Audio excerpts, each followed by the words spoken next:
American comic, I'm lost, I'm surrounded by superheroes with father issues. This video is purely for entertainment and does not infringe on copyrights or laws. The rights to the novel and image belong to the original author. We do not claim ownership.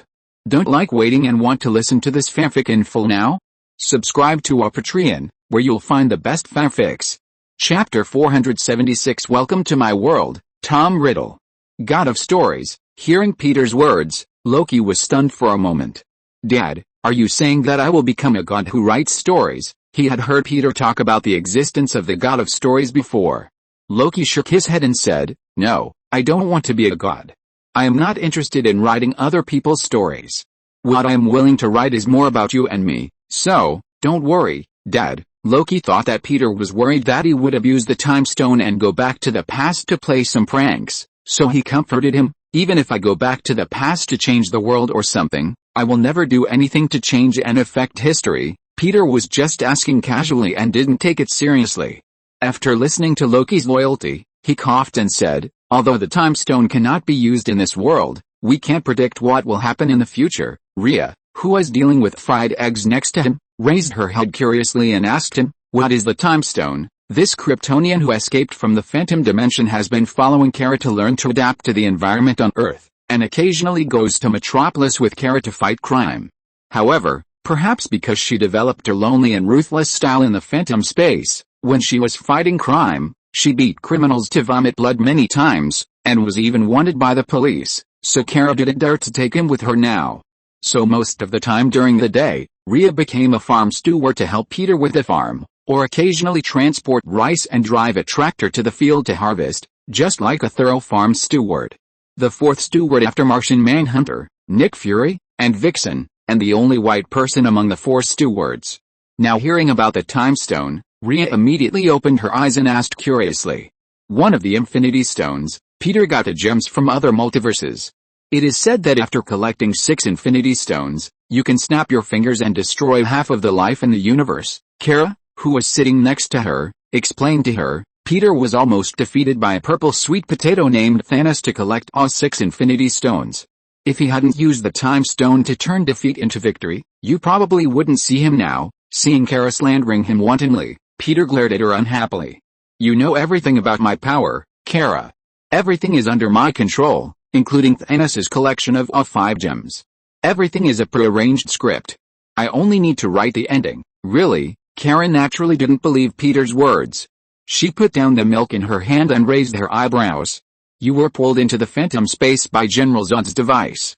Was that also your plan? Of course. While answering, Peter began to consider whether to use his temporary dream god ability at night to pull Kara, who has become a little rebellious recently, into Nightmare, so that she would know what it means to speak out of turn. Kara wanted to say something else, but footsteps sounded outside the farm. Diana pushed open the door and walked in.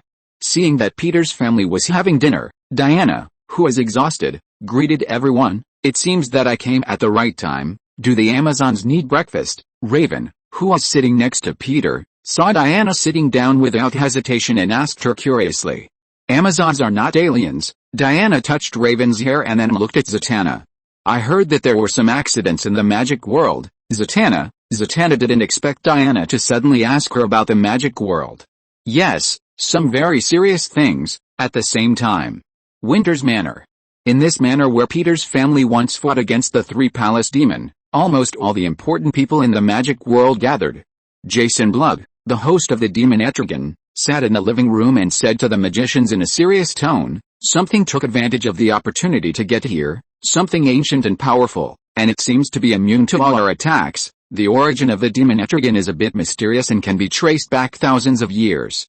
The great magician Merlin protected Camelot from the witches' attack, but the witches' army not only had humans but also monsters summoned by them, so Merlin also summoned his reinforcements, that is, Etrigan, the son of Hell.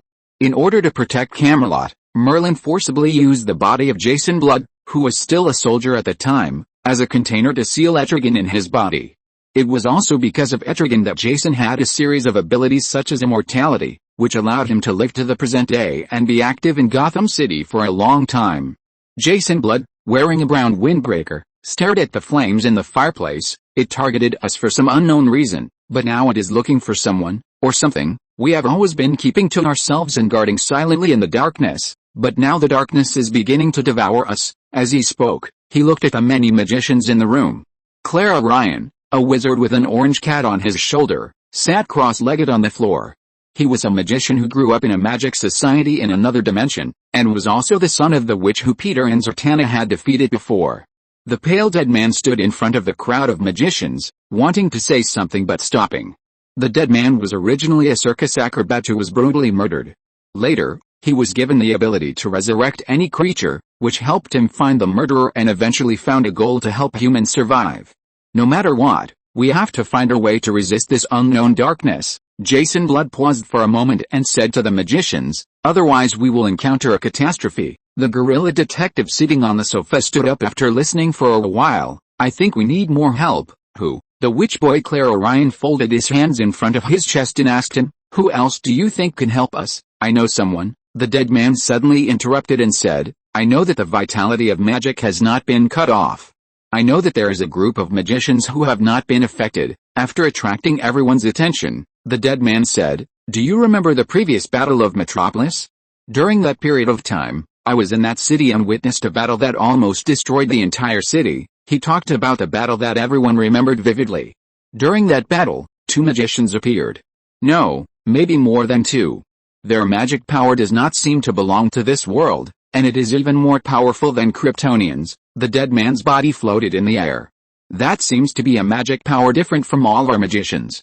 If we can get their help, or find out where the magic power that does not belong to this world comes from, there may be a turning point. After hearing the dead man's words, all the magicians fell silent. "You suspect that this unknown force coming from the darkness is related to the magicians in the Zod War?" Detective Orangutan put down the water cup in his hand and asked the dead man. "I don't know, but my feeling tells me that they may be the key figures in our response to this disaster. My intuition has always been very accurate." Detective Orangutan Babo scratched his head. "But we don't know who they are." The dead man looked at the flames in the fireplace and said, "There is someone who can know their origins." "Who?" "MRS. Xanadu, Night. Padrick Farm." Peter didn't know at this time that a group of heavyweights in the magic world in this world had already been thinking about his son and daughter. Now, he was standing in front of the gate of the dream kingdom of the Sandman. The Sandman gave him the key, and now he could freely enter and exit the palace of the Lord of Dreams. The gate of the palace, which seemed particularly dilapidated in his eyes, slowly opened. The dream was fragmented and decayed, and it seemed that the dream creatures here had left for various reasons. The only librarian who never left, Lucian, slowly walked out of the gate. Lucian, with beautiful blonde hair, wore a wide robe, and held a book in her hand. When she came over and saw the key in Peter's hand, surprise flashed in her eyes. "I think you are Mr. Peter Padrick." Lucian bowed slightly to him. "My master once told me that the door of this dream kingdom will be open to you at any time. Mr. Padrick, you are now one of the masters of the dream kingdom. If you have any doubts or don't understand something, you can call me at any time." Looking at the maid who is respectful to him, Peter nodded. "Are you the only one left here?" "Yes, the people of the dream god think that the dream god is tired of his duties, so he left here." Peter nodded. "This is normal. After all, this is not the first time that the Endless family has done this." Lucian, Peter was about to continue to visit this dream kingdom, but he didn't expect to immediately feel a fluctuation in his own dream. The next second, in his spiritual perception, Tom Riddle entered his dream. He didn't expect that this kid entered his dream again. Activating the power of the ruby, Peter directly transferred Tom Riddle, who appeared on the farm, to here. Tom Riddle, who entered Peter's dream world again, was a little confused. At first he was on the farm, but he didn't expect the scenery in front of him to change suddenly. With a look of astonishment on his face, he looked up at the strange and desolate place. "It seems that you are not lost in the dream, Tom." Tom Riddle was wondering when he suddenly heard a voice in his ear. Then he saw Peter appear in front of him, and a blonde beauty stood beside Peter with a book in her hand. "Sir, welcome to my world again, Tom." Chapter 477. Here comes the most ardent father. "Am I dreaming again?" "Yes, Tom, you have entered my world again." Peter slowly approached him. "It seems that you are lucky enough this time, Tom. You are not lost in the dream world. Although dreams give people dreams and hopes, without dreams, people will lose the beautiful future, but at the same time, it is also treacherous, deep and dangerous." As he spoke, He walked towards the dilapidated palace, and Lucian followed him silently with a book in her hand without saying a word. Tom Riddle hurriedly followed his footsteps. "Sir, where's this place?" He observed the wide and boundless towering buildings around him and asked Peter curiously. "This is the Kingdom of Dreams, the most mysterious place in dreams. Are you the god of dreams, sir?" Peter shook his head and said, "No, I just have the right to enter and exit here temporarily. My actual occupation is just a farmer." "Aren't you a magician, sir? If you know some magic, you can also be called a magician," Peter said, and took him into the palace of the god of sleep. Feeling the air that exuded a strange and mysterious atmosphere, Tom Riddle took a deep breath to calm himself down. "I think, sir, you must be a greater magician than Professor Dumbledore," Tom Riddle said sincerely. "Dumbledore?" Peter looked at him puzzledly. "When did this kid meet Dumbledore?" "I met Professor Dumbledore during the day in the orphanage." Tom Riddle did not hide anything and told Peter about his conversation with Dumbledore during the day. "So, you rejected him?" Peter pondered for a moment and asked him. "Yes, sir," Tom Riddle said to him. "What I hope is to learn magic from you. I have been preparing for this for a long time. Are you interested in magic?" Peter waved his hand casually, and the empty castle where the few people were suddenly turned into Victorian decorations, and furniture and decorations appeared in the castle. Tom Riddle looked at the dilapidated building in front of him in astonishment and widened his eyes in surprise.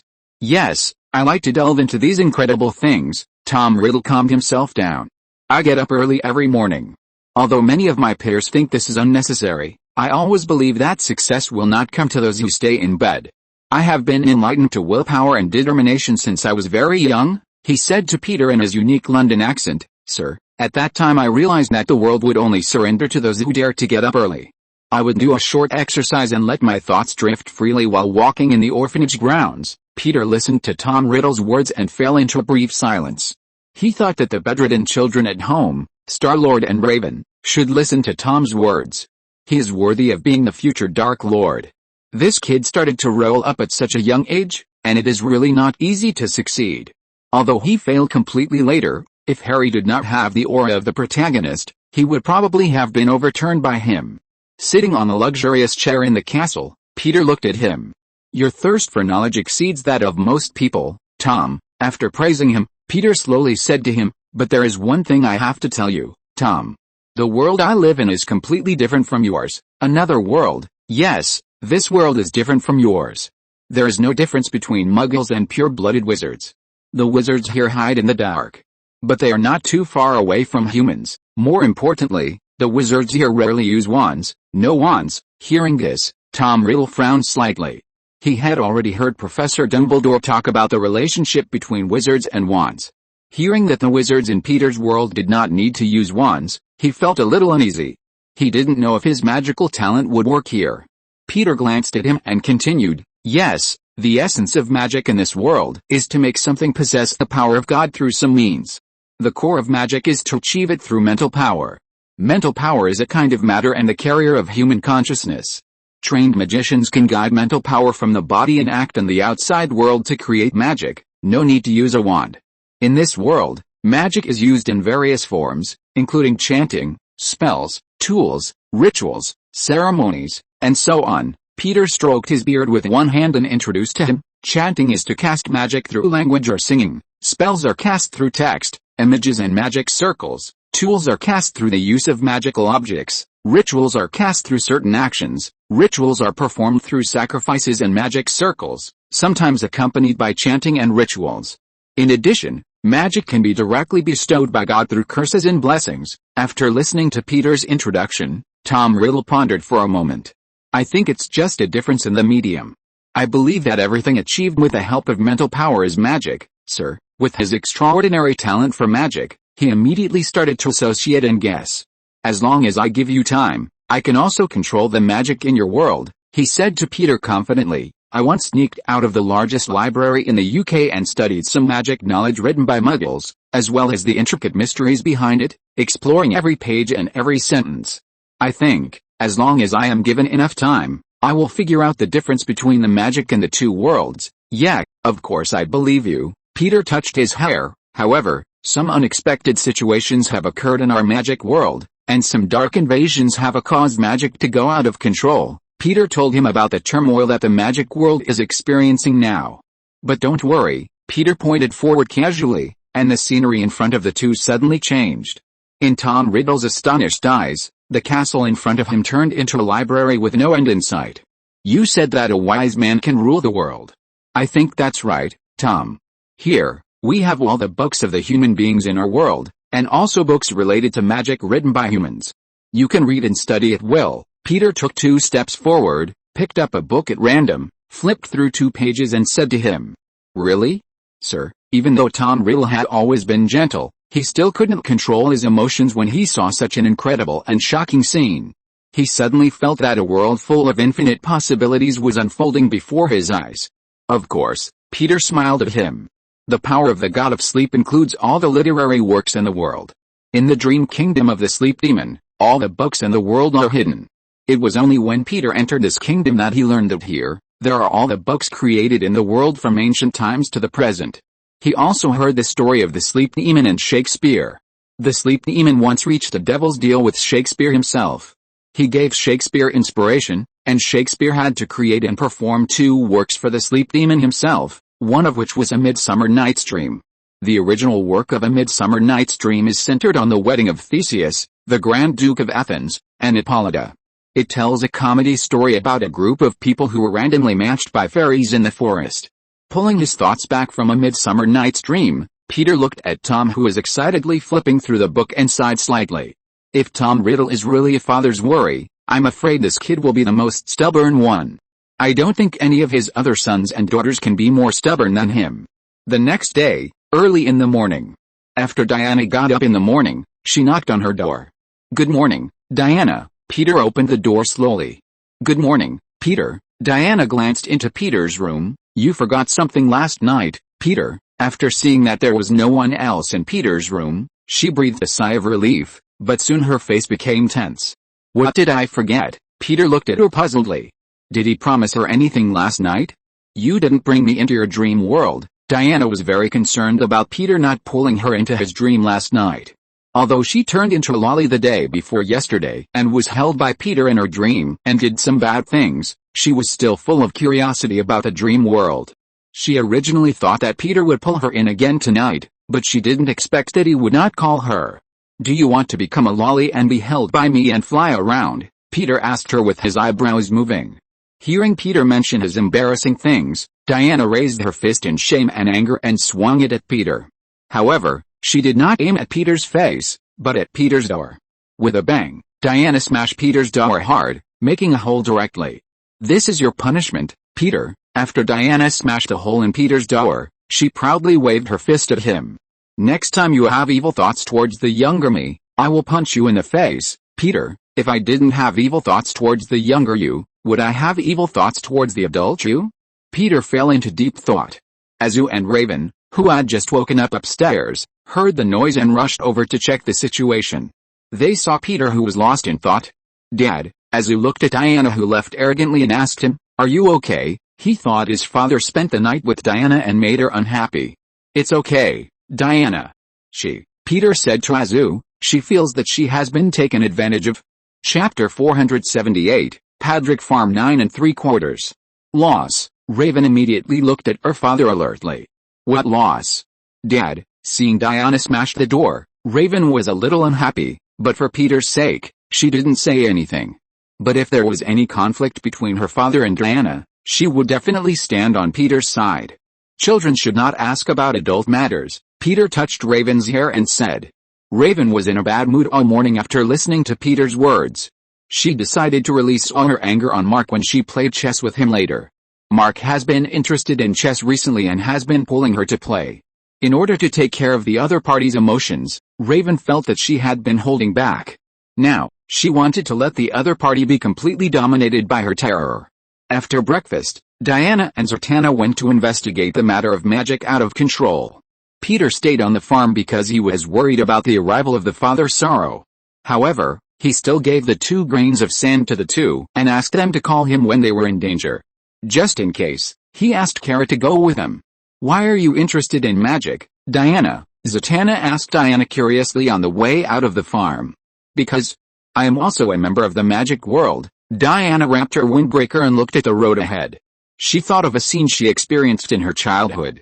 She peeped at the witches' sacrifice activities in the hunting moon, and was marked on the forehead by the three-phase goddess Hecate. I didn't see it. You don't look like a magician, Kara said beside her. When you hammered a hole in Peter's door this morning, it didn't look like a magician would do it. It's nothing.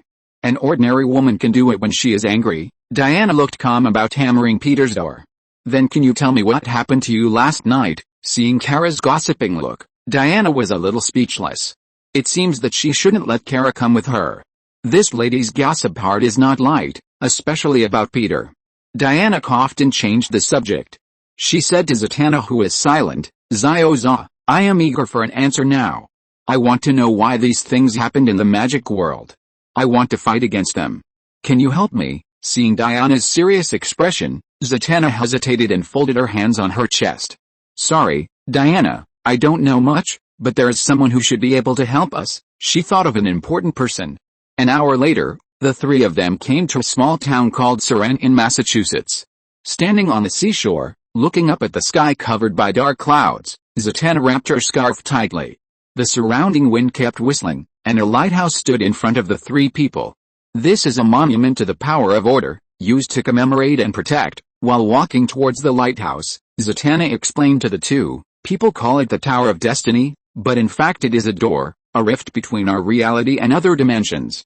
It is a lighthouse of magic power. Diana looked at the lighthouse in front of her that gave her a sense of oppression, frowned slightly, and did not speak.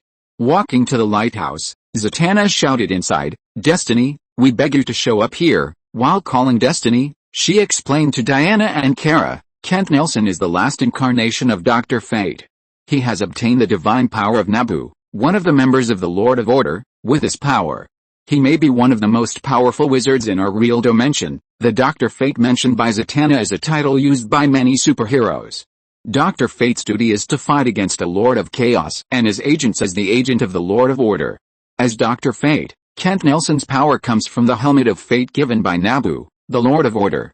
The Helmet of Fate allows Nabu's consciousness to occupy Kent's body, thus giving him powerful magical powers.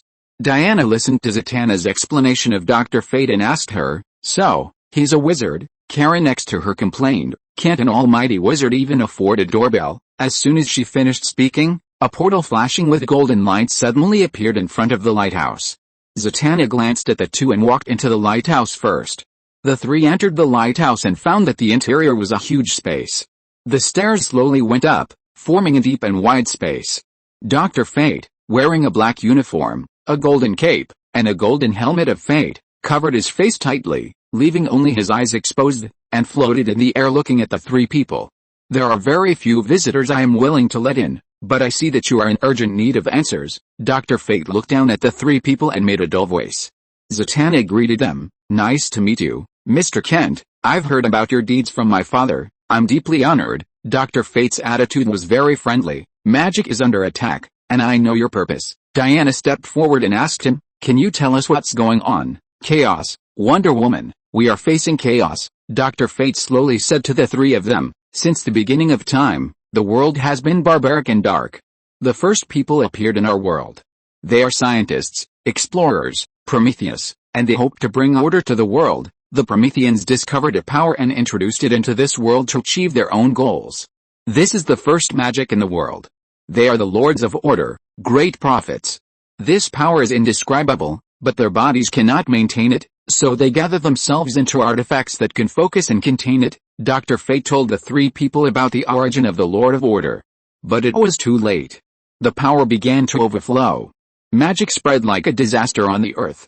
So they began to teach humans how to guide and control magic. That was the origin of magic. Now, everything is out of control. The darkness outside the wall has begun to enter this world. The creditors of magic have begun to demand what the magicians owe. In the end, the magicians will taste the consequences of their reckless use of magic. Listening to Dr. Fate's words, Diana thought for a while and said to him, there must be a way to stop it. We can stop it from entering this world. Diana understood that it was the ancestor of magic who broke through the confinement of the dimensional space and came to collect debts from the magicians.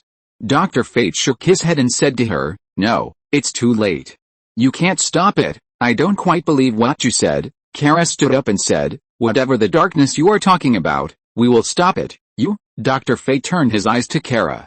"Yes, you don't know what we've been through." Although Peter might be a little proud of what he said, I still have to say, if Peter is here, he won't let the darkness you mentioned succeed easily. Peter Padrick, I've heard of him. But believe me, his power is still not enough when facing the great existence of darkness. Finally, he turned his eyes to Diana. "You are the one chosen by the darkness, Wonder Woman. Be careful. If it wants to invade this world, you are the most dangerous." Hearing what Dr. Fate said, Diana was stunned for a moment. Could it be the symbol engraved on her forehead? Is the great existence of darkness that Dr. Fate mentioned referring to the goddess Hecate? With her head down, Diana fell into deep worry. The next day, Padrick's farm. Peter got up and looked at the watch on his wrist. Last night in the Dream Kingdom, Tom Riddle entered his dream as promised and continued to study magic books in the library all night. Thinking about Tom, he looked at the pointer on the watch. The pointer immediately pointed to the end point. He suspected that the sixth father of sorrow would come within these 2 days. He put his arm down, stayed in the room and pondered for a while, then walked downstairs. After going downstairs, he saw Diana standing by the living room window with a heavy heart. "What's wrong, Diana? Are you still thinking about yesterday?" He knew the conversation between Diana and Dr. Fate yesterday. "Peter, can you promise me one thing?" Diana asked with a frown. "What? If?" "I said if I lose control and hurt you, don't hesitate, kill me." Diana had a bad premonition in her heart. In order to prevent the thing she feared the most from happening, she chose Peter, whom she trusted the most. Peter was stunned for a moment and shook his head. "No, Diana, things are not that bad. No, you must promise me." Diana grabbed Peter's hand. "If you can't do it, let Azu and Loki do it." Looking at the other party's firm eyes, Peter slowly stretched out his hand and stroked the other party's hair. "You think highly of them, if..." Before he finished speaking, Raven's words rang out outside. "Dad, come out and take a look." Something happened. Hearing Raven's words, Peter put down his hand that was stroking Diana's hair and looked outside. Diana was also startled by Raven's words and looked out the window. Outside the farm gate, Peter, Raven and Diana were shocked to see the bus stop that suddenly appeared at the farm gate. The yellow bus stop stood outside the farm gate, and a yellow leisure chair was placed near the bus stop. Raven looked at the platform that suddenly appeared and asked Peter, "Dad, before we went to bed last night, there was nothing here. Was it newly built by the government?" But she quickly shook her head. "No, it's impossible that none of us noticed it overnight." Peter didn't speak. He looked up in surprise and saw the name of the bus stop read Padraic Farm 9 3/4 Station. "What is this? Can your farm go directly to the Wizarding World?" If you're listening to this novel on a channel other than Fanfic World, it means they downloaded and uploaded it without effort. We cordially invite you to visit our channel, Mundo Fanfic Novelis. There you'll find the original version of this story and you can explore many other novels of various genres. We're waiting for you to immerse yourself in a world of incredible novels. Chapter 479, Sending Raven and Loki to Hogwarts? Pass through the platform 9 3/4, take the whirring 5972 train, travel through the valleys, and then arrive at the Wizarding World? Then the lantern will drift with a boat on the dark blue waves and arrive at Hogwarts School of Witchcraft and Wizardry? Peter looked at the Padraic Farm 9 3/4 station sign above his head and fell into serious thinking. This situation has happened before. When Loki descended before, the World Tree descended with him in the farmyard. Now if the sixth Father Sorrow is Tom Riddle, this station sign that leads to the Wizarding World does not seem to be incomprehensible. But why can't I see the bus? There is no reminder of the next stop on the station sign. Does it have to be officially operated after the Father Sorrow descends? Peter was thinking about the purpose of the station sign arranged by the system when he heard a voice greeting him. "Hi, Mr. Peter, good morning." Looking up, he saw Louise coming to greet him. Louise, wearing sunglasses and casual clothes, walked towards him. Lana, who had not been seen for a long time, followed Louise and greeted him. Raven and Diana. "Long time no see, Lana." Peter looked at the two of them. He did not expect that the two would be so close. Logically speaking, shouldn't they be rivals in love? Although Clark has not dealt with any of them yet. "I'm busy with my English paper recently, Uncle Peter. Aunt Neil said that I have become a nerd now." Lana smiled at him embarrassedly. "You are not a nerd. Nerds should be like Clark, Louise took off her sunglasses, shrugged her shoulders and said to her, "Besides, I don't think that a girl who joins the cheerleading team and can attract the attention and hormones of most boys in the school will be a nerd." Hearing Louise's bold words, Lana glanced at Peter quickly and embarrassedly. Especially with Diana standing next to Peter, she felt a sense of social death. Louise, seeing that the other party was getting bolder and bolder, Lana pulled Louise's clothes and signaled her to restrain herself. "Ahem, sorry, I may have said too much. Do you have time recently, Mr. Peter?" With Lana's reminder, Louise finally remembered the purpose of their visit. "What's the matter?" Peter temporarily put aside the matter of the bus stop that suddenly appeared, and turned to ask the two people in confusion. "Tomorrow night, I will hold a party at Chloe's house to celebrate that I got all A grades in the internship at the Daily Planet. When I return to college, I will finally not have to worry about grades. Although the building of the Daily Planet has become history now, I should be the last intern to get an A." Louise complained about the unlucky Daily Planet in the Battle of Metropolis and invited Peter to her party. "Party, yes, and Raven," Louise said, turning her eyes to Diana. She recognized that she was also a superhero who participated in the Battle of Metropolis and stood on Peter's side. "Wonder Woman, right? I remember Clark said that your name is Wonder Woman, and I'm Lois, Lois Lane." Lois introduced herself and held out her hand to Diana. "If you have time, I hope you can come to the party. I think everyone will be very happy to see a big star." Lois has become accustomed to the constant appearance of beauties around Peter. If one day Peter doesn't have a rumored girlfriend, she would find it strange. "Sorry, I don't have time recently." Diana shook her head and refused directly. She was now upset by Dr. Fate's warning and had no interest in attending any party. "Okay." Seeing Diana's refusal, Lois didn't care. Wait, Raven, who had been silent all the time, saw that Lois and Lana had no reaction to the sudden appearance of the bus stop sign, and asked the two in surprise, "Didn't you notice? A bus stop sign suddenly appeared here." Raven pointed to the yellow bus stop sign and said to the two, "Or can't you see it?" She was a little suspicious of the bus stop in front of her, which was only visible to herself, her father, and Diana. Seeing Raven's action, the two of them reacted. Staring at the yellow bus stop sign, Louise touched her hair in confusion. If it weren't for Raven's reminder, she really didn't notice that there was a bus stop sign in front of her. "Of course I can see it. Is there anything strange, Raven?" After Louise and Lana looked at each other, they felt strange and said to Raven, "Hasn't the bus stop always been here?" Lana also nodded in agreement. She didn't think there was anything strange about the bus stop in front of her.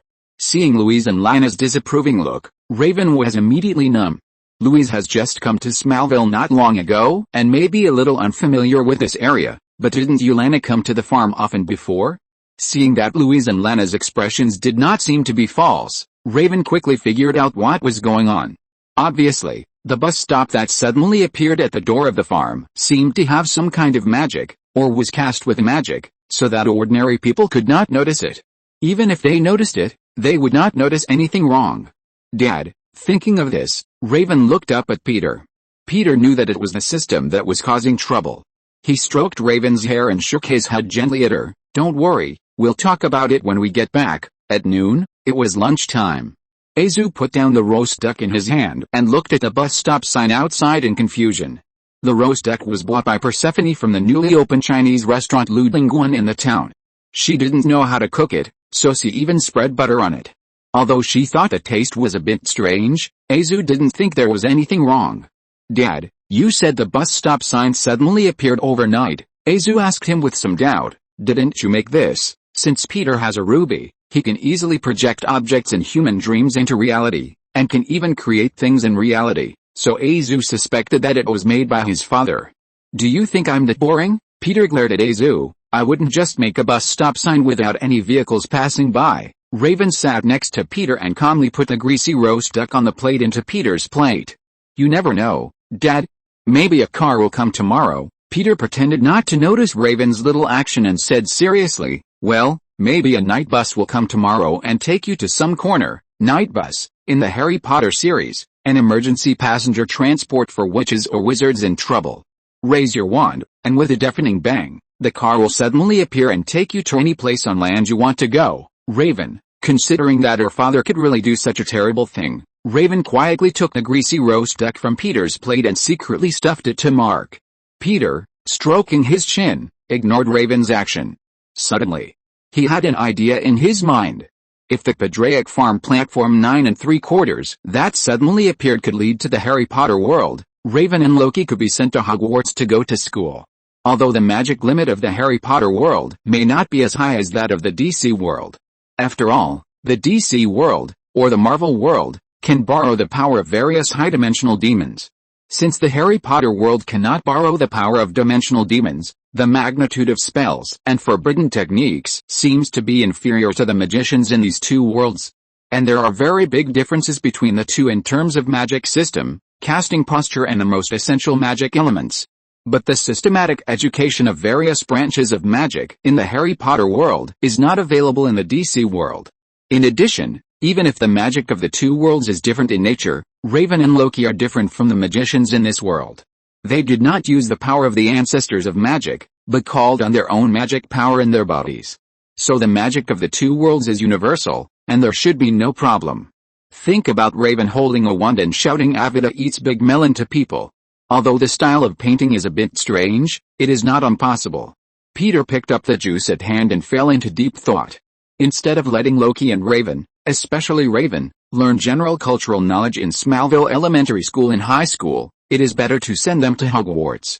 Although he could teach Raven magic knowledge, it was definitely not as professional as the school. In addition, if Tom Riddle was the sixth father-worried person, they could take care of each other in school. Tom Riddle, the king of girls, although he had extraordinary magic talent, but Peter was really afraid that he would go down the same path. Raven, thinking of this, Peter looked at Raven, who suddenly became honest. "What's wrong, Dad? Do you have any plans for your elementary school plan?" Raven was stunned, not knowing why Peter asked her this question. "That is, what kind of elementary school do you want to go to?" Star-Lord next to him heard Peter's words, and felt a little sad. Why didn't Dad ask what kind of school he liked? "Can I go to a school other than Smallville Elementary School?" Raven asked in surprise. "Oh, magic school, are you interested?" Raven did not answer immediately, but fell into silence. Peter thought Raven would be interested, but she thought for a long time, shook her head and said to Peter, "No, Dad, I don't want to go. Don't want to go. Yes, if possible, I don't want to go to school." Peter's eyebrows moved slightly, and he asked her, "Why?" "Because I want to be with Dad all the time." Chapter 480 The Snake for Tom Riddle. You will grow up, Raven, just like everyone else. You, Mark, Loki, Zoo and Star-Lord, you will all grow up. Peter stroked Raven's hair. Love in the world points to being together, only parents and children point to separation, because you will always learn to fly on your own. Raven's mood suddenly became a little heavy when she heard her father's words. "Dad, I will go to whichever school you let me go to." Although she didn't want to go to school like Zoo and Clark, Raven knew that her father would definitely not agree, so she said so to Peter. "As long as it's not too far from home," she quickly added. "Of course, if it doesn't work, arrange for Raven and Loki to go to school as a day school." Although it seems that Hogwarts doesn't have such a tradition, there is a first time for everything, and you can discuss it with Professor Dumbledore. But the premise must be that this Padraic Farm 9 3/4 does have a school bus that can lead to the Hogwarts world. Night. Peter entered the Dream Kingdom again, and Lucy Ann was waiting for him respectfully in front of the gate. "Mr. Padraic, what do you want me to do today?" "Nothing for now." Peter shook his head, and suddenly remembered something, and asked her, "Do you know Dr. Fate?" He wanted to ask the librarian about the magic world. "I know him, sir." Lucian held the book and bowed slightly to him. "I have read countless books written by humans, those books related to magic, the origin of humans and the transmission of magic. I have read them all." She told Peter about the origin of Dr. Fate. Dr. Fate's main ability comes from the god Nabu, and the helmet of fate gives him great power, but without the helmet, Dr. Fate's ability is limited to his own magic. In addition, some people believe that Dr. Fate is not a completely trustworthy person, and Nabu may control his mind at any time. Peter was a little surprised. He didn't expect Lucian to be so knowledgeable. "Isn't this equivalent to an automatically walking humanoid encyclopedia?" "Yes, so, Lucian, you also know other magicians in the magic world, right?" Lucian nodded. "Yes, Mr. Padraic, I can find out everything that is recorded in books by humans." "Very good." Peter walked forward with satisfaction. It seems that he can ask Lucian about the magic world in the future. Not long after entering the Dream Kingdom, Tom Riddle entered Peter's dream again. Wearing a black robe, thin and handsome with a hint of cold temperament, holding a book, Tom Riddle came to greet him happily. When he walked to Peter's side, he remembered something and bowed slightly to Peter with a respectful expression. "We don't need this, Tom." Peter touched his head. "How is it?" "How is studying in the library?" "I learned a lot, sir. With the help of Miss Lucian, I understand the secrets of magic in this world. This fascinates me." "This is a new world," Tom Riddle said to him with a London accent and a smile. "It fascinates me, sir. Although I haven't talked to a real magician, I found a book about black magic written by a British exorcist. I am studying the magic veins of the whole world through this book." Following Peter into the library, Tom Riddle said to him with a strange light in his eyes, "You'd better not get involved in black magic now, Tom. It's not good for you." Hearing that Tom was getting involved in black magic again, Peter's heart jumped. Is this kid destined to be with the Dark Lord? How can he be related to black magic everywhere? "Okay, sir." Hearing Peter's words, Tom Riddle did not refute and nodded in agreement. "Is it boring in the library?" Walking to the endless bookshelf, Peter took a book from it and asked him. "No, sir, I don't feel that way." Tom Riddle shook his head and denied, "I am immersed in thinking about how to use my abilities and knowledge to learn magical knowledge. My plans for the future are growing day by day. I have seen the weaknesses of the world and am ready to use them for my own benefit, but to do this, I must be able to endure loneliness and be firm in my ideals. All great roads are full of hardships and dangers, sir. Am I right, Peter?" "You kid speaks in a set of ways. It really sounds like someone who does great things." "You are right, all great roads are full of thorns, but, Tom, you don't have to set too strict life goals for yourself at this age." As Peter spoke, he looked at the empty environment around him. All the nightmare creatures of the sleep demon have fled, and the Dream Kingdom is now a little empty. After thinking for a while, he lowered his head and asked Tom Riddle, who was flipping through a book, "Tom, do you like pets?" "Pets?" Tom Riddle was stunned for a moment, then said, "Yes, I like snakes." Peter was not surprised by this answer. "Why?" "Because their own mystery and elegance have always attracted me. In my spare time, compared with other orphans in the orphanage who blindly indulge in fun, I prefer to spend some time with these beautiful creatures. I can communicate with snakes and understand their language ability." Tom Riddle's voice has a unique rhythm. "This has become my talent, sir. I think snakes are a symbol of power, wisdom and mystery, and I think when I am present, they will reveal their secrets to me. Communicating with snakes is a way for me to relax my mind and a source of inspiration." After listening to him, Peter nodded and said, "Yes, Tom, if you join Hogwarts now, you must be a pure Slytherin, but it's too quiet here, maybe you need a companion." Then Peter activated the power of the ruby in Tom's shocked expression. A big snake more than 1 meter long appeared in Tom Riddle's side in his unbelievable eyes. After being created by Peter, the big snake with black spots on its surface slowly crawled to his side, spitting out its tongue from its mouth, and coiled around Peter obediently. Peter bent down and stroked the head of the big snake, raised his head and said to Tom Riddle, who was stunned, "This big snake, let's call it Nagini." He remembered that in the original world line, Voldemort had a big snake called Nagini. This big snake first appeared in the Goblet of Fire. It followed Voldemort to Riddle's old house and killed the old housekeeper who had been guarding the old house. In the end, the big snake Nagini was beheaded and killed by Neville with Gryffinder's sword in the final battle. However, the true identity of this big snake seems to be not a simple creature. The original body is an Oriental beauty. She performed in a magic circus. Because her mother was under the blood curse, she was constantly eroded by the blood curse. Under the influence of the blood curse, Nagini can transform back and forth between human form and snake form. Unfortunately, the nightmare creature he created cannot become a human. Thinking about the origin of the snake Nagini in the original world line, Peter stood up and said to Tom, "If you feel lonely here, let Nagini be your pet. This may relieve some of your boredom. Give it to me." Hearing Peter say that he would let Nagini be his pet, Tom Riddle's expression was no longer as elegant as before. He asked in disbelief, "Sir, you mean, can I let it be my pet?" "Of course." Hearing Peter's affirmative answer, Tom Riddle's inner emotions became excited. After seeing this big snake, he had an inexplicable good impression of it, as if he had seen it somewhere. And after hearing Peter name the big snake Nagini, he felt that this name had an inexplicable sense of intimacy. He put down the book in his arms, walked over, and gently touched the head of the big snake with his hand. The big snake intimately stuck out its tongue and licked his palm. Taking a deep breath, Tom Riddle calmed down his excitement. Looking into the eyes of the snake, he could feel the kindness it was showing him. "Sir." After talking to the snake, Tom Riddle stood up and thanked Peter excitedly. "Thank you, sir, thank you." He had never received a gift since he was a child, but suddenly he received what might be the best gift in his life. He was immediately filled with gratitude. The shell that had been wrapped around him like a hedgehog suddenly began to crack in front of Peter. This is the best gift I have ever received in my life. Perhaps it will be the best in my entire life." He suppressed his emotions so that Peter would not hear that he was different. "This may be the best, but you will definitely receive a better gift in the future." Peter came over and touched his hair. "You think the biggest difference between snakes and humans is that snakes are not controlled by emotions and weaknesses, but most of the time, they also have emotions, and their behavior is very honest and frank. If you want him to be your perfect partner in the pursuit of power and greatness, then just like him, learn to understand emotions, be honest and frank, so that even if you have weaknesses, you will not be easily defeated." Tom Riddle didn't expect that Peter could see through his heart.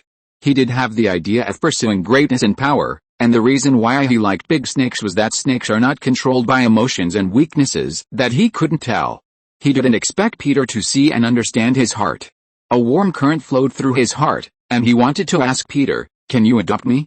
Chapter 481. Diana leaves and the sixth father of sorrow arrives. But hesitating, Tom Riddle finally didn't ask. He was afraid of being rejected, and he knew that there were two different worlds. It was almost impossible for his body to come to this world. He had always fantasized about the image of his father. Who am I? Where do I come from? These two questions have been running through Tom Riddle's life. No one knows, and no one tells him the answer. The more mysterious the answer, the higher the expectation. Although he was only 6 years old, he was always proud of his uniqueness. He had already presupposed a tall father image. His father must be a very different person like himself. Now Peter has satisfied his fantasy of his father. Looking forward to being adopted, but he is extremely afraid of being rejected. Peter didn't notice the other party's hesitation, patted Tom's shoulder, and asked him to read books here with Najani, while he walked towards Lucian. Regarding the magic world, he needed to learn more about the secrets of magic from the other party. "I think many magicians are now gathered in the Oblivion Bar. It is a place where magicians gather. Mr. Padraic, if you want to know more about magic, you can go there," Lucian suggested to him. "The Forgotten Bar," Peter nodded, his expression becoming serious. At the same time, the Forgotten Bar. A group of sorceresses from the Sisterhood of Hands slowly walked into the bar. The Sisterhood of Hands was founded in the shadow of the upper magic world. Its members are a group of young sorcerers from the upper class, aiming to help each other and improve their magic skills. When the members of the Sisterhood of Hands gather, the masters will come here to guide the young witches. But the wizards did not notice that the atmosphere today was a little wrong. As one of the initiators of the gathering, Rebecca Carstairs picked up the wineglass. Wearing an exaggerated dress that almost exposed half of her breasts, she looked at the other members of the Sisterhood. Rebecca's nickname was Witchfire, and this name was once on the billboard. At that time, her MV was often played on TV. When she was the most popular, she would sign her own posters and CDs, and then tell people stories. In the story, she would cast a spell on the male protagonists of the stage and film and television who mocked her. But that was a few years ago. In the eyes of the girls of the Sisterhood of Hands now, she is just an old fence witch with an exquisite hairstyle. The girls of the Sisterhood of the Handy gathered in the bar because they could no longer feel magic. They could only feel the fear of the source of their own magic. "Hey, good evening, everyone," the sisters were talking quietly together when a voice suddenly rang out. A slim black-haired girl stood up and greeted everyone. "I hope this midnight social gathering can be kept in order." The black-haired girl with two braids stood in front of the magic circle that had been drawn on the floor, opened her arms and said, "Since some people don't know me, let me introduce myself. My name is Tracy Serding. At this terrible moment, I am your sister. We will pray together to be protected from the threat of the approaching spellcaster. Now, please hold hands." Tracy asked the sisters to hold hands and form a circle. Woo-Ho looked at the girls in the circle.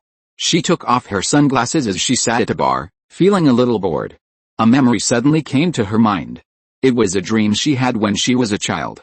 When she was in the orphanage, she was sleeping when a tall woman came into her room with a branding iron. Then the tall woman branded her forehead with a branding iron, leaving a half-moon mark. Now she suddenly remembered the scene that made her shudder. She was trembling all over and felt that something was wrong with her body. With a thump, she fell to her knees. Gasping for breath, she covered her throat. Here.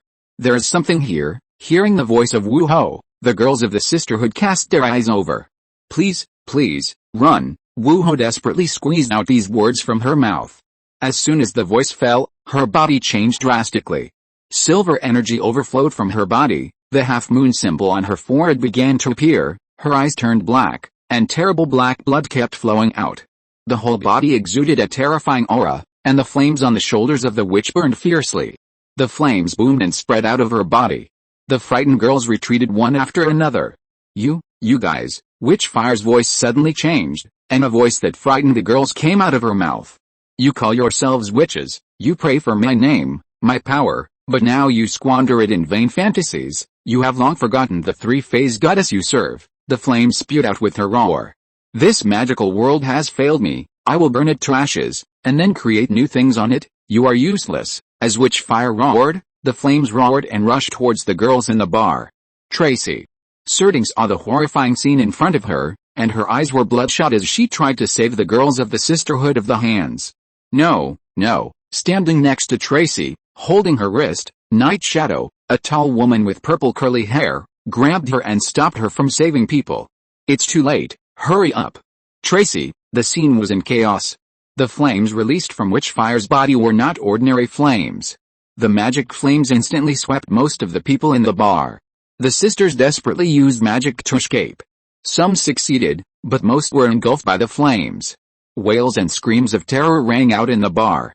Ying pulled Tracy Serding's hand and used the magic bracelet to pull out a portal, escaping the bar before being engulfed by the flames. Half an hour later, Peter left the dream world and rushed to the forgotten bar. What he saw was the body burned to skeletons on the floor. Most of the girls in the Sisterhood of the Handyman had turned into skeletons on the ground. The whole bar was in a mess, with corpses and charred bodies stuck to the floor, a scene of purgatory. Squatting down, Peter frowned and examined the body. Bang! The next second, he heard a sound. Looking back, he found a man in a yellow windbreaker, brown hair, and a face covered with dust, staggering out of the corner. Peter immediately recognized the other party's identity, Constantine. He didn't expect to meet Zha King here. Zha King was also stunned for a moment when he saw Peter appear. He immediately recognized that the guy in front of him was Zatanna's godfather on the farm, the guy named Peter Patrick. Although he had never seen Peter in person, it was not difficult for him as a detective to get Peter's information. Zha King, covering his chest, looked at Peter, who suddenly appeared in the bar in astonishment. Peter ignored him, feeling the burning smell in the air and the unpleasant stench of corpses. Squatted down and picked up a grain of sand on the ground. Holding the sand, through the sand in front of him, he vaguely saw the girls being engulfed by the flames that they had no time to avoid. Zha King, this guy, has been sitting on the bar counter of the bar, quietly watching the witches perform magic until they caused trouble and brought out the three-phase goddess Hecate. This guy is really a complete scumbag. He could have stopped it, but he watched the young witches die. It's a pity, Constantine, that the fire didn't engulf you. Peter sighed regretfully and said to Zha King. You know me? Zha King asked in shock.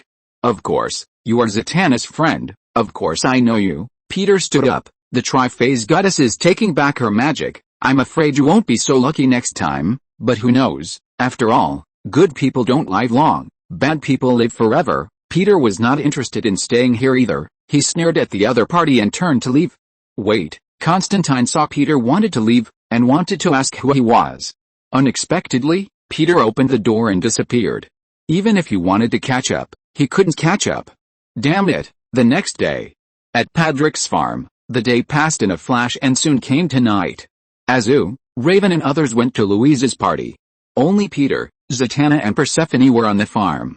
How is it? Zatanna walked in from the door and asked him anxiously, is there any news about Diana yet? No. Peter sat on the sofa and shook his head.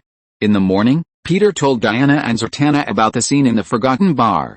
Diana guessed that Witchfire was the same as herself, and was a person who was engraved by Hecate. Hecate can use the seal to possess the witchfire and burn everyone in the Sisterhood of the Hands to ashes, so she can also possess herself and hurt the people around her. In order to prevent herself from being possessed by Hecate, Diana left a note to Peter and left the farm. Looking at the note in his hand, Peter sighed slightly. In order not to hurt others, this woman chose to hide secretly.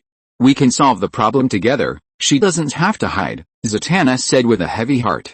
Peter stood up and wanted to say something, but suddenly he felt a palpitation.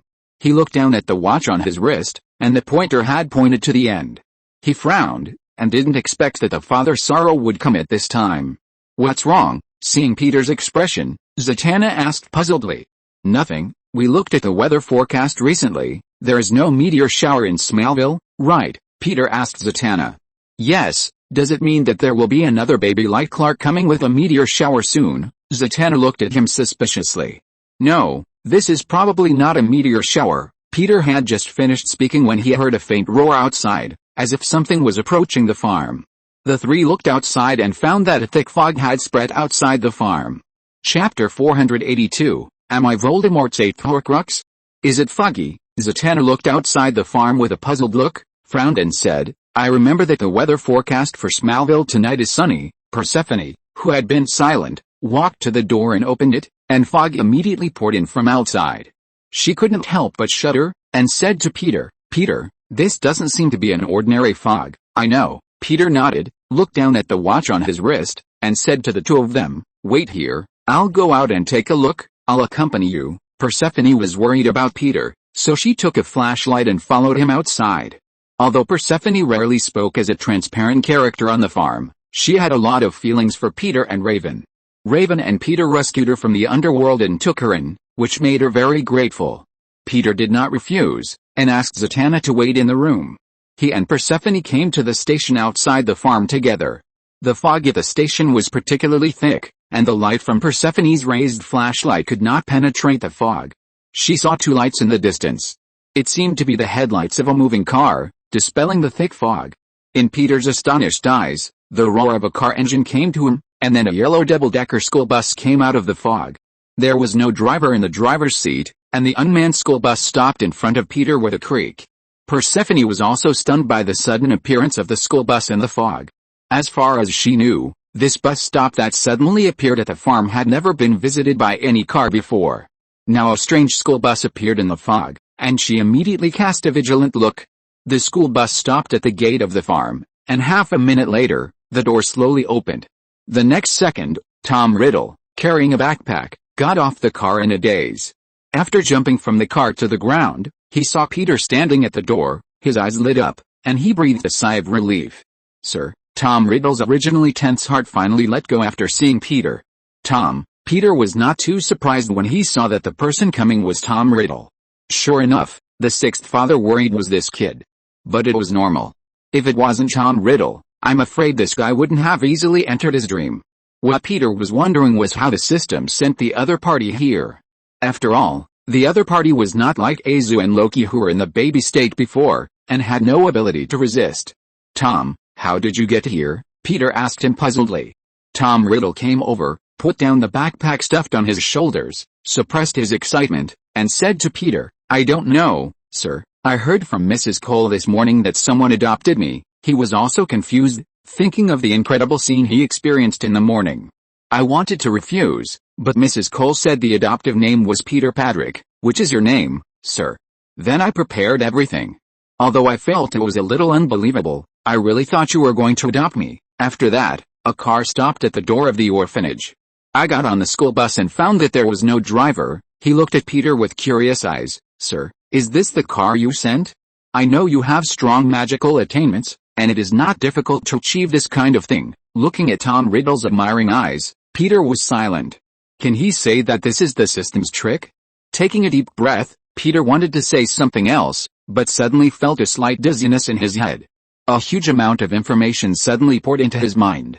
Just like the previous times when the Father Sorrow came, the system still forced the information into his mind this time. Pressing his forehead with his hand, Peter quickly figured out the purpose of the bus stop and the school bus, as well as the information related to Tom Riddle. The school bus, the bus stop and the purpose are as he guessed, and you can freely travel in and out of the Hogwarts magic world with the school bus. And the right to use the school bus is limited to him alone. Peter looked down at his palm, and a wooden record board appeared in his hand.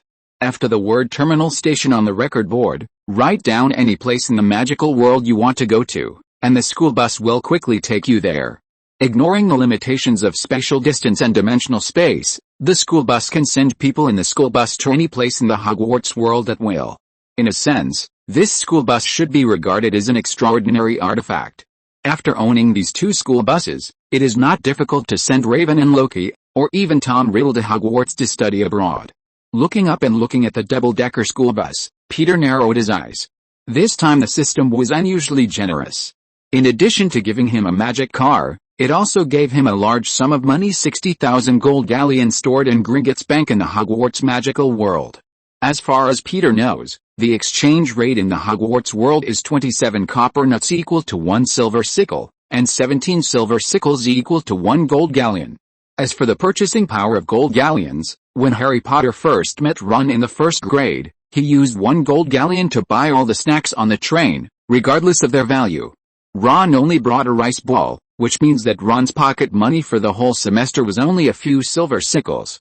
With 60,000 gold galleons, he can be regarded as the richest man in the world of Hogwarts. With this money, he can even get dragons and phoenixes in the magic world. Peter, with mixed feelings, looked at Tom. He didn't do anything, but he became a rich man in the magic world, and Raven and Loki's study abroad expenses were covered. This time the system was more generous than last time. Last time when Mark descended, the system only gave 2 science fiction books that were not of much value. Peter remembered the gift packages of several naughty children. When Azu descended, the system gave him the ability to become a superhuman and immortal. Star-Lord gave him the power of the gods, Loki gave him the world tree, Raven gave him the ability to teleport across dimensions, and Mark gave him 2 science fiction books. In comparison, Tom's accompaniment gift package should be considered quite good. "Sir, are you okay?" Seeing Peter mumbling for a long time without saying anything, Tom Riddle asked him with some trepidation. He was worried that Peter would regret it, and the dream he had longed for would collapse. "No, I'm fine, I just remembered something else." Peter smiled at him. "It's foggy outside, let's go inside." Patting the other's shoulder, Peter took the school bag off his shoulder and entered the farm with Persephone. Seeing that Peter did not show any impatience, Tom's tense nerves relaxed immediately. He was even worried that the school bus was not sent by Peter. Walking to the farm with Peter, Tom Riddle seemed to be able to feel that he and Peter had established an indescribable deep connection. It was not an illusion caused by ordinary mental excitement, but a relationship established on the soul. This made him feel closer and more trusting of Peter. Peter didn't know what Tom was thinking at this time, but he could also feel the connection between the two souls. He frowned slightly, knowing why he had this feeling. Last time Raven descended, although his daughter's body was not born of his bloodline, part of her soul was inherited from him. The part of his soul that was lost in his body was inherited by Raven. In order to curb the other party's too powerful and uncontrollable power, the system forced a part of its soul to be left to his daughter. Regardless of the other party's reincarnation or rebirth, this part of the soul will always be deeply rooted in Raven's body. Similar to Raven, this time when Tom descended, the system placed part of his soul in his body. As for the purpose of the system, Peter guessed that it was either to create a soul contract or to make up for the defects of Tom's soul that was born because of the love potion. Because Tom's soul was in his body, the two of them had a sense of closeness and trust. For the system's self-willed behavior, Peter silently gave it a middle finger. After Tom turned evil and became Voldemort, he once created 7 Horcruxes and placed his soul in them. If his main soul is destroyed, he can be resurrected with the help of the soul fragments in the Horcruxes to achieve immortality in a sense. In the original world line, this kid has been obsessed with the creation of Horcruxes since 1943.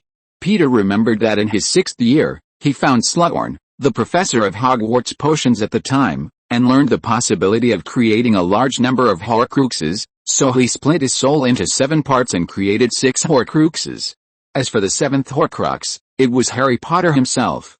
Due to the prophecy, when he tried to kill Harry Potter's mother Lily Potter, the spell rebounded and hid him, causing his soul fragments to attach to Harry, thus causing Harry to become Voldemort's 7th Horcrux.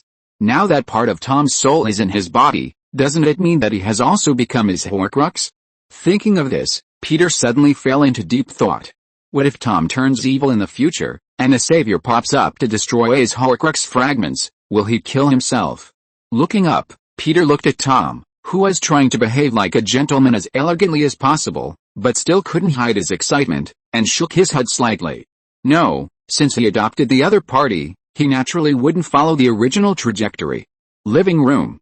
Zatanna looked at the thin and handsome boy who greeted her in surprise, and it took her a while to react. Peter, you said he is your other son. Yes. Peter put his hand on Tom's shoulder, stood behind him and said, I adopted Tom, now we should be considered a family.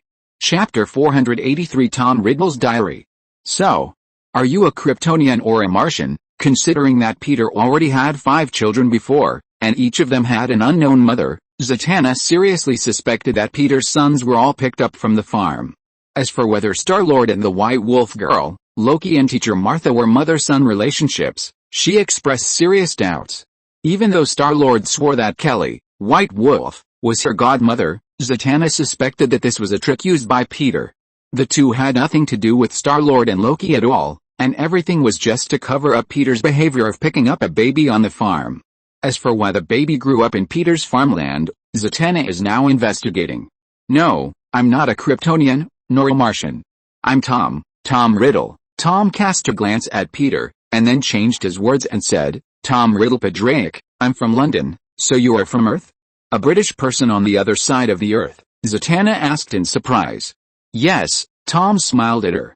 Also, I will change my accent to an American accent. After attending Louise's party, Azu and Raven and others returned to the farm and immediately noticed that the atmosphere was a little strange. Seeing Tom, who was thin and handsome, young but gentle, appear in the living room, Raven was shocked and asked Peter, Dad, who is he? She never thought that she had just attended a party and suddenly there was another child in the family. And although the other party looked gentle, he exuded an aura that she didn't like.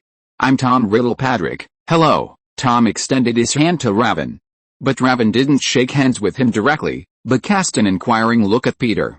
Although she knew that her father would often have another son or daughter inexplicably, she was still very unhappy to see another guy who might threaten her position. Tom is from the orphanage, and he will live with us in the future, Peter said, looking at Raven and the others.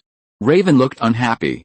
Star-Lord and Loki were used to it and had no emotional fluctuations. Rhea and Kara looked like they were watching a show, especially Kara. Peter suspected that her expression was 100% gloating. Mark looked at Tom curiously and friendly. He was a little happy that he was not the youngest in the family, but when he saw that he seemed more mature than himself, he felt pessimistic that he could not get rid of his identity as the youngest. Zu looked at Tom in front of him with a vigilant face. Unlike Raven and Mark, he felt that the boy named Tom in front of him did not look like a good person. Although he came from an orphanage and could not compete with him legally, he still could not let his guard down. Thinking of this, Zu looked at Raven with a serious face. But at this stage, his biggest competitor is still Raven. Although Raven is a girl, her father's favorite now is her. He really doubted that his father would let Raven inherit the farm in the future. After all, he had never changed schools, and Raven's father chose a school for her before she went to school. Azu was thinking with a frown on his face. Peter coughed and explained to Raven, although Tom is young, he has a deep understanding of magic.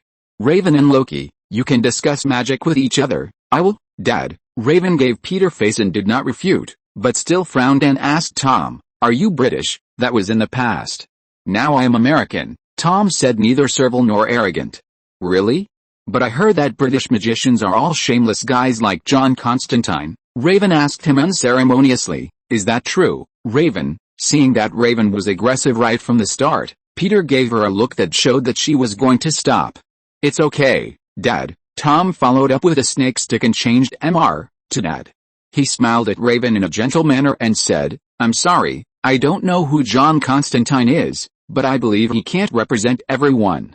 There is also a great magician like Merlin in Britain, right? Seeing that Tom was not angry, Raven didn't know what to do. Her original intention was to provoke him and leave a bad impression in front of her father, but she didn't expect that he would not be fooled. Looking at Peter worriedly, Raven suddenly felt guilty. I'm afraid her father had seen through her thoughts. Okay, it's getting late, You should go to bed, and the discussion about your and Tom's problems can continue tomorrow." Peter clapped his hands, indicating that naughty children should go to bed. "Raven, go to bed early, don't stay up late, and don't secretly go to play chess with Mark, understand?" Being told by Peter alone, Raven nodded guiltily, looked at Tom and went upstairs to rest. Second floor. Accompanying Tom into a bedroom that was temporarily converted from a study, Peter helped him pack up. "Raven is not a malicious child, Tom. She is just wary of meeting someone for the first time." After tidying up and making the bed, Peter explained to him. "I know, Dad," Tom said he didn't care. "If I meet two people, at the beginning, one likes me, I will be happy, and the other neglects me, I will be angry. If I really do this, it will probably cause my prejudice and ignorance. When I encounter things related to them, I will not be able to distinguish right from wrong. This is not a good thing. When necessary, I will keep my reason and not be swayed by prejudice. This is what I always insist on," Tom said in his unique British London accent. Peter, he suspected that this kid was playing tricks on Raven. He sighed slightly in his heart. He didn't expect that there would be conflicts when there were more children. It seems that he will have to strengthen the education of unity and friendship for these naughty children in the future. Late at night, Tom Riddle, who had just entered Padrick Farm and had a new life, lay in bed for a long time and couldn't fall asleep. On the table next to him were books and tape recorders, and even a small and exquisite machine he had never seen before. This was quite novel to him who had been living in the 1930s. More importantly, he had a father in his dreams. Taking a deep breath, Tom Riddle sat down at the desk and carefully turned on the desk lamp. In his eyes, the magical desk lamp instantly illuminated the desk in front of him. He took out a brown diary from his backpack and used the pen he brought with him to write today's diary on it. "Today should be the most memorable day for me, because my life has entered a new chapter. I have become Mr. Peter's son. I like him, and I know that his feelings for me are not mixed with too many things. He is willing to take care of me and understand me." He wrote on it quickly, and the rustling sound of the pen tip sounded in the night. "I will become the greatest wizard in this world. If possible, I will become the greatest and most powerful person in the magic world. Only in this way can I become my father's greatest pride. I will prove to my father that I will be the greatest and most praiseworthy son in his life." Looking up, his eyes flashed with a firm look. "Raven, the girl named Raven that my father mentioned, I can feel that she has no ill will towards me. She exudes an aura of wisdom and cunning, but I feel that she is not ambitious enough to be my opponent or ally. As for John, my father said he is the eldest son. I can see the vigilance in his eyes. I can understand. After all, I am a stranger now. He should be an arrogant and proud person. Maybe I should have a good relationship with him. Although arrogant people are difficult to approach, and their arrogant words and lies will often provoke severe punishment, but I think that arrogant underage people are usually just people who are eager to be recognized." Tom wrote down his evaluation of Raven and Azu in his diary. "Whether it's Raven or John, I don't think they have any bad intentions. I know what my father thinks. He wants us to love each other. I will try to be friends with them. After all, they are now my family, but whether they can become my allies, I need to seriously consider. Although the little ghosts are impetuous by nature, I think I should get rid of this low taste and not let this impetuousness challenge my patience and concentration. My great journey." He stopped writing here and looked at the fields outside that were covered with silver frost by the moonlight. After staring at the fields for a while, he picked up the pen and wrote, "The great journey of becoming the most powerful person in the magic world, to prove to my father that I will be his greatest pride." Peter didn't know at this time that Tom, who had just arrived, was determined to become the great devil in the magic world like in his previous life. Just after going downstairs, he saw Zatanna waiting for her downstairs. In the dark room, Zatanna said to him faintly, "Sir, are you done?" Peter looked at Zatanna in surprise. "Why don't you turn on the light, Zatanna? Everyone is asleep. I'm afraid to wake them up." Zatanna stood up from the sofa and walked to his side. She was wearing a purple pajamas and had a pair of long legs that could not be covered. She walked over and asked Peter, "Sir, who is Tom?" She was very curious about Tom's origins. "He doesn't belong to our world." Peter walked to a corner of the room and turned on the floor lamp. The soft and dim light illuminated the floor of the living room. "Don't belong to our world?" Zatanna was stunned. "I don't know, sir. What does this mean?" Chapter 484 Entering the Harry Potter World. It is a parallel world that is significantly different from the real world. It includes many magic academies, magic banks, magic veterinary hospitals and other mysterious places. For example, Hogwarts School is the most famous school in the wizarding world. Many young wizards and witches study magic here. In addition, that world is full of various magical creatures and magical items. There are many kinds of magical creatures, including giants, elves, magical beasts, ghouls, etc. Each of these creatures has unique characteristics and abilities. Some are very friendly to wizards, while others are hostile to wizards. Peter briefly told Zatanna about the situation in the Hogwarts world. Has the magic collapsed there? Zatanna thought of the out-of-control magic in her own world, frowned slightly and asked Peter, does the tri-phase goddess Hecate exist there? No, the wizards in that world use some kind of power in their bodies to influence reality. They use spells, which seem to suggest to themselves, making them believe that this result will definitely happen after these actions and words.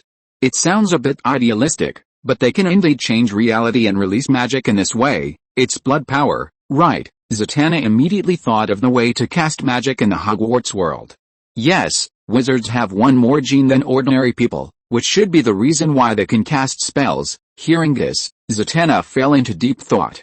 After a while, she raised her head and looked at Peter with burning eyes. Sir, if we can use the magic of that world, can we fight against Hecate? Peter was slightly stunned when he heard it. Do you want to learn the magic of that world? Although Zatanna is a magic genius, she is obviously over the school age.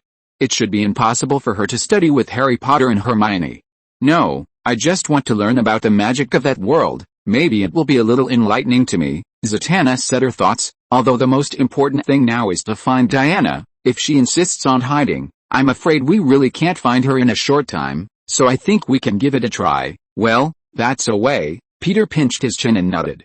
The school bus can lead to the Hogwarts world, so he can go there. Anyway, he has 60,000 gold galleons, which is enough for him to go out even if he wants to purchase some strange magic supplies. After talking to Zatanna for a few words, Peter told her to rest early and turned to go upstairs.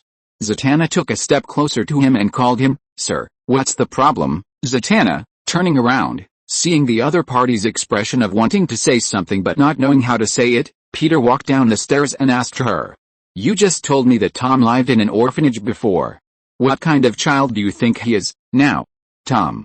A little extreme, sometimes too mature to be a child, but I believe he will be someone I am proud of in the future. Why? Sir, because he is extremely talented, Zatanna asked with a complicated mood. No, it is never ability that determines what kind of person we become, but choice. Zatanna, Peter looked at the moonlit ground outside the window. The world of Hogwarts is a world full of fate. Harry and Voldemort perfectly reflect the fate of choice. In terms of origin, both are half-blood wizards. One of their parents is pure-blood and the other is Muggle, and both are descendants of the three Peverell brothers. What a coincidence, both look like their father. Harry is simply a replica of James, and Voldemort inherited the handsomeness of old Tom. In terms of growth experience, both are orphans, and their mothers died when they were very young. Both grew up in the Muggle world. Harry lived with his aunt and was abused since childhood. Voldemort grew up in an orphanage and was isolated by teachers and classmates. It is precisely because Harry and Voldemort have these similarities that the different choices they made at the fork in their fates are even more regrettable. Voldemort went to Slytherin, and Harry chose Gryffindor. They both opened the Chamber of Secrets, but Voldemort killed Myrtle and framed Hagrid, while Harry chose to save Ginny and clear Hagrid's name. They both had a Deathly Hallows very early, but Voldemort made the Resurrection Stone into a Horcrux, while Harry never wore the invisibility cloak to do evil. They both tricked Slughorn, but Harry wanted to get information about the Horcruxes, while Voldemort wanted to make them. Dumbledore said that the biggest difference between Harry and Voldemort is that Harry believes in love, while Voldemort does not. And the one thing that makes Harry luckier than Voldemort is that Harry has had love, while Voldemort has not. In Half-Blood Prince, after learning the cause of death of Voldemort's biological mother Merope, Harry asked Dumbledore, did she not even want to live for her son? Yes, she didn't want to. The unrequited love had already made her completely collapse, not to mention that she didn't have Lily's courage. Voldemort never got love in his life. Merope used a love potion to deceive old Tom Riddle. His birth was the result of deception, not the fruit of love. His biological mother died of despair. His biological father didn't recognize him, and his grandfather and uncle were the same ghost. A person who has never been loved, doesn't understand love, doesn't believe in love, so he has no ability to love, so he will choose to make all choices in life with hate. Just like when you chose to help a girl who pretended to be strong and performed magic on the stage, sir. Zatanna interrupted Peter's meditation. Peter pondered for a moment and replied, yes, just like I chose you, Zatanna. He retracted his gaze from the outside and said to her, it's getting late, go to bed early. Zatanna nodded, and she reached out and hugged Peter gently. Good night, sir. Good night, Zatanna. Peter patted Zatanna's back gently and whispered. The next day, early in the morning, Peter sent the Crow Fukin to find Diana's trace, and Zatanna herself went to the Forgotten Bar to find out the situation. Tom came down from upstairs and greeted him. Good morning, Dad. Good morning, Tom. Did you sleep well last night? Peter asked him. Yes, I am very used to it. If there's anything that can affect my sleep quality, it must not be the quality of the bed or the environment, it will be the shadow in my heart, Tom replied in a gentle and unique London accent. At this time, Raven also came down from upstairs. After hearing what Tom said, she said with some displeasure, then the shadow in your heart must be very big, Tom, because I can feel the darkness in your heart. No, that's not darkness, that's some bad memories in the past. Tom continued to walk down with a gentleman's demeanor and replied to Raven. Raven, she found this guy quite hateful. She was about to continue to argue with Tom, but Mark heard the sound and walked to the corridor. After looking at Mark, Raven stopped talking, thump thump thump ran downstairs, ran into Peter's arms and swore her sovereignty to Tom. Tom would naturally not be provoked by Raven's impulsive nature in his eyes. He pretended not to see it and slowly went downstairs. Dad, that school bus. Raven pointed to the school bus parked under the bus stop sign and asked Peter in his arms, why is it parked there all the time? Can we take it? Peter nodded and said, of course. Speaking of which, he had never taken the school bus that could enter and exit the Hogwarts world. Although it is not suitable to send Raven and Loki to study abroad now, they can go to the magic world to buy some magic items. For example, the flying broom Nimbus 2000, canary cookies that look ordinary, but after eating, they will turn people into a big canary and return to their original state after 1 minute. I just don't know which year the magic world I went to is. If it is the 1930s, it would not be very interesting. The prosperity of the magic world before World War II is far less prosperous and lively than in the 21st century. When Zatanna comes back, Dad will take you shopping, Peter said to Raven and others. Where to go shopping, Dad? Magic World, noon. After Zatanna came back without much gain, she followed Peter and his family into the car. Ria was sitting in the back seat, and asked Karen next to her with some concern, can a car without a driver really drive? Of course, but this is not the power of technology, but magic, Kara said, while looking at Tom sitting in the front seat, and whispered, I suspect this school bus is a means of transportation for the new kid, just like Clark's spaceship before. Peter took out a starting wooden board, rolled nocturnally on it, and the school bus started slowly. He remembered that this place seemed to be the shopping street of the Hogwarts wizarding world, so he rode it on it. The school bus started slowly, and Raven, who was sitting next to Peter, looked outside. The scenery became blurred, and the school bus rushed forward at a very fast speed. Although she didn't feel the bumps, Raven subconsciously hugged Peter's arm tightly. Whoosh, as if it had broken through the space barrier, the school bus bumped for a while, and then slowly stopped. The car door slowly opened, and a cold air came in. Peter walked out first and looked at the deserted street outside. On a mat in a glass case in a nearby shop window, there was a withered human hand, a stack of blood-stained cards, and a glass eyeball that was motionless. A hideous mask stared down from the wall, various human bones were placed on the counter, and rusty sharp-toothed instruments hung from the ceiling. The dark and narrow alley outside the dusty shop window came into Peter's sight. Raven followed Peter out of the car and was stunned when she saw the scene in front of her. Chapter 485 Tom Riddle, Dad, who is the Dark Lord? Dad? Where are we? Raven looked at the strange and scary streets, raised her head and asked Peter in confusion. It should be a magic shop, but it's not a shopping street suitable for minors. Peter also realized that he must have made a mistake. He might have come to a place like the magic black market. I thought you knew this world better, Dad. Mark held Peter's hand and couldn't help but complain in a low voice. Everyone makes mistakes, and Dad is no exception. This is just a small accident, Peter coughed and said to him. I haven't read the original book for a long time, so it's normal to make some mistakes in small details. Tom stood behind the crowd and looked at the surrounding buildings. He saw the characters and a newspaper on the glass of a store with newspapers posted on it, and he saw that the characters in the newspaper could move. He came forward and looked at the waving humans in the newspaper illustration with a look of astonishment. Looking up, the name of the newspaper The Daily Prophet came into his eyes. He looked down again, and the newspaper showed the date, August 21st, 1992. 1992? He was stunned. Isn't this his own world? Although the magic world and the human world are different, it is impossible that the London orphanage where he lives is in 1934, and the magic world is 1992. Dad, he immediately shouted to Peter after noticing something was wrong, come and take a look, there is a newspaper here. Peter walked towards him after hearing the voice. Looking at the newspaper on the glass window, Peter frowned slightly when he saw the date on it. He thought he had entered the 1934 of the Hogwarts world line where Tom was, but it was 1992. According to the original world line, Harry Potter went to Hogwarts in 1991 and started his career as a wizard. In other words, it is now Harry Potter's second year, which is the time when the story of Harry Potter and the Chamber of Secrets takes place. While Peter was thinking, Tom quickly browsed through the newspaper, and then said to Peter, Dad, it is mentioned here that beware of some ambitious people who use the name of Death Eaters to declare the theory of you-know-who's treason. What does this mean? Peter was lost in thought, and when he heard Tom's words, he was stunned. Death Eaters? You-know-who? He didn't expect to hear these two words again. After organizing his words, he said carefully, Death Eaters are a group of dark magicians. They are followers of you-know-who. Their characteristic is that their left arms are branded with a dark mark, which serves as a rallying order. They are all proficient in dark magic. Tom nodded thoughtfully. Who is you-know-who? Peter was silent, thinking that you-know-who is you.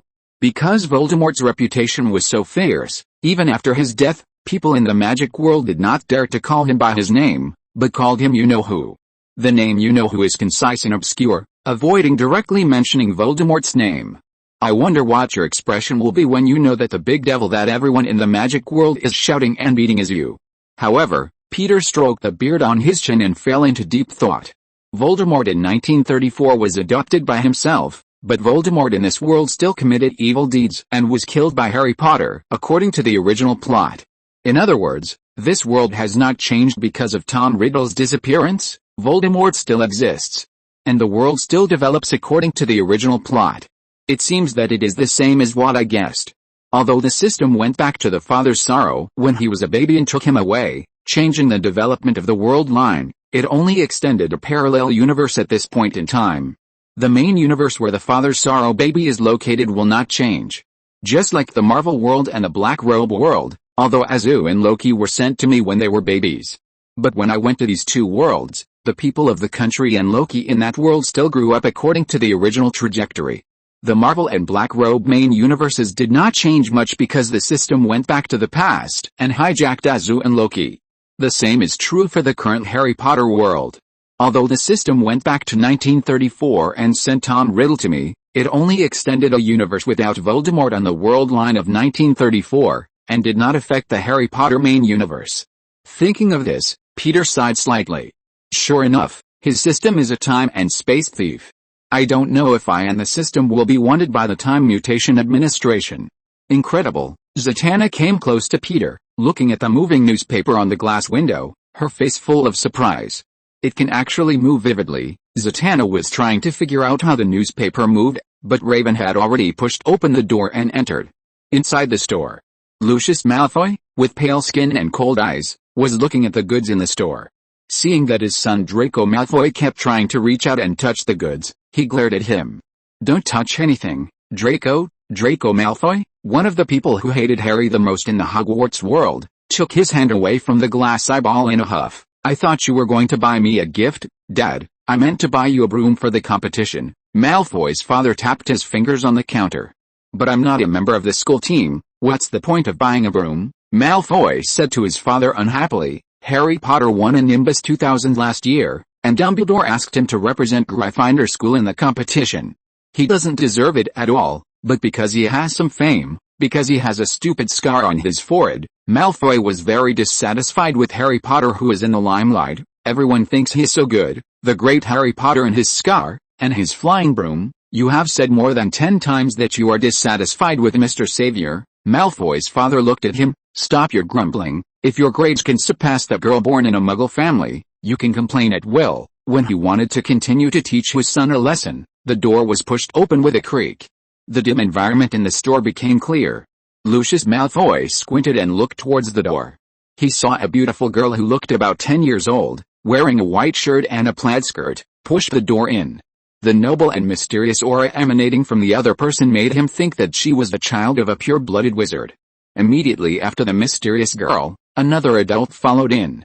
A young man with a beard and a pair of sharp and unusually bright eyes. You shouldn't come in and out of the store here casually, Raven, Peter walked in and said to Raven. Sorry, Dad, I'm just curious, while apologizing to Peter. Raven looked at the strange and bizarre goods on display in the store. The rotating glass eyeballs, the withered human hands, and a shelf full of human skeletons, everything looked novel and incredible. Peter patted his daughter's shoulder and looked at the goods on display in the store. He soon saw Lucius Malfoy standing near the counter, and next to him, the naughty child Draco Malfoy with shiny hair. Isn't that the Malfoy who often causes trouble for Harry Potter? Peter immediately recognized the identities of the two. At the same time, Tom, who was following Peter, also pushed open the door and entered the store. Dad, Tom walked to Peter, glanced at the Malfoy father and son, and whispered to him, these two people seem to be magicians, and they look like dark magicians with bad intentions. Be careful of them. Peter was immediately numb when he heard what Tom said.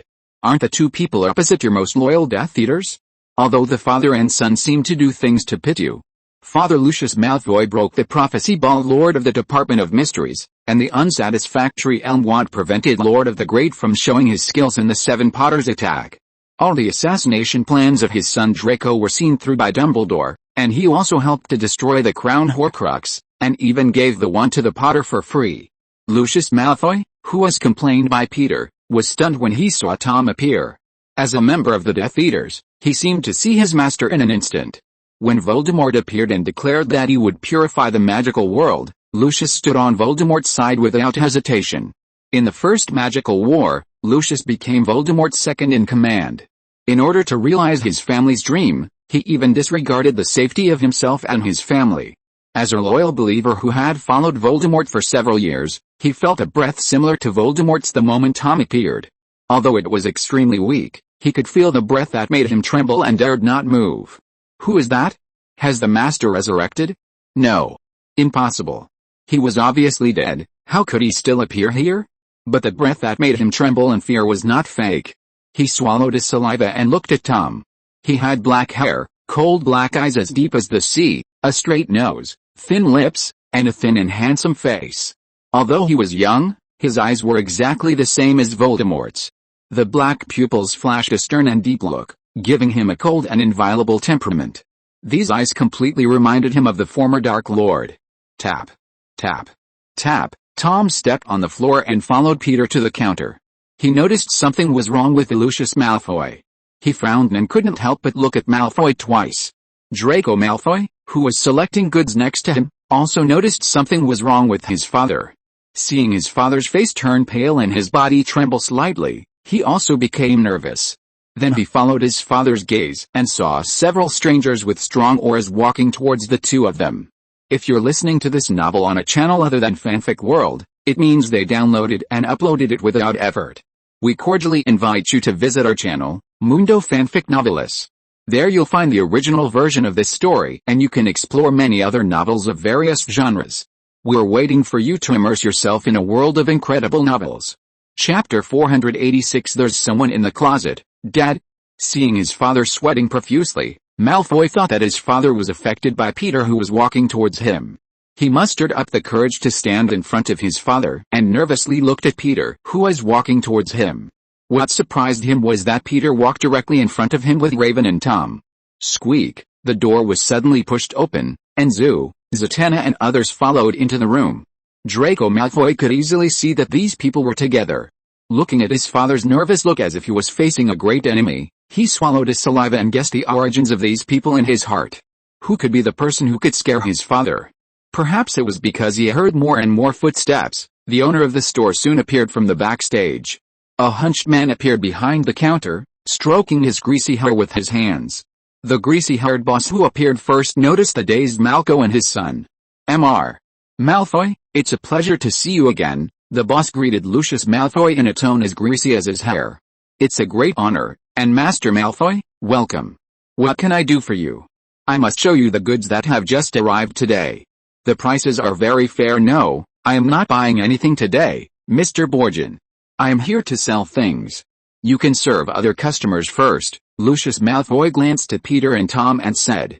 After recovering from the shock, he wanted to confirm which pure-blood wizard family the other party came from. Hearing Lucius say this, Borgin turned his eyes to Peter and his group. Welcome, customers, what would you like to order? Borgin smiled and looked at Peter, who seemed to be the one in charge. What is this? Without waiting for Peter to speak, Raven pointed to the withered human hand and asked Borgin curiously. This is the hand of glory, Borgin said, and he looked at the human hand on the mat. Put a candle in it, and only the person holding it can see the light.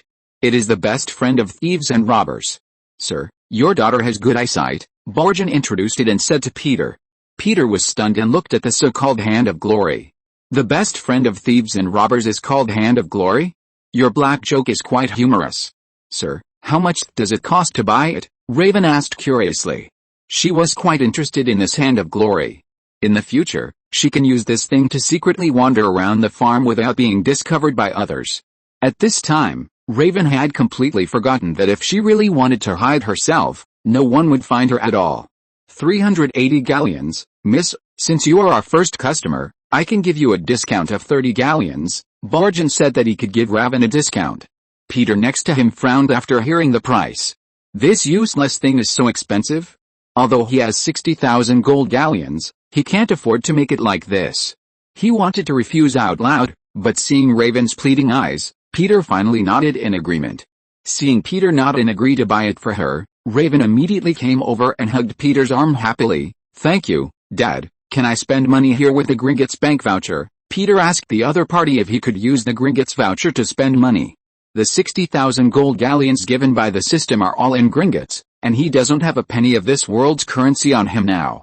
Borgin was stunned for a moment, and then quickly replied, Of course, sir. I will handle the procedures for you. Gringotts is not far from here. That's good. After buying a magic item for Raven, the other children could not be partial to one over the other, so Peter said to Azu and the others, John, you can also pick it out and see if there is anything you like. Kenmi and Rhea. Kara raised her hand and asked Peter, Don't worry, I will pay you back when I go back, Peter. Peter didn't have any extravagant expectations for her to pay back the money. This woman hasn't paid back his 1 million yet. Now he owes a debt to the magic world again. How can he pay it back? I don't expect you to pay me back, Kara, Peter complained to her and looked at Zatanna and Persephone. Zatanna, Persephone, you can pick some items too. The whole family finally came out for a team building, and he also spent a lot of money this time. But it's not safe here, don't go to the shops outside, Peter said to the few people. Can I? Zatanna pointed at herself and asked in surprise. She didn't expect that she would have a share. Of course, there are ones for sale outside. If you are interested, we will go out together later and you can buy one for yourself. Peter said that everyone would have a share. The Malfoy father and son next to him were all stunned when they saw Peter's rich appearance. Especially Draco, when he saw Mark picked up the Nimbus 2000 that he had always wanted to buy, his eyes were red with jealousy. He wanted to buy this Nimbus 2000 just now, but he didn't expect that someone else got it first. Lucius Malfoy was also shocked when he saw Peter spending money like water. He kept thinking about the famous families in the British magic world that he knew, but he couldn't figure out which family they were. Looking at Tom, who was selecting magic robes and magic books, he was filled with disbelief. The aura that the other party exuded was similar to Voldemort, which made him tremble in his heart. After a fierce ideological struggle in his heart, he walked towards Peter. Hello, sir. Lucius Malfoy, who had always been arrogant, lowered his head slightly after feeling the powerful and mysterious aura exuded by Peter, especially the presence of Tom. I am Lucius Malfoy, he introduced himself to Peter, the head of the Malfoy family. Peter looked at Lucius, who stretched out his hand to him and put down a magic book in his hand.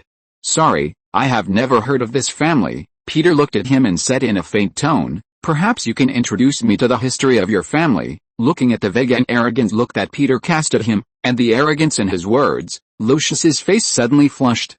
He was originally a jealous and arrogant person, and he didn't expect that someone would look down on him. He wanted to explode immediately, but he immediately realized that what he should do most now was to be patient. His goal was to establish a good relationship with the other party and confirm why the other party's son was so similar to Voldemort. Taking a deep breath, he explained to Peter, "The Malfoy family is an old, wealthy and influential pure-blood wizard family. We live in Wiltshire, England." Peter looked at the unhappy Death Eater who had to hold back, and a smile appeared at the corner of his mouth. He turned around. "I have heard of you, Death Eater, right?" Hearing Peter reveal his past, Lucius couldn't help but want to explode. As a result, Peter reached out and held his right hand. "But that seems to be a thing of the past." "I am rude." As Peter spoke, a magical power passed from his hand to Lucius. Lucius immediately felt a strong magical power lingering on his hand, making his hand unable to move at all. "I am Peter Patrick, the current head of the Patrick family." Peter seemed not to see his embarrassment and spoke to him slowly. Lucius, with sweat on his forehead, looked at Peter in shock and fear. He didn't expect the other party's magic power to be so strong that it could control his whole body and make him unable to move. "Sorry, it seems that I shook his hand a little too hard." Peter loosened his hand and gave him an apologetic smile. Lucius instantly felt that the magic that imprisoned him disappeared from his body. Slightly panting, he looked at Peter in doubt. He had never felt such a strong and oppressive force on anyone. Even Voldemort, his former master, had never given him such oppression. "Who is he?" "Dad, come and take a look." Mark's voice suddenly sounded behind the shelf. Peter nodded slightly to the other party, made an excused expression, and walked towards Mark. "What's wrong?" Peter asked him when he walked to Mark. Mark pointed to a black cabinet and said to Peter, "I think I saw someone in it just now." After picking a Nimbus 2000, Mark came to see other strange and weird products. As a result, the rustling sound from the cabinet startled him. "Is there anyone?" Peter looked up at the cabinet, and his perspective eyes were activated, and he saw a thin boy wearing round framed glasses. "Is this Harry Potter?" Peter quickly recognized that the other party was the savior of this world, Harry Potter. He didn't expect that the other party would hide here. He stretched out his hand and pulled towards the cabinet door. Harry Potter in the cabinet was holding his breath nervously at this time. Seeing that the other party's hand was about to open the cabinet door, his heart was in his throat. "You must have seen it wrong, Mark, there is no one inside." Peter stretched out his hand and grabbed the cabinet door, but did not open it. Instead, he said to Mark, "Go over there and take a look." "Okay, Dad." Mark left the cabinet obediently and walked towards another shelf. After teasing Harry Potter for a while, Peter looked at the cabinet and turned to leave. "He saw me. He definitely knows I'm here." Harry in the cabinet saw Peter's back leaving and shouted wildly in his heart. Peter and Lucius were talking to each other just now, and he saw it clearly through the gap in the cabinet. He didn't expect that Malfoy's father would be defeated. He had seen the conversation between Malfoy's father and Ron's father, Mr. Weasley. The other party's arrogant and annoying look left a deep impression on him. He didn't expect that Malfoy's father was also afraid of someone. Chapter 487 Tom Riddle's first confrontation with the Savior. As for why Harry Potter appeared in the cabinet, time went back half an hour ago. Harry was originally staying at Ron's house. In order to buy books for the second grade, he went to Diagon Alley with Ron's family in the morning. The means of transportation used by Ron's family was Floo powder. It was the first time Harry saw this kind of magic item. He pinched a handful of shiny powder, walked to the stove, and threw the powder into the flame. With a whoosh, the fire turned green and rose higher than an adult. Then he walked straight into the fire and shouted Diagon Alley to reach his destination. Because it was the first time to use Floo powder, he was a little nervous. Caught off guard, his body was sucked into the fireplace, as if it was spinning rapidly, and the whistling sound beside his ears was deafening. Although he tried hard to open his eyes, the swirling green flames made him feel dizzy. Then it seemed that something hard hit his elbow. He clamped his arms tightly and kept spinning. Then with a bang, he fell face down on the cold stone ground and felt that his glasses were also broken. Dizzy, bruised, covered in coal dust, he climbed up carefully, raised his broken glasses to his eyes, and saw a narrow, dark alley. He entered the shop in a daze, and when he was about to leave, he saw the person he least wanted to see. Draco Malfoy. In order to prevent him from seeing his embarrassment, he had to hide in the closet. Then he saw Peter and his family coming in. He held his breath nervously and did not move. He waited for an unknown amount of time until the shop was quiet. Harry walked out of the closet carefully. It seems they have left, he muttered to himself and quickly left the shop. After leaving the shop, Harry pressed his broken glasses to his eyes and looked around. What appeared in front of him was a dirty alley, and both sides seemed to be full of shops for dark magic. The shop he just came out of, called Borgin and Burke, seemed to be the largest. In the window of the shop opposite, some shrunken heads were displayed eerily. 2 doors away, a large cage was filled with huge black spiders. Before he could take 2 steps, he saw 2 ragged wizards in a dark doorway looking at him and whispering. Feeling creepy, he was about to leave quickly when he heard a familiar voice. "Harry, what are you doing here?" Turning back, he was surprised to see his familiar friend, Hagrid, walking towards him. The burly gamekeeper walked quickly to his side. "Hagrid," Harry suddenly felt relieved, "I'm lost. I seem to have made a mistake when I used the flu powder before." Hagrid grabbed his hand, glanced at the witch who was staring at the 2 of them, and pulled him away quickly. "Wandering around in Nocturne Alley, you don't know, this is not a good place." "Sorry," Harry apologized to him and asked, "Why are you here, Hagrid?" "I'm looking for a medicine to repel flesh-eating slugs," Hagrid said to him gruffly. "They're almost destroying all the cabbages in the school." "You're not alone, are you? I'm living with the Wheel Eyes now, but we got separated," Harry explained to him. "I have to go find them." As Harry said this, he quickly left Nocturne Alley under the guidance of Hagrid. Soon the 2 came to the vicinity of Gringotts Bank. Harry, come here." Harry was about to tell Hagrid what he saw in the store when he heard a familiar female voice. Harry looked up and saw Hermione Granger standing on the white steps of Gringotts. She ran down to greet the 2, with her fluffy brown hair flying behind her. "What's wrong with your glasses?" "Hello, Hagrid. Oh, it's great to see you 2 again. Are you going to Gringotts?" "Harry, I'll go after I find the Wheel Eyes. You won't have to look for long, they're here." Hagrid smiled. Harry and Hermione looked around and saw Ron, Fred, George, Percy and Mr. Weasley and his family running quickly from the crowded street. "Harry," Mr. Weasley panted, "you scared us, we thought we lost you." Behind Mr. Weasley, Mrs. Weasley ran towards them in a hurry, the handbag she was holding in one hand swinging violently. Ginny followed with difficulty, holding her other hand. "Harry, where have you been?" After seeing Harry, Mrs. Weasley also breathed a sigh of relief. "Sorry, Mrs. Weasley, I just got lost." Harry told Ron and his family what he saw when he was hiding in the closet. Padraic family, hearing Harry say that the other party has more children than his own, and is also very rich, Arthur Weasley, the head of the family, frowned slightly. They can make Lucius Malfoy bow his head, and they are quite rich. To be honest, he has never heard of such a family in London. "I can feel that Mr. Padraic must be a very powerful magician." Harry expressed his feelings, "although I have never seen him use magic." "You don't know prophecy, Harry," Hermione said to him from the side. Several people were talking, and Harry suddenly heard a voice that disgusted him. "You must like this, Potter." Harry straightened up, turned around, and met Draco Malfoy, whom he had not seen for a long time. The other party had the usual mocking smile on his face. "The famous Harry Potter," Malfoy sneered. "Even entering a bookstore can't help but be front-page news." Ron, who was next to Harry, looked at the arrogant Malfoy, as if he saw something disgusting on the sole of his shoe. "You must be surprised to see Harry here, huh?" "What surprised me even more was that I saw you enter the store, Weasley," Malfoy retorted. "I guess your parents will starve for the next month to buy those things." Ron's father, Arthur Weasley, who was next to him, was about to roll up his sleeves to deal with this kid, but unexpectedly Malfoy's father came over. Lucius Malfoy stood in front of his son, with the same sneer on his face as his son. "Long time no see, Weasley. I heard that you are very busy with official duties," Lucius Malfoy said sarcastically. "So many searches. I think they paid you overtime." He reached into Ginny's cauldron and pulled out a tattered beginner's guide to transfiguration from among the brand new and shiny books. "It seems not.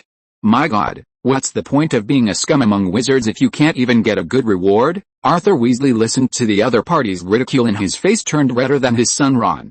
"We have completely different views on what is a scum among wizards, Malfoy," Arthur Weasley replied sarcastically. The two sides immediately became hostile. When Harry was worried about whether they would fight, he raised his eyes and accidentally saw Peter's family walking towards this side.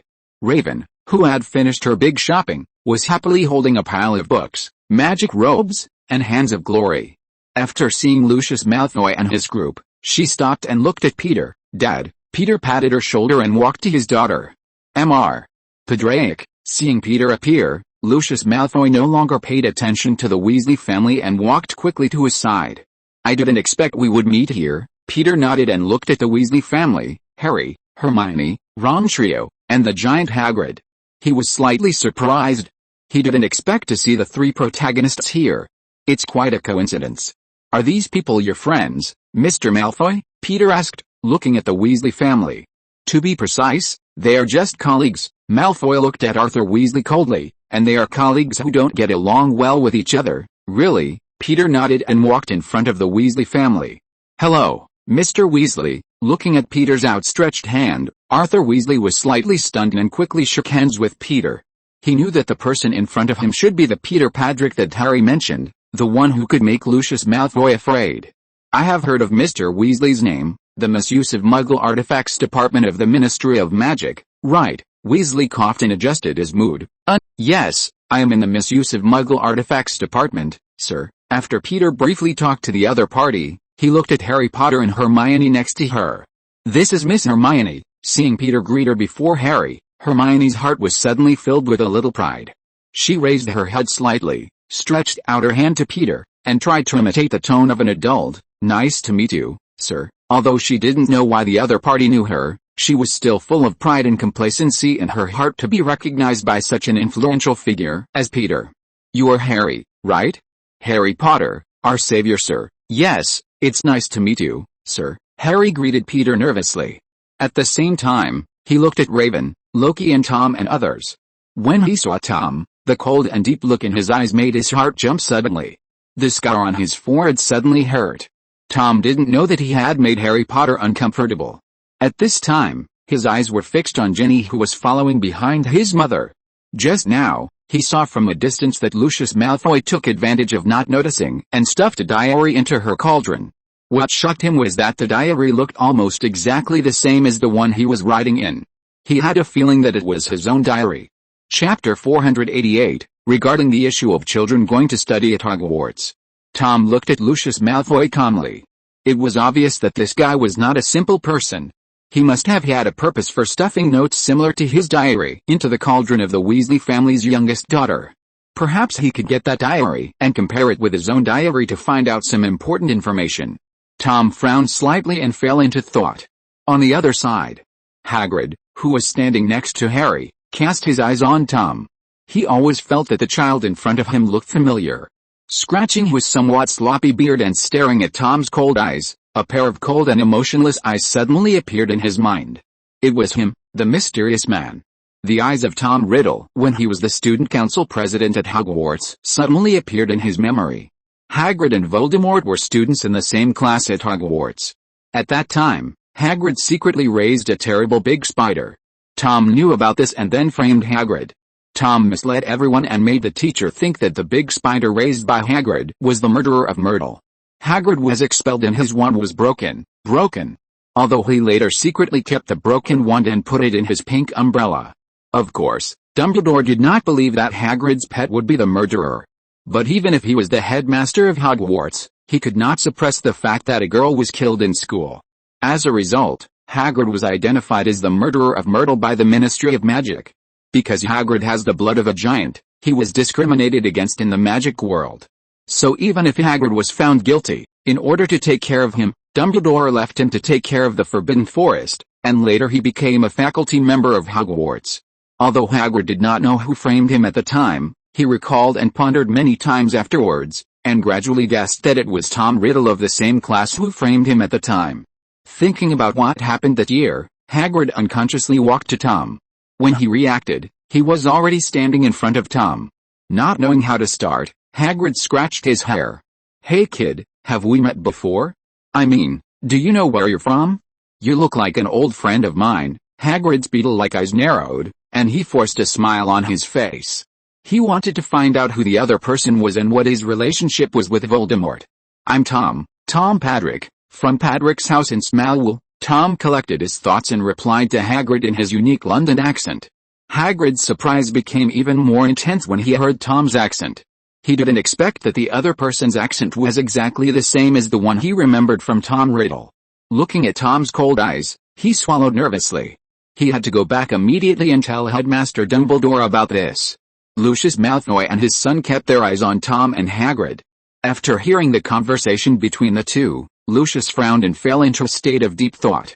Harry and the Weasley family were a little surprised when they saw this scene. No one expected that Hagrid would take the initiative to greet someone he didn't know. Hagrid was rarely so proactive on weekdays. Tom lived in London for a while before. Maybe his accent will remind you of an old friend. Peter came over and patted Tom on the shoulder. Mr. Hagrid, I've heard of you, the keykeeper and gamekeeper of Hogwarts. It's nice to meet you. I'll go to Hogwarts to visit Headmaster Dumbledore in a few days. Peter looked at Hagrid and said, if possible, please inform Headmaster Dumbledore. He planned to visit Dumbledore in 2 days to sort out Raven and Loki's study abroad. If possible, ask Mark if he has a talent for magic, and if possible, get him in. Although the Vitrum people are strong in physical attack and defense, I don't know how talented they are in magic. Hagrid heard what Peter said, looked at Tom, recovered from the shock, nodded and said, no problem, Mr. Padrick, I will tell Professor Dumbledore what you said. Mr. Padrick, are you an American? Hermione came to Peter at some point and asked him curiously, your accent sounds like an American. Well, I am indeed an American, but my ancestors are British. Peter lowered his head and said to Hermione, who was holding a pile of books. He said that his ancestors were British and it was not nonsense. According to the memory of his predecessor, his grandfather moved from Britain to the United States. Are your son and daughter going to Hogwarts to go to school? Hermione looked at Azu, Loki, Star-Lord and others curiously. The other party's big family gave her a feeling that everyone seemed to be difficult to mess with. Yes, but not all. If they need help, I mean about the academic problems of Hogwarts, maybe I can also provide help. Hermione had a good impression of Peter. Since he could call her name before Harry, she didn't mind showing more kindness to him. Thank you, Hermione. Peter thanked Hermione. Hermione wanted to say something, but the book she was holding slipped from her hands accidentally. The thick book fell to the ground, and Hermione immediately blushed and squatted down to pick up the book in a panic. Peter bent down and helped Hermione pick up the book. The names on the books caught his eyes: How to Deal with Female Fairies by Gilderoy Lockhart, Walking with Corpse Eaters by Gilderoy Lockhart, and Holiday with Witches by Gilderoy Lockhart. The books that Hermione dropped on the ground were all written by Gilderoy Lockhart. Peter remembered that the other party seemed to be Harry Potter's second-year Defense Against Dark Magic teacher, Gilderoy Lockhart. Peter helped Hermione pick up the book and read the author's name in a low voice. Do you know Gilderoy Lockhart? Sir, Mr. Lockhart is very popular now. As long as his book is published, he will be #1 on the bestseller list, and no one can shake it for more than 10 consecutive weeks, and he has won the Most Charming Smile Award of Wizard Weekly 5 times, Hermione said, with an expression of idol worship on her face.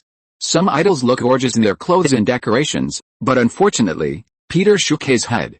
He remembered that this Gilderoy Lockhart seemed to be a liar who deceived the world and stole his reputation. Most of this guy's magic skills are just boasting. However, although this guy can only show off the oblivion forgetting spell, he can package himself as a top-tier wizard in the magic world, which is also a good skill. Being able to process other people's stories and publish them after being well received shows that this guy's writing style is definitely good. It's a pity not to write novels professionally. Some idols look gorgeous in their attire and decoration, but unfortunately they have no heart. Hermione immediately continued what Peter said. This sentence comes from Democritus's The Great System of the Universe, but Mr. Padrick, what does this mean? Are you saying that Gilderoy Lockhart has no heart? She didn't understand why Mr. Padrick would say that. No, I didn't say that. Peter put Gilderoy Lockhart's book in Hermione's hand and said to everyone, sorry, we have to go. I hope to see you soon next time. He said hello to Hermione, Harry, the Weasley family, and Lucius and his son, and left with the whole family. Next, they had to go to Diagon Alley to continue their shopping, and time was running out. Watching the backs of Peter and his family leaving, Harry stroked his aching scar, looked up and asked Hagrid in confusion, Hagrid, Do you know Mr. Patrick's family? No, I thought you were familiar with them, and you took the initiative to say hello to them. Hagrid shook his head. I just remembered a classmate. Classmate? Yes, a dangerous classmate. In the evening, Peter and his family took the school bus and finally returned from the Hogwarts world. Everyone returned with big and small bags. Azu bought some bludgers, which are 10-inch iron balls made of heavy black iron and are enchanted. If hit by a bludger, it may cause serious physical injuries and even require hospitalization. Azu, who is a little bored with ordinary people's rugby, plans to take time to play Quidditch with Clark. It's just that wizards in the Hogwarts world need to fly on brooms, while he and Clark don't use brooms. Mark bought a Nimbus 2000 and a wizard chessboard. Whether it is the Nimbus 2000 or the wizard chess, these things are quite dangerous. Considering that Mark is still an ordinary person, Peter temporarily keeps them for him. Rhea and Kara bought some magic props and food, and Zatanna bought a wand and magic book, ready to study the magic of the Harry Potter world. Loki also picked a wand for himself, and Star-Lord bought himself an owl pet. Tom didn't buy much, just a few magic books and a magic robe. After everyone rested for a while, it soon fell into the night. Dad, at dinner, everyone was chattering. Tom sat next to Peter and frowned slightly and asked him, "Do you know Hagrid?" He always felt that Hagrid looked at him a little strangely. "Yes, I think he seems to know me," Tom said puzzledly. Peter put down the cutlery in his hand, thinking that you were the one who tricked him back then. Why is he not impressed by you? Maybe he thinks you are like his former classmate, Rubeus Hagrid, who is also a student at Hogwarts. Peter said to him, "He is a good man, but he didn't have a good ending." Good man. Tom ate the baked apple pie in his hand and fell into deep thought. Thanks to Grain Hunter for the reward, and thanks to the readers for their support. I hope you will always smile, and good luck will come naturally. Chapter 489, Star-Lord faints on the ground. Peter told Tom about Hagrid's experience. Of course, he didn't say who framed Hagrid. After listening, everyone fell silent. After a while, Raven asked Peter, "Dad, you want me to go to Hogwarts school, right?" Peter was stunned by his daughter's question. She didn't expect his daughter to guess her thoughts. "Well, don't you like it?" Peter poured himself a cup of coffee and asked her. "It's not that I don't like it, but I don't want to be too far away from you. If I have to live in school, I won't go." Raven hesitated to say what she thought. Although she was quite interested in the magic of the Hogwarts world, this kind of love did not occupy the most important position in her heart. Compared to it, I would rather stay on the farm. Raven bit her lip and said, "No matter how bizarre the magic world is, living with you on the farm is nothing compared to it." Peter was stunned by Raven's words, and reached out to touch her hair. "Dad doesn't want you to leave for too long at this age." He decided to have a good talk with Dumbledore. "If you can't go to school on a commuter basis, then change schools. I never thought that after having a group of gifted children, I would still have a headache about choosing a school for my children." Peter gently pressed his forehead with his hand. Azu, who was sitting opposite Raven, felt a little upset when he saw Raven showing her loyalty to her father at the right time. As expected, he was still a little inferior to a talented player like Raven in terms of pleasing his father. Azu looked at Raven with a vigilant look, and his eyes narrowed. It seems that he has to be more careful about Raven in the future. Tom, who was sitting on Peter's right, looked at Raven, then at Azu, and took a bite of the apple pie in his hand. Late at night, Tom sat at the desk, turned on the desk lamp, and began to write his diary. "Today is another unforgettable day. My father, brothers and sisters and I went to my world. It is incredible that the yellow school bus can travel through two worlds, and it seems that everyone is used to it. That means that my father often has such magical behaviors, and everyone is used to it." Swish, the friction sound of the pen tip on the diary sounded in the night. "In addition, I noticed the abilities of John and Raven. They are not ordinary people. I even saw John fly without the help of a spell. I thought I was gifted and different from the world, but it seems that I am no longer the most special here. If I want to prove that I am my father's greatest pride, it seems that it is not easy." He shook his head and frowned slightly. "Generally speaking, I have always thought that too much emotion is redundant and unimportant. For me, my own strength and control of magic are the most important, but perhaps I underestimated the power of human emotions. My rationality and pursuit of success do not seem to prevent me from being deeply trapped in the world of emotions. On this trip today, I seem to be deeply trapped in this kind of happiness. I enjoy the atmosphere of being with my father and so-called family.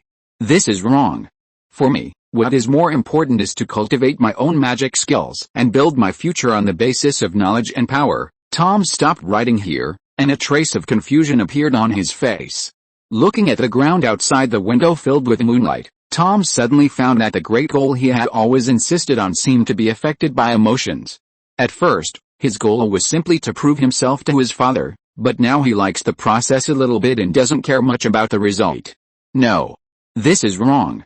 I must have confidence in my great path, even if it includes the concept of love.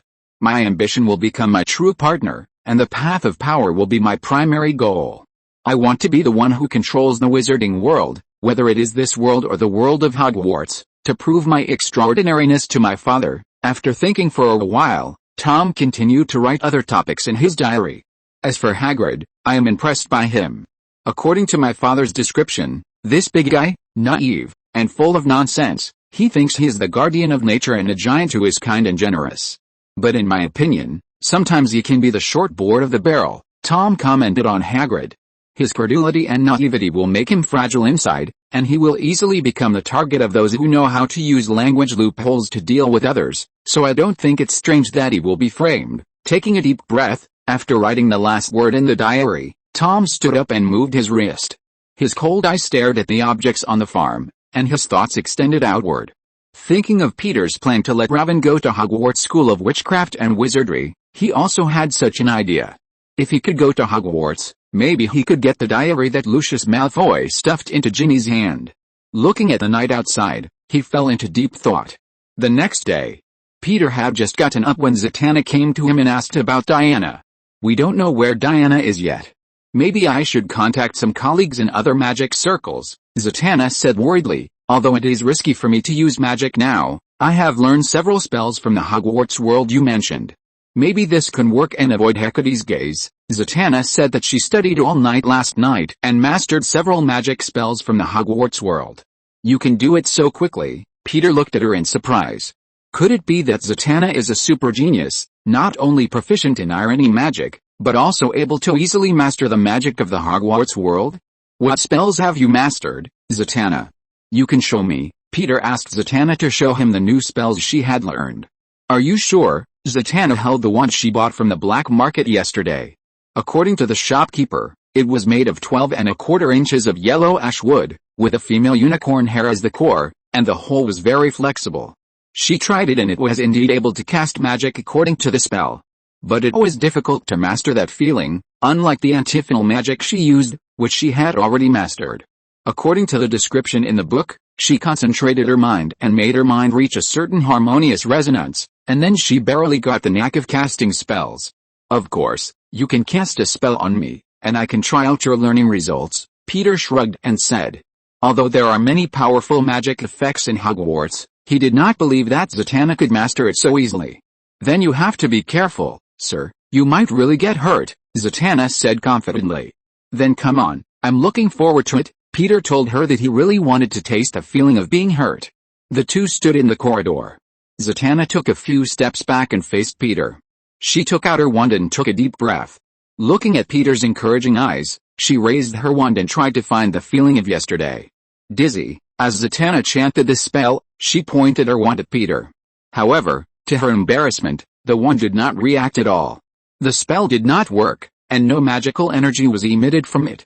Looking at Peter awkwardly, Zatanna waved her wand again. "Dizzy, it seems that you haven't mastered it completely." Peter saw Zatanna's embarrassment, coughed, walked over and said to her, "But don't worry, you may get the knack after trying a few more times." Dizzy, as Zatanna chanted the spell quickly, a flash of magical energy suddenly rushed towards Peter. But because she was in a hurry, the wand was not pointed at Peter, causing the dizzy magic to rush behind Peter. Plop! Star-Lord, who had just opened the door, fell to the ground. The fainting spell directly hit him, who was confused when he got up and opened the door. He didn't understand what happened, and immediately felt a fainting consciousness coming. Then Star-Lord fell to the ground and fell asleep. Zatanna, who accidentally hit Star-Lord, was stunned for a moment. She didn't expect that the magic that suddenly worked didn't hit Peter, but knocked down the unlucky Star-Lord. Peter looked at his son who fell asleep and said to Zatanna, It seems that Star-Lord's luck today can buy a lottery ticket. Star-Lord, who was lying on the sofa, fell into deep sleep after being accidentally hit by the fainting spell. He dreamed that he became a galactic explorer like Star-Lord in the Marvel world. The difference is that Star-Lord in the Marvel world is a member of the Guardians of the Galaxy, and his own galactic exploration member is his father. He and his father went to roam the galaxy together and experienced countless planets. But the good times didn't last long, and Azu and Raven attacked him from the universe. Although he was unwilling to fight with the two, he still fought with them for the ownership of the farm. He moved the entire farm to the spaceship. Boom! He used the power of the gods from his eyes to hit Azu hard and send him flying. But Raven behind him immediately released a magical shock with both hands, knocking herself against the wall of the spaceship. Before he could get up, he saw a green light shooting towards him. Zatanna raised her small wand and shot a magic spell at him. After being hit, he immediately fell into coma.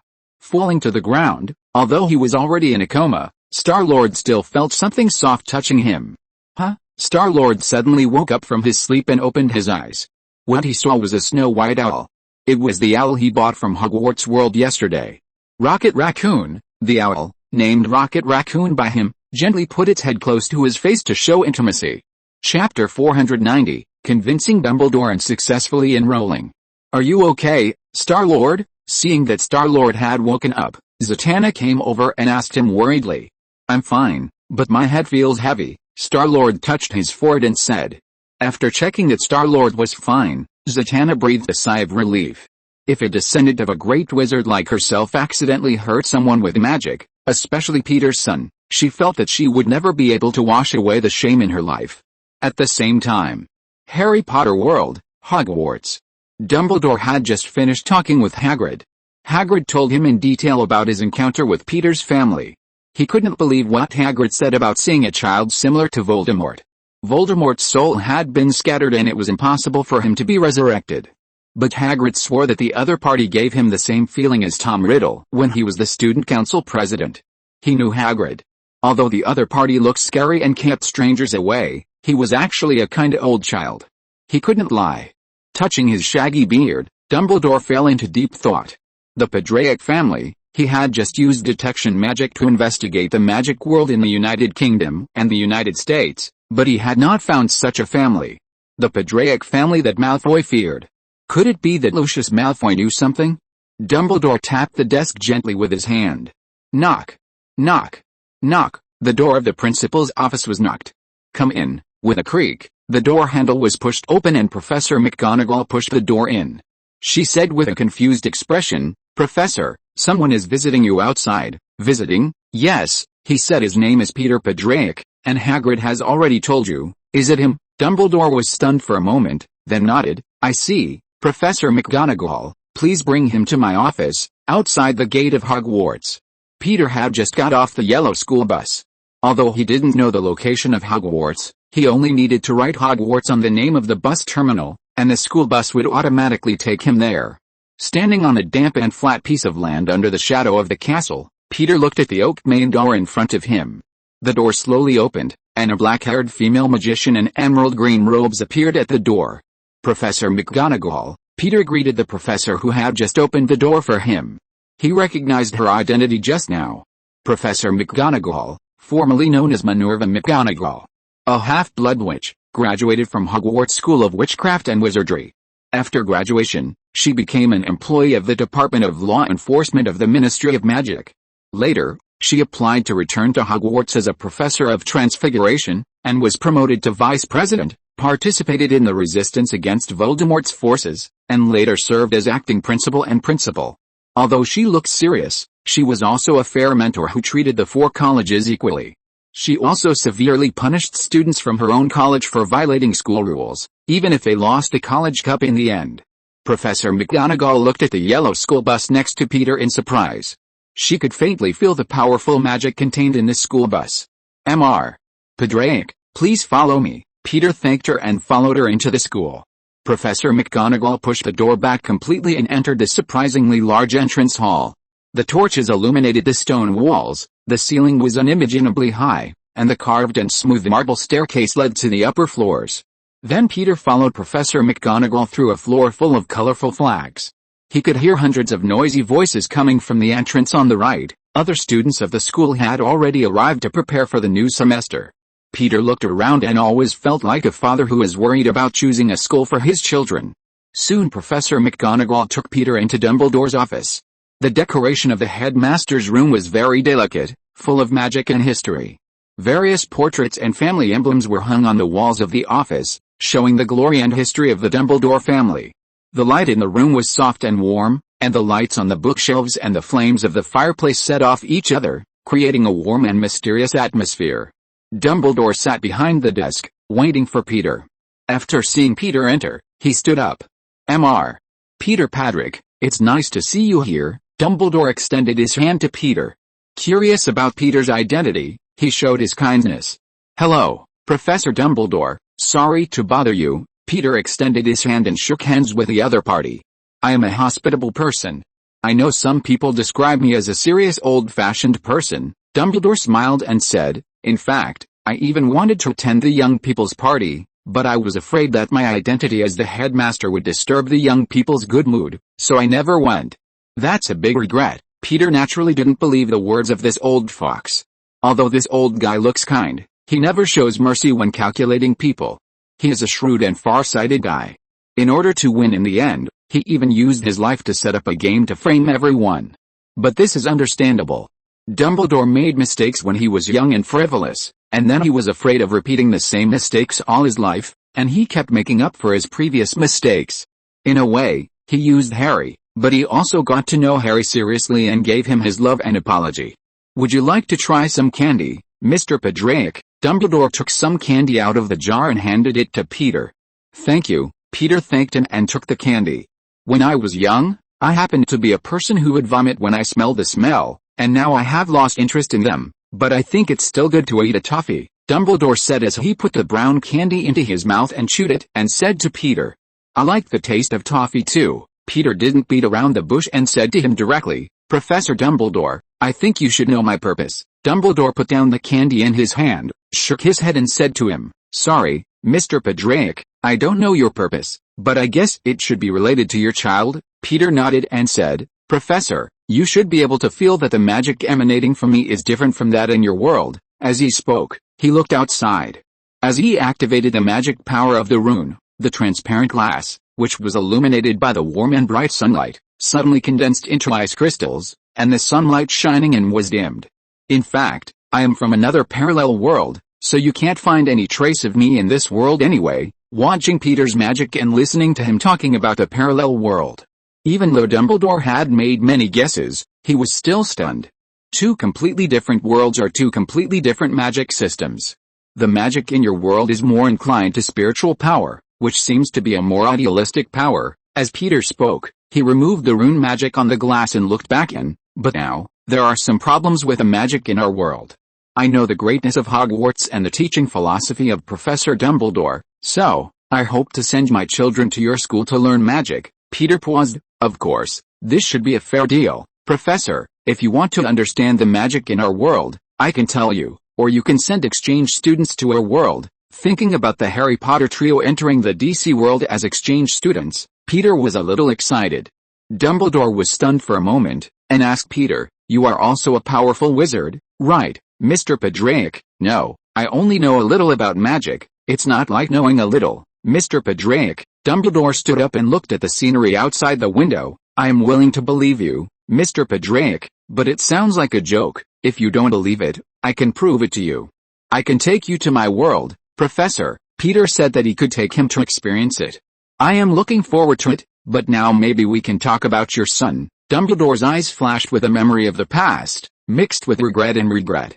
You mean Tom? Peter nodded and said, Yes, he is the Tom really you know. But he didn't grow up in an orphanage, and he didn't experience those things that changed his temperament. Now, he is my son. Dumbledore's eyes flashed with a trace of solemnity. Was he born from a love potion? I know what you are worried about now, Professor. The Dark Lord of this world has messed up the entire wizarding world. You are worried that the tragedy of this world will be repeated on Tom, but I know that he is not that kind of person. As a father, I understand him, Peter said to him slowly. Professor, to fight against the Dark Lord, your plan, Harry and the others may win, But the price to pay is too high. You actually have other options, other forces. My sons and daughters, joining Hogwarts School, will become an important force to fight against the Dark Lord." Dumbledore looked at Peter in surprise.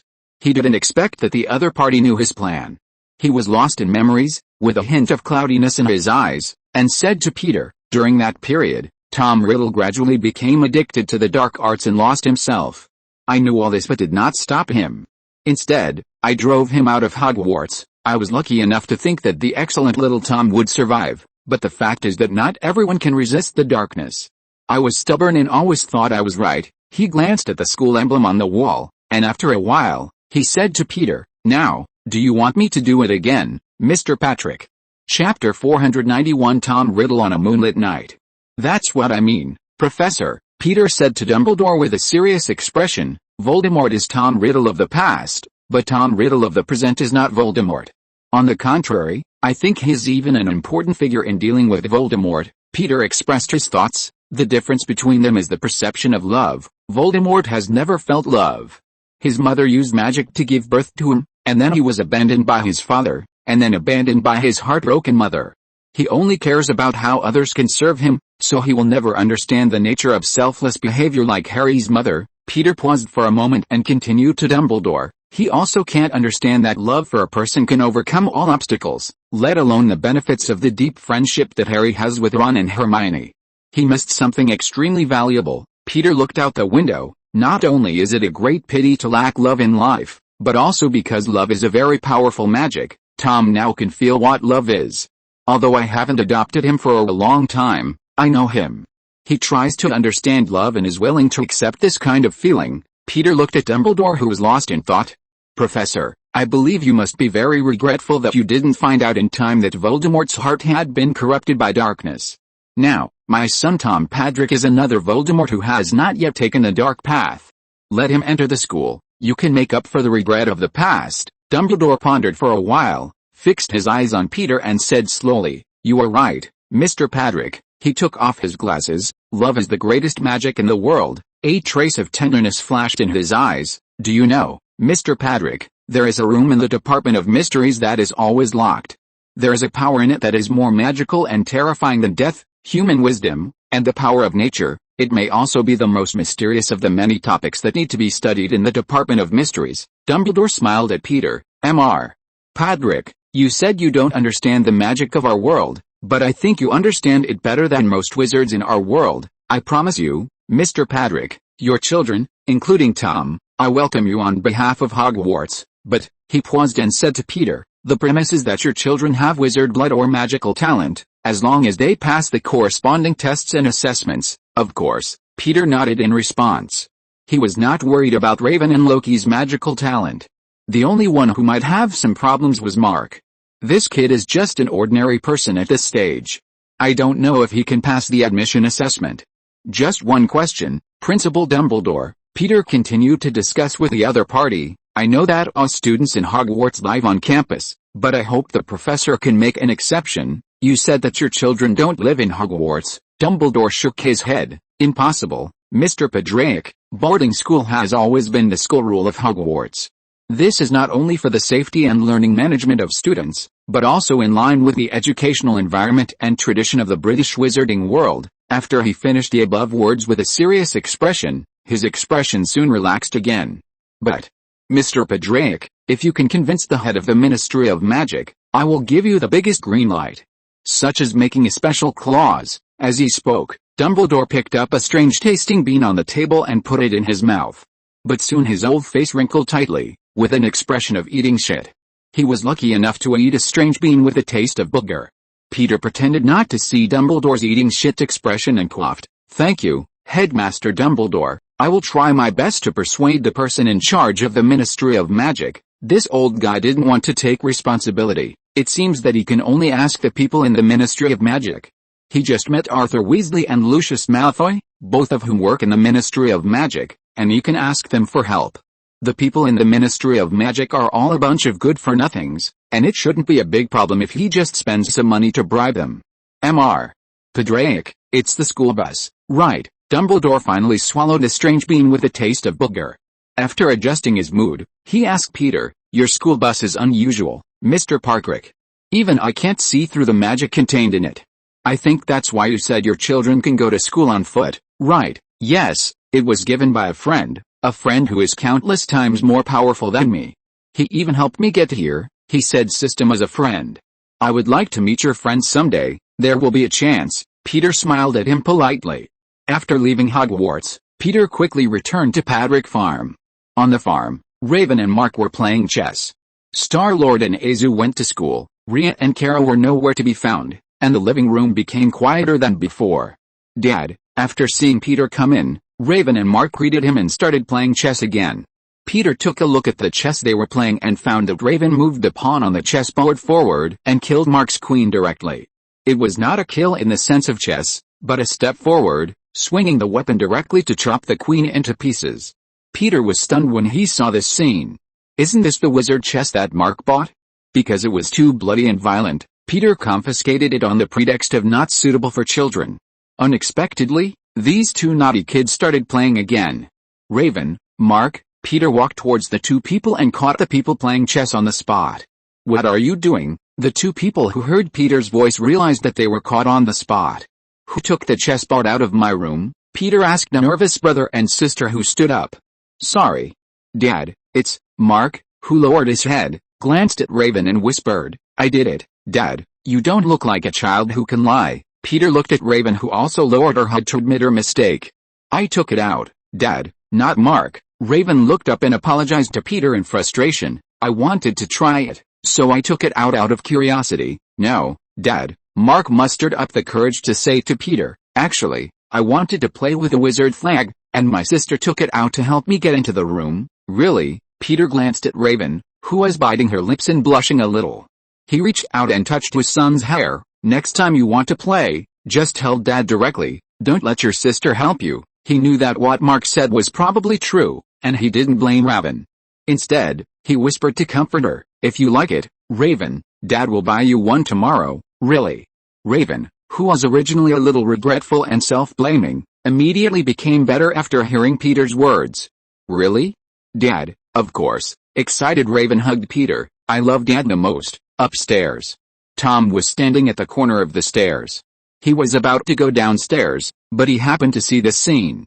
He didn't say anything, listened quietly for a while, and quietly entered his room. After going upstairs, Peter knocked on Tom's room, intending to talk to him about school. Although Tom, like Raven and Loki, was not old enough to enter Hogwarts, his son and daughter grew up very fast, probably because of the influence of the system. They looked much more mature than children of the same age. If they said that the naughty kids were 10 years old, no one would doubt it. When they go to Hogwarts, they can just change their ages. Dad, Tom opened the door after hearing the knock. How is it? Are you used to living here? Peter asked him after he came in. There's nothing to get used to, Dad. Life here is countless times better than in the orphanage. I like it very much, Tom said sincerely. That's good. Peter touched his head and sat down. Dad, you went to the Hogwarts world to talk to Professor Dumbledore, right? Tom asked him after Peter sat down. Peter looked at him in surprise. How did you know? I guessed. Tom showed a slightly complacent expression on his face. But he quickly concealed his expression. Do you know Professor Dumbledore? Peter raised his eyebrows and asked him. No, but he is mentioned in many of the books I read. Peter was slightly curious and asked, what kind of person do you think Dumbledore is? Tom frowned slightly, thought for a while, and said to Peter, although he calls himself a saint, I think there must be lies behind him.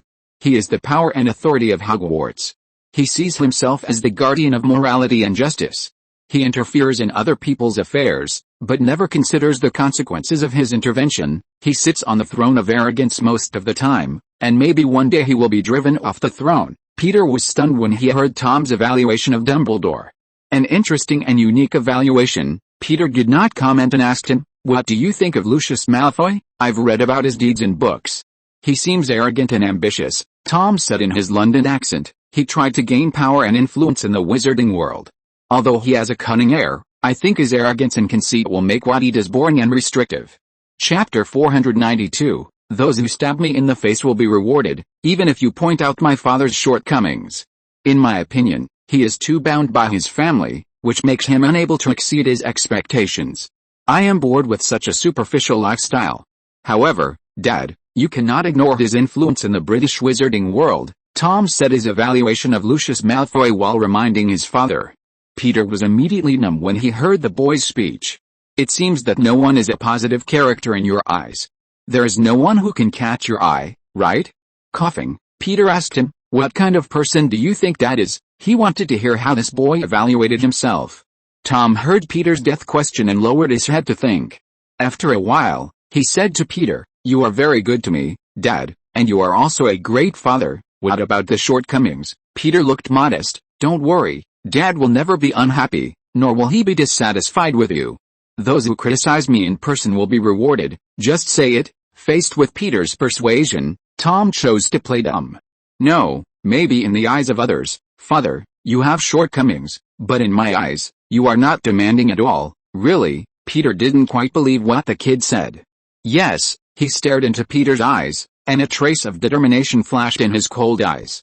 Dad, I will make the name of the Padrick family awe and fear for everyone who hears it. The name Tom Padrick will become my symbol and symbol. This name is also a manifestation of my ideals and goals. This name will stand at the top of the power pyramid I have built to inspire awe and admiration from those who follow me, Tom said in his London accent. This name will become my sword and shield to support me in completing my mission. Tom Padrick is not just a name, but also a mark that will be forever recorded in the history of wizards. Dad, I will make this name a synonym for power in the magic world. I can imagine that when they call me, this name will shine with respect and admiration. This is the moment I have been looking forward to and waiting for. Peter listened to Tom's passionate speech and felt that if this kid was born in Germany, he would really become a mustache. In addition, why did he feel that the words this kid said sounded so familiar? If you replace Tom Padrick with Voldemort, it will sound natural. What are your ideals and goals, Tom? Peter asked him doubtfully. Could this kid be determined to become the Dark Lord like in his previous life? To become the most powerful wizard in the magic world, and to make the name Tom Padrick respected by everyone? This is my goal and ideal, Tom said with burning eyes. Peter, although it doesn't sound like a big problem, this kid will not cause any big turmoil in the DC world and the Hogwarts world in the future, will he? With this naughty kid's wild and ambitious style of doing things, maybe he will really succeed.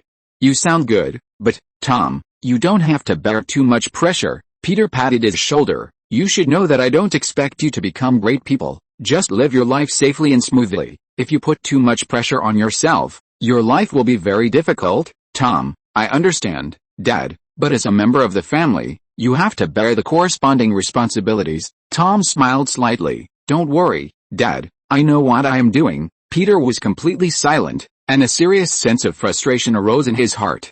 In the past, when he educated Raven and Azhu, he always made the children convinced after a verbal persuasion and enlightenment, and then he gained a sense of pride as a father.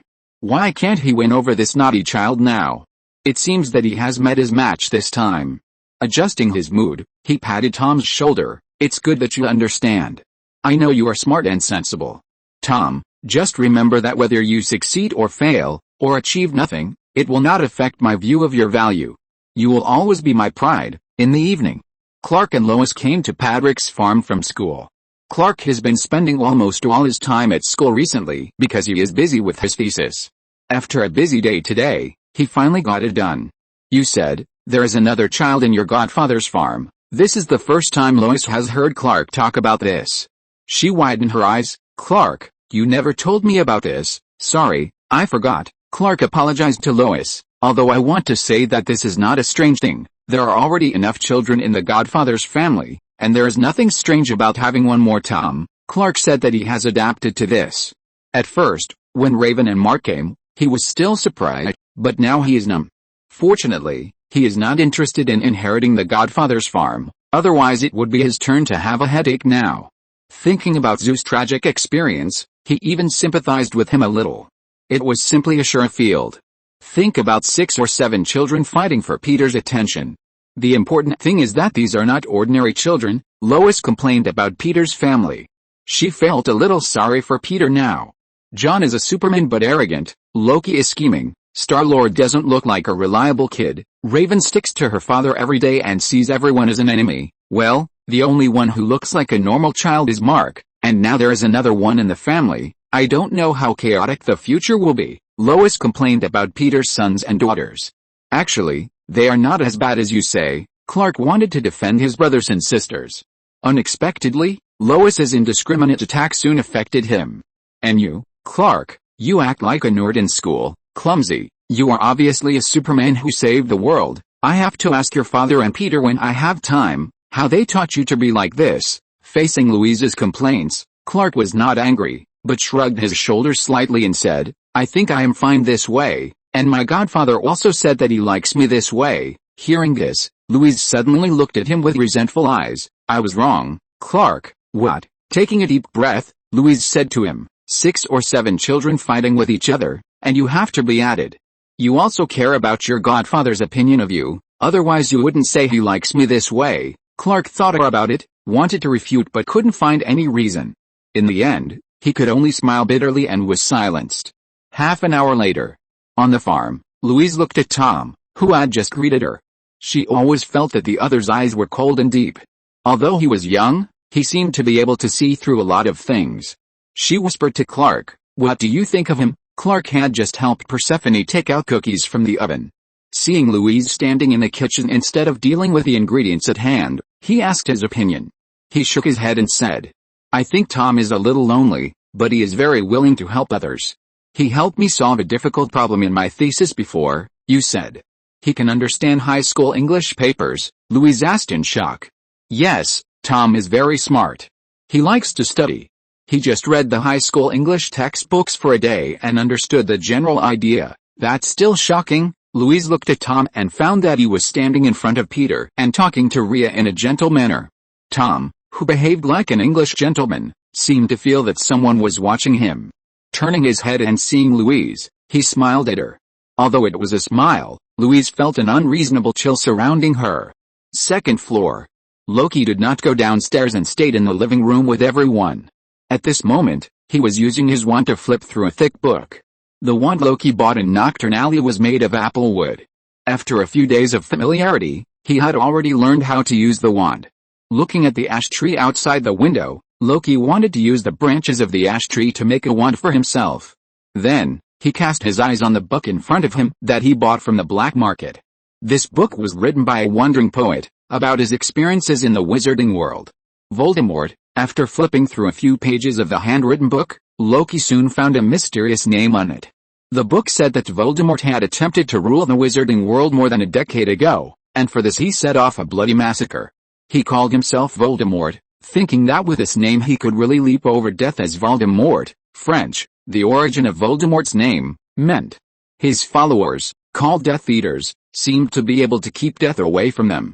But in the end, Voldemort still could not escape death. But even after 11 years, people still haven't forgotten the horror of the mysterious man. Even his former teacher dared not call him by that name, and even thought of this crazy black wizard, they would shudder. It turns out that the real name of the mysterious man is Voldemort. Loki finally knew the name of the mysterious man that was circulated in the Hogwarts wizarding world. However, Loki stood up and quickly fell into thought. For some reason, he felt that this Voldemort might be related to his new boy Tom. His father should know something, but he seemed to be hiding it on purpose. If you're listening to this novel on a channel other than Fanfic World, it means they downloaded and uploaded it without effort. We cordially invite you to visit our channel, Mundo Fanfic Novelis. There you'll find the original version of this story and you can explore many other novels of various genres. We're waiting for you to immerse yourself in a world of incredible novels. Chapter 493, which Hogwarts house will Raven be assigned to? 3 days later.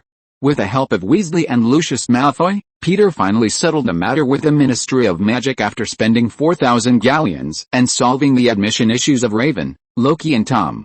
To Peter's surprise, Mark also passed the admission test of Hogwarts. He guessed that it was because of the world tree in the courtyard that his children were more or less affected and had a certain magical talent. If Clark and Azure were not too old and Star-Lord was not interested in magic, he would have registered the 3 of them. Dear Miss Raven Padrick, we are pleased to inform you that you have been admitted to Hogwarts School of Witchcraft and Wizardry. Enclosed is a list of required books and equipment. Raven read the content of the notice handed to her by Peter. Is this my notice? Raven asked in surprise. Her little face appeared from behind the notice. and she asked Peter, standing opposite in surprise. "Well, this is your notice, from Hogwarts School of Witchcraft and Wizardry." Raven suppressed her excitement and continued to look at the second page. First-year students need 1. 3 sets of plain work robes, black. 2. A plain peaked hat for daytime wear, black. 3. A pair of protective gloves, made of dragon skin or similar materials. 4. A winter cloak, black. Silver buckles. Students can bring an owl, a cat or a toad. Parents are reminded that first-year students are not allowed to bring their own brooms. While Raven was browsing the notice, Loki, Mark and Tom, who also received the notice, stood aside to check it out. Loki put away his notice and said to Peter, "Dad, I have an idea about making our wands." Loki pointed to the world tree in the courtyard. "We can make wands with branches of the world tree. Maybe this is more suitable for us, as the world tree that followed him to the world, he always felt close to it. Perhaps using branches of the world tree to make wands can strengthen the magic released. We can try it." Peter looked at the world tree and nodded. Tom heard what Loki said and added, "If you want to make a wand, you can go to Ollivander's Wand Shop, which is located in Diagon Alley of Hogwarts. Ollivander's Wand Shop has been passed down since 382 BC, making wands for wizards, and wizards can specify the materials themselves." Peter nodded. "I've heard of this shop. If you use the world tree in the courtyard to make a wand, maybe there will be a great magic bonus." On the other side, Mark, who looked at the notice, was excited, but still asked Peter nervously, "Is this really a notice for me, Dad?" For Mark, who has always been a little inferior because he is an ordinary person, he suddenly received the news of going to a magic school. After the surprise, he was uneasy. He knew that he could neither have a body of steel like John and Clark, nor could he release powerful magic like Raven. So he wanted to learn magic and be like Raven and Loki. "Of course it's yours." Peter bent down and ruffled Mark's hair. "If you're not interested, or think it's too early for you, we can wait a few years before going." Peter found that he had somewhat ignored Mark's own thoughts. Unlike the other three, Mark was just an ordinary person. Although he could go to school on foot, the dangerous Hogwarts still had certain risks for him. "No, Dad, I want to go with my brother and sister," Mark said with a firm look in his eyes. "I also hope to be someone who can help Dad." Peter patted Mark's shoulder with relief. "Whether you are an ordinary person or a wizard, Mark, you are someone who can help Dad, but do you really want to go?" Peter confirmed with his youngest son again. "Yes, Dad, don't worry about me, my sister and brothers will take care of me." Mark smiled at Peter and said, so that his father would not worry about him, "Well, if you feel unhappy or uncomfortable, you can tell Dad in time." After Peter said a few words to Mark, he prepared to go to the courtyard to get a few branches and take the school bus to Ollivander's Wand Shop in Hogwarts. It takes several weeks to make a wand.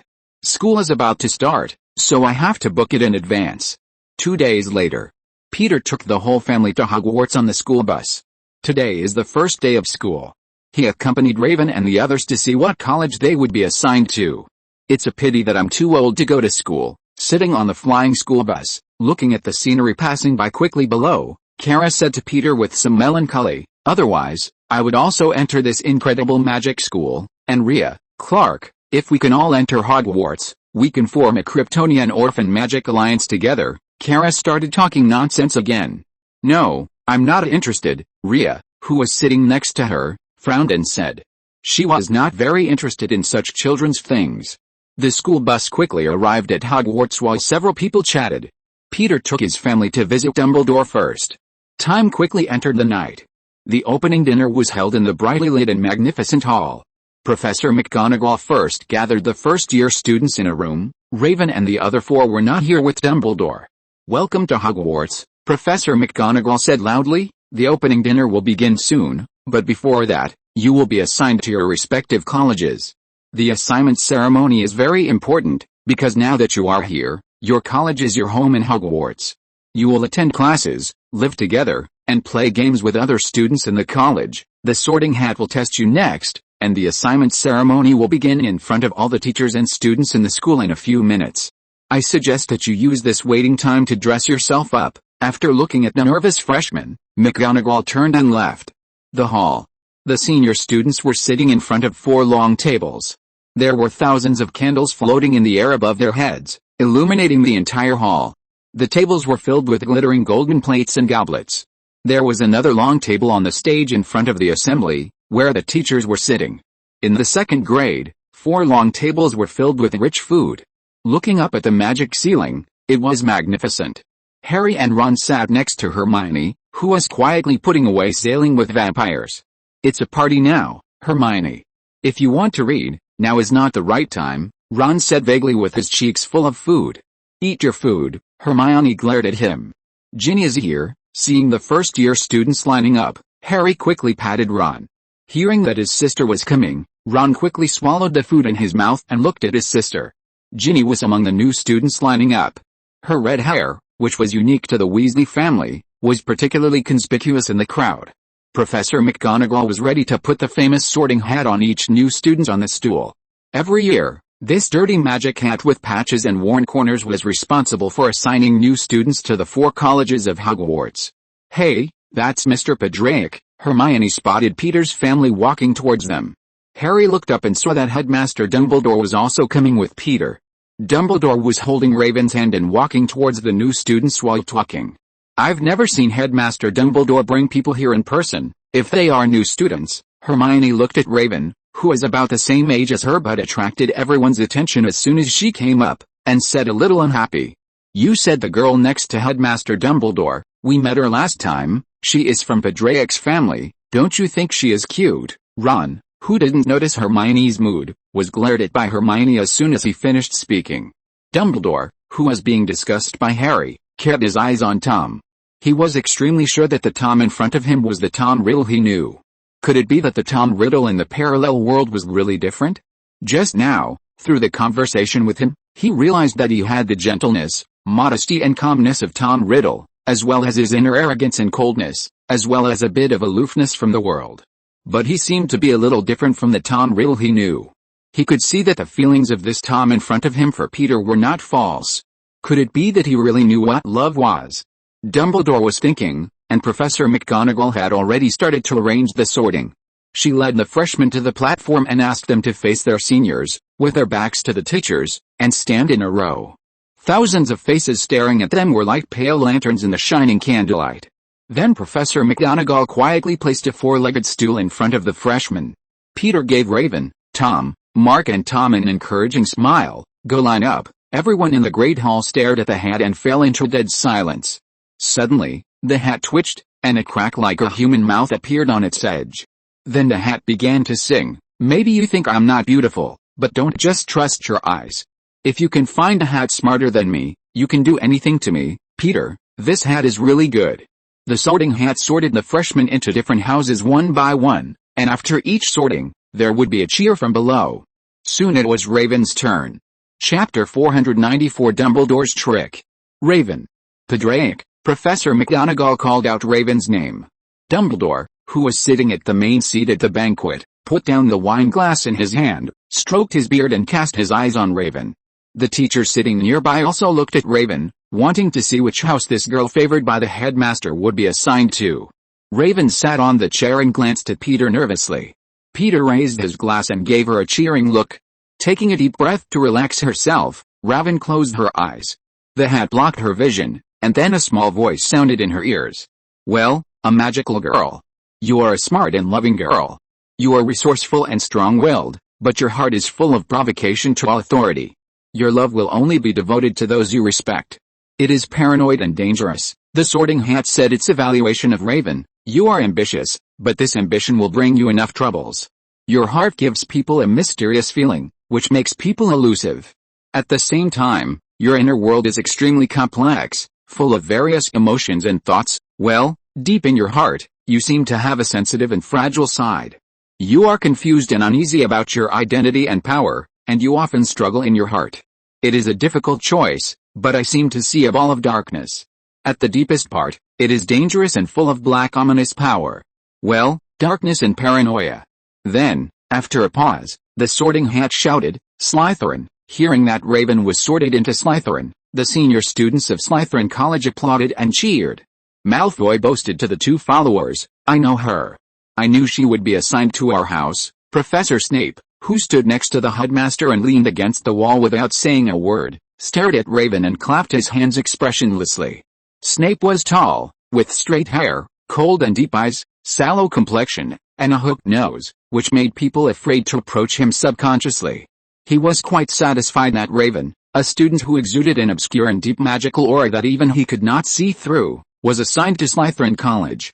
However, this teacher, who was unkind, cold and mean in the eyes of others, had always maintained his frozen face for thousands of years, and would not show his satisfaction on his face even if he was satisfied in his heart. He looked at Peter, who was sitting next to Headmaster Dumbledore, and then looked at Tom. The head of Slytherin once followed Voldemort. As a loyal Death Eater who once followed the dark magic, he knew his former master quite well. Although Dumbledore used the confusion magic to cover up the aura similar to the Dark Lord in Tom in order to protect Tom, Snape still felt that Tom was somewhat familiar with the Voldemort he knew. It was just that he could not confirm whether this aura was true or false. Dumbledore's confusion spell made it impossible for him to see through it. Peter noticed Snape's gaze and glanced at him. He did not have any special opinion about this double agent. This guy was also a complete tragedy. Snape was also an indirect murderer of Lily's death, because he overheard Trelawney's prophecy in the Hogshead and told Voldemort. But he forgot that his beloved Lily gave birth to a boy in July, which indirectly led to the death of Harry's parents. In addition to love, he also felt guilty about Harry, which was enough to torture him for life. However, Peter turned his eyes away from Snape and shook his head. From the day Snape indulged in the dark magic, the tragedy should have been doomed. In this world, it seems that no one who indulges in the dark magic has a good end. Grindelwald was, Voldemort was, Lestrange and Barty Crouch Jr. were also. With the above thoughts flashing through his mind, Peter looked at his daughter Raven. Raven was sorted into Slytherin, which was within his expectations. The characteristics of Slytherin: Serpent House, our ambition, shrewdness, emphasis on honor, judging the situation, being prudent and putting victory first. He originally thought that except for Mark, who would be sorted into Gryffindor, Raven, Loki and Tom would all be sorted into Serpent House. Now things are developing as he thought. On the other side, after hearing that she was sorted into Serpent House, Raven relaxed, exhaled, and walked towards the seat of Slytherin College. Many students stood up and shook hands with her vigorously. Malfoy also stood up and shook hands with Raven happily. Raven, welcome. After Raven was sorted into Slytherin, it was Mark's turn next. Mark. Padraic. Mark was more nervous than Raven, and he looked at Peter. Peter silently said to him, "Come on." Mark clenched his fists and encouraged himself, then loosened them and sat on the bench. The hat that made him feel a little heavy was put on his head. "Well, not bad. You have more fearless courage than anyone else. That courage can give you the power to defeat anyone, which is the most rare." The Sorting Hat praised Mark's courage. "You are optimistic and cheerful, and you have courage and persistence and justice, which allows you to always maintain a positive attitude to face all challenges. This courage and justice will be tenacious, which is reflected in the fact that even when facing powerful enemies, you never give up easily and fight tenaciously to the end. Always stick to your principles, don't succumb to any powerful force, stick to your beliefs and responsibilities, which will make you invincible, but it will also make you suffer constant setbacks. But this is the challenge we all face. Go to Gryffindor. There is courage buried in your heart, and your belief in justice will make Gryffindor stand out." The Sorting Hat read out Mark's college, Gryffindor. Hearing that Mark was sorted into their own college, the students of Gryffindor College applauded. Harry and Ron clapped their hands vigorously. Ginny, who had just been sorted into Gryffindor, also clapped happily with everyone else. Uncle Peter had visited her father at home to discuss the matter of going to school on a commuter basis and had given her a gift. She felt that there was no better way to start the new semester than to have a student of the same age and who she knew, and to go to school together in the first grade. Mark walked dizzily to the Gryffindor seat and looked at his sister Raven with some worry. He wanted to be in the same college with Raven. But soon his thoughts were interrupted because the cheers of the Gryffindor students drowned him out. The Weasley twins shouted loudly, "Mark! Mark!" Hermione shook hands with him reservedly, and Ginny made room for Mark to sit over. Mark, who was somewhat at a loss, sat down opposite the ghost wearing a wreath that he had seen before. The ghost patted his left arm, and Mark instantly felt as if his left hand had just been dipped into a bucket of ice water. After seeing Mark was sorted into Gryffindor, Peter raised his empty glass towards him and smiled encouragingly. "Rocky Patrick." Professor McGonagall soon read out Loki's name. Loki walked towards the Sorting Hat with some helplessness. To be honest, He felt quite awkward going to school with a bunch of little brats. Loki often transformed himself into a young man and had experienced countless battles in the Marvel world and the Injustice world. His mental age had already exceeded the childhood stage. He believed that he should be a teacher, not a student. However, considering that his primary goal was to master the magical knowledge of this world, he had to suppress the idea of being a teacher in his heart. It doesn't matter which college it is, anyway, he won't have any intersection with the students here. Sitting under the sorting hat, Loki closed his eyes. Well, it's a bit difficult. Your heart is complex and changeable. You are good at using deception and trickery to achieve your goals. You are ambitious and eager to be recognized. This is the choice of Slytherin. At the same time, you have a strong spirit of resistance to authority and rules. This is Gryffindor. The sorting hat was a little difficult to decide. You are smart and wise, although this wisdom may sometimes become an obstacle to your progress. If you enter the wise old Ravenclaw, as a wise and studious person, you will always meet your peers there. Although you have a cunning side, your love for your family contains tenderness and patience. You love everyone you care about equally, and you will do anything for what you insist on. This integrity belongs to Hufflepuff, the sorting hat kept muttering. Where will it be assigned? Just when Loki was getting impatient, the sorting hat finally made a decision. Hufflepuff. Hearing that Loki was assigned to Hufflepuff, the senior students of Badger College cheered. Dumbledore, who had been calm all the time, heard that Loki was assigned to Hufflepuff, raised his glass, smiled and clinked it with the teachers from a distance. Peter was completely numb when he heard that he was immediately assigned to Hufflepuff. Logically, Loki would definitely be assigned to Slytherin. This kid is even more suitable for Slytherin than Raven. After all, he knows his own son best. Loki has been playing tricks on Azu and Ricklok since he was a child, and he even pretended to be Odin for a while. Isn't this kid the most suitable for Slytherin? The sorting hat can assign Loki to Hufflepuff House, which is completely unrelated to him. It must be Dumbledore's doing. Peter looked at the old fox. He guessed that Dumbledore thought that if Loki was assigned to Slytherin, the competitiveness of the two siblings would definitely exceed that of Gryffindor. In order to prevent Slytherin's influence from exceeding Gryffindor where Harry was, this old guy probably planned to divide the four siblings and weaken Slytherin. Chapter 495, What if Voldemort was in Ravenclaw? Snape was a little unhappy when he saw Loki was sorted into Hufflepuff. He could tell that Loki's temperament clearly belonged to Slytherin, but the fact that the sorting hat sorted him into Hufflepuff made him feel slightly dissatisfied. Pomona Sprout, the head of Hufflepuff, who was sitting next to Dumbledore, was in a good mood and clapped her hands. This short witch with flowing gray hair could feel the obscure and profound magic in Loki, which made her feel friendly.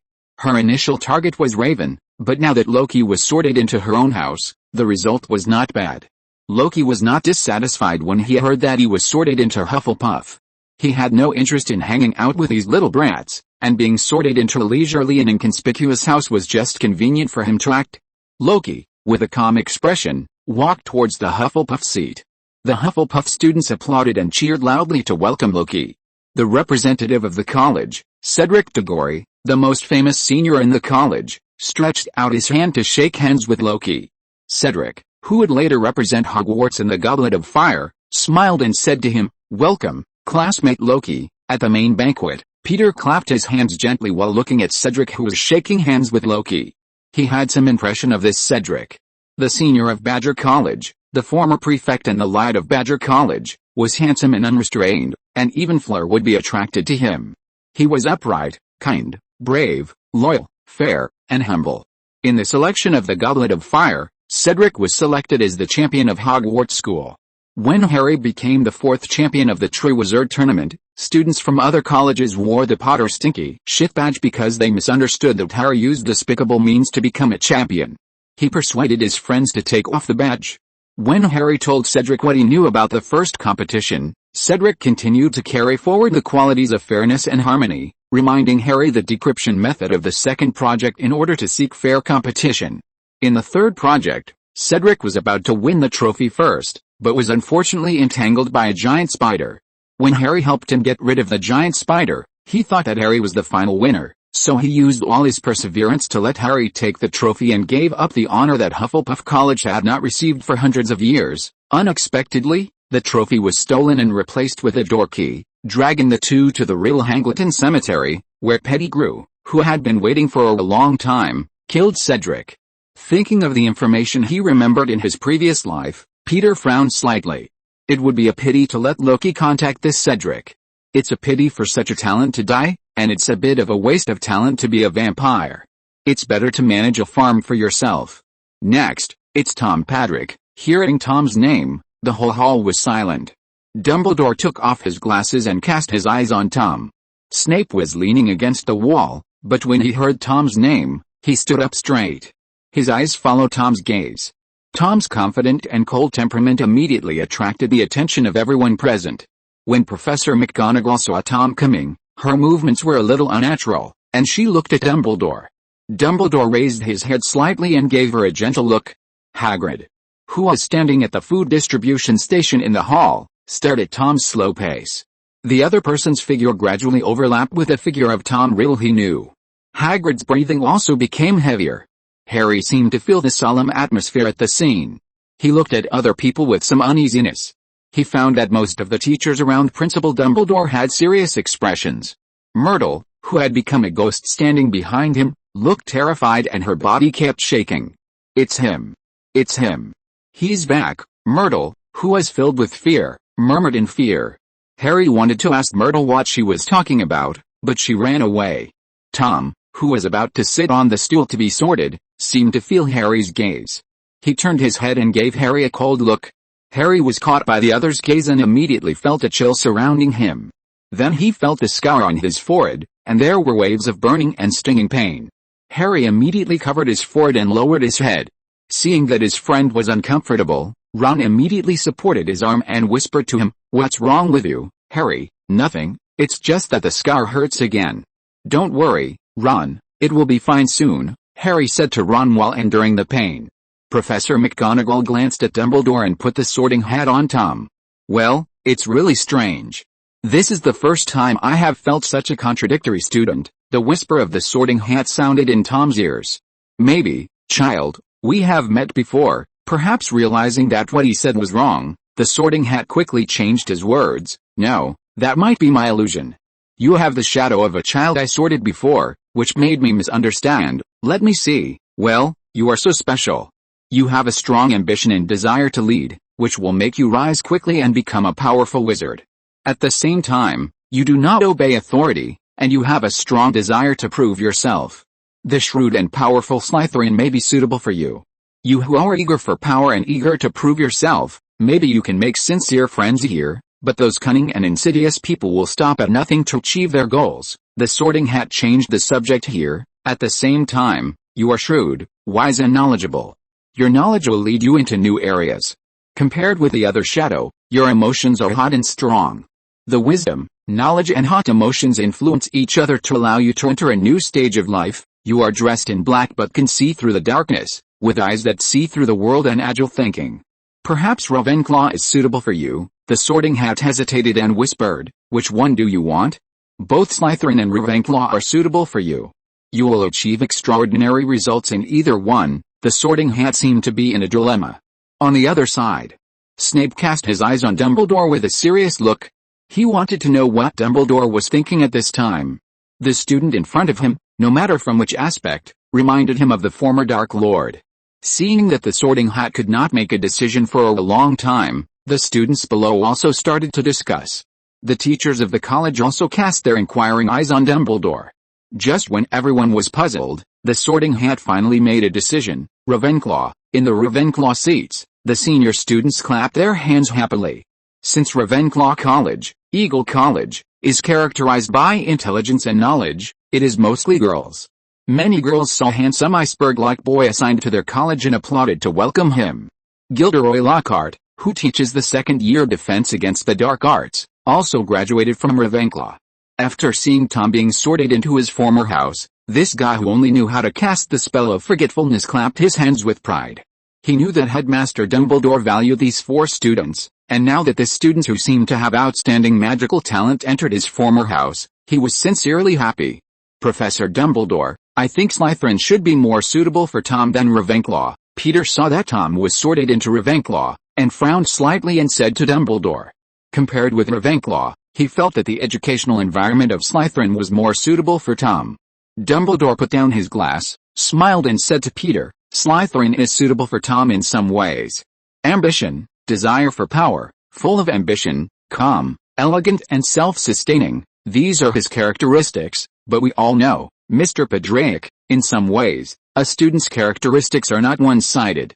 Ravenclaw requires students to have keen insight and excellent thinking ability, which is what Tom has." Peter nodded to show that he understood what Dumbledore meant. "I know what you mean, Professor Dumbledore, but you still lack trust in him, Professor." Dumbledore shook his head. "No, Mr. Padraic, I believe in Tom, but you should understand that it is not me who decides which school they go to. The wizard hat combines the wisdom of the four founders. It is good at reading minds and can see through people's thoughts. It can see through the students' abilities and thoughts at a glance. Most of the time, it is not the wizard hat that chooses students, but follows their hearts." Peter listened to Dumbledore's words and fell into silence.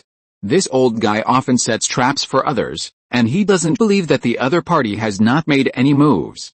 "I promise you, Mr. Padraic, no matter which house your children belong to, they will receive the same fair education, and you don't have to worry about them being treated unfairly," Dumbledore promised Peter. "Each house has its own advantages and disadvantages. They are not superior or inferior. I believe that in every house, they will receive the same outstanding education." "I hope so." Peter picked up the wine glass and took a sip. As far as he knew, the competition among the four houses was also very fierce. Now that 4 people are assigned to a house, will they fight for the final House Cup? The so-called House Cup is awarded to the house with the most points at the end of the semester. Thinking of the 4 naughty kids with a group of wizards, each bringing a group of people to fight each other, Peter was lost in thought. The sorting ceremony had ended, and the teacher and the students had begun to sing. The extremely uncoordinated and messy singing made him frown. When the chorus finally ended, he breathed a sigh of relief, a smile appeared on his face, and he looked at Raven and the others who were walking towards him. Chapter 496, Raven's first day of school establishes the status of the Snake House. The next day. Padraic Farm.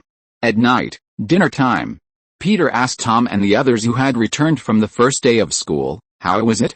How did you feel about the first day of school?" "Not so good, I always get lost." Mark put down the pancakes in his hand, scratched his hair, and said to Peter, "The stairs in the school are the most complicated. Some are spacious and clean, some are not only narrow, but also always shake, some suddenly become a different place, some hide some disappearing steps, so you have to jump up to go up." With a slight feeling of weakness on his face, Mark felt that he could not cope with just one staircase. It's really hard to remember all these mechanisms, because they seem to move by themselves. Hearing Mark's complaints, Peter touched his hair to comfort him. "You can go with Harry and the others, they are second-year students, and the only acquaintance I know is Ginny, but she is more dizzy than me." Hearing this, Peter touched his beard and thought about it. He remembered Ginny Weasley, who seemed to be Harry's future girlfriend and wife.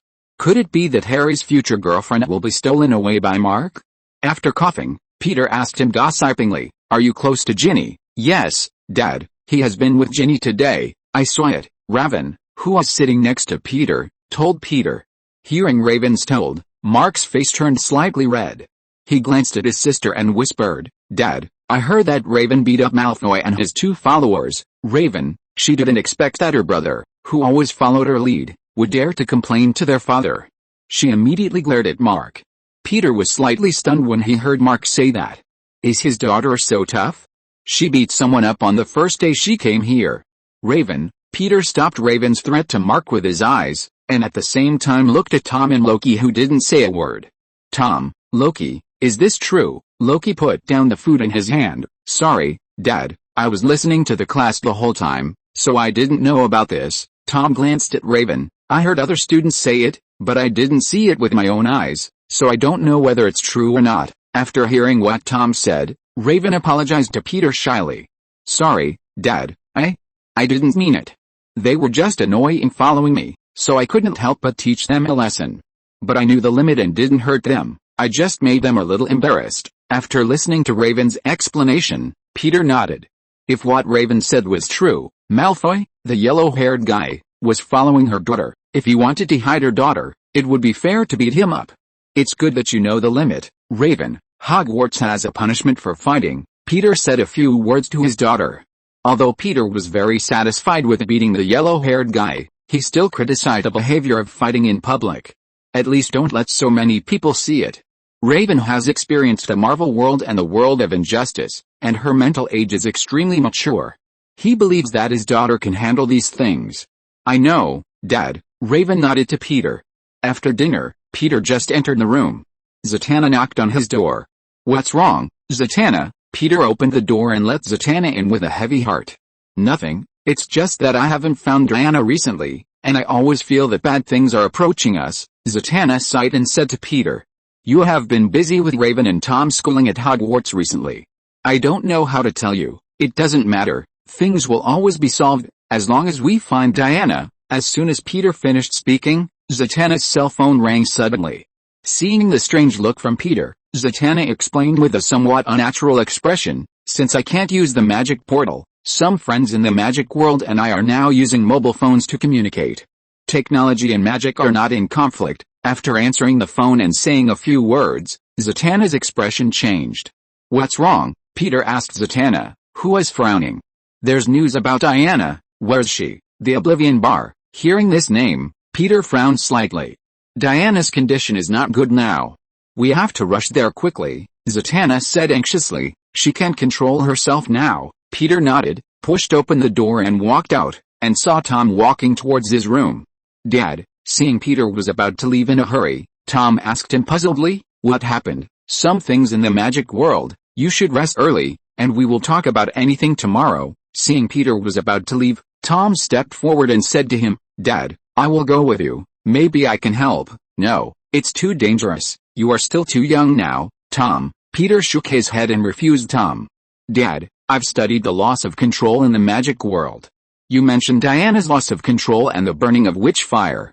It's obvious that they were all planted with marks. I have a simple guess about this mark, Tom said to him calmly in his London accent. In this world, the carnival of witchcraft has begun. The witch god wants to take back her original power. She is full of hatred for the magic on Earth.